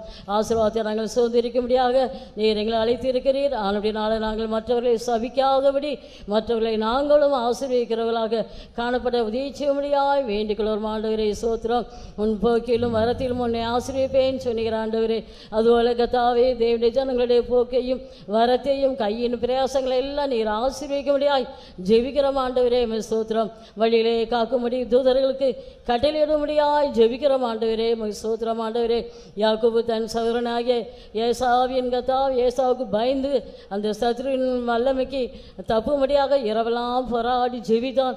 நீரேனை ஆசிரியத்தாலோடைய நம்மை விட மாட்டேன் என்று அவன் ஜெபித்தது போது கர்த்தாவே நீர் அவனை சத்ருவின் வல்லமைக்கு அந்த பயத்துக்கு விலக்கி அவனை பாதுகாத்து யாக்கோபை நீர் ஆசீர்வதித்தீர். ஆண்டவரே ஸ்தோத்திரம். அதுபோல தேவனுடைய ஜனங்களுக்கு விரோதமாய் கிரீச்சதான பல தீமையான வல்லமைகள் சத்ருவின் வல்லமைகள் கர்த்தாவை பயந்து கொண்டு இருக்குதான் நம்முடைய பிள்ளைகளை இந்த இரவிலே நீர் விடுதலாக்கி ஆசீர்வதித்து நீ பாதுகாக்க முடியாது ஜெபிக்கிறோம். ஆண்டவரே ஸ்தோத்திரம். நம்முடைய ஆசீர்வாதம் எங்களுக்கு பாதுகாப்பை தருகிறபடிய நாள் ஸ்தோத்திரம். நம்முடைய ஆசீர்வாதம் எங்களுக்கு விடுதலை தருகிறபடிய நாள் ஸ்தோத்திரம். ஆண்டவரே, நம்முடைய ஆசீர்வாதமானது எங்களுக்கு சமாதானத்தை தருகிறபடிய நாள் ஸ்தோத்திரம், பலனை தருகிறபடிய நாள் ஸ்தோத்திரம். நம்முடைய ஆசீர்வாதமானது எங்களுக்கு சுகத்தை தருகிறபடிய நாள் ஸ்தோத்திரம். ஆண்டவரே ஸ்தோத்திரம். நம்முடைய எல்லா பரிசுத்தவான்களையும் நம்முடைய கரத்திலே வைத்து நீர் பாதுகாக்கிறபடிய நாள் உமக்கு ஸ்தோத்திரம். ஆண்டவரே ஸ்தோத்திரம். நம்முடைய இரத்தத்தினாலே எங்களுக்கு ஒரு பாதுகாப்பை தந்திருக்கிறபடினால் சோத்திரம். ஆடுகளை மேய்ப்பன் பாதுகாக்கிற வண்ணமாய் நீ எங்களுக்கு நல்ல மேய்ப்பனாக இருந்து நீர் எங்களை பாதுகாக்கிறபடினால் சோத்திரம். தேவ தூதர்களை எங்களுக்கு பாதுகாப்பாக கொடுத்துருக்கிறபடினால் சோத்திரம். பரிசுத்த ஆவியானதாமே சத்திரன் வல்லைமிழ்ந்து எங்களை விடுதலையாக்க முடியாய் பரிசுத்த ஆவியானவர் எங்களுக்கு பாதுகாப்பாக இருக்கிறபடினால் சோத்திரம். ஆண்டவரே சோத்திரம். காலை பீடம் தன் மகள் அக்ஸால் ஜெபித்தது போல ஆண்டவரே நீர் பச்சலான எங்களுக்கு கத்தாவே அந்த ஆசீர்வாதங்களை தந்து நம்முடைய ஜனத்தையும் எங்களையும் ஆசீர்வதிக்க முடியாது ஜெபிக்கிறோம். யாபேஸ் ஜெபித்தது போல நீர் எங்களுடைய எல்லைகளெல்லாம் நீர் விசாலமாக்கி நீர் எங்களை ஆசீர்வதிக்க முடியாது ஜெபிக்கிறோம். வசனங்கட்ட யாவரையும் நீர் ஆசீர்வதித்து அனுப்பும். சியோனிலிருந்து நீர் ஆசீர்வதிக்க முடியாது ஜெபிக்கிறோம். ஆண்டவரே தொடர்ந்து நடக்க பெற இன்னும் கூட்டங்களை எல்லாம் நீர் ஆசீர்வதியும் பொறுப்படும். இந்த தேசத்துக்கு ரட்சிப்பை கட்டளையிடும். ஆண்டவரே சோத்திரம். எல்லா மனுஷரும் ரட்சிக்கப்படும் சத்தியத்தை அறிகிற அறிவை அடைவதும் நீ சித்தமுள்ளவராக இருக்கிறீரே அந்த சித்தத்தை இந்த நாளிலே நிறைவேற்ற முடியாது ஜெபிக்கிறோம். பேசுறதான பரிசுத்தவான்களுக்கு தர பலப்படுத்தினே இன்னும் தொடர்ந்து பலப்படுத்த முடியாது ஜெபிக்கிறோம். ஆண்டவரே கிருபையின் வாசல் அடைபடுவதற்குள்ளாக இந்த அழைப்புக்கு ஒவ்வொருவரும் செவி கொடுத்து ரட்சிப்பை பெற்றுக்கொள்ள சத்தியத்தை அறிந்து கொள்ள உதவி செய்ய முடியாது ஜெபிக்கிறோம். என்னுடைய வருகை நாளுக்காக நீர் எங்களையும் ஜனங்களையும் ஆயத்தப்படுத்தும். எல்லா துதிக்கான மகிமையெல்லாம் உமைக்கே செலுத்துகிறோம். இயேசுவின் நாமத்தில் வேண்டிக் கொள்கிறோம் பிதாவே. Praise the Lord, praise the Lord, praise the Lord, praise the Lord, praise the Lord, praise. கர்த்தராகிய இயேசு கிறிஸ்துவினுடைய கிருபையும் பிதாவாகிய தேவனுடைய அன்பும் பரிசுத்த ஆவியானவருடைய அந்யோன்ய ஐக்கியமும் காவலும் நம் அனைவரோடும் கூட எல்லா பரிசுத்தவான்களோடு கூட கர்த்தராகிய இயேசு கிறிஸ்துவின் வருகை மட்டும் கூட இருப்பதாக. அல்லேலூயா, அல்லேலூயா, அல்லேலூயா.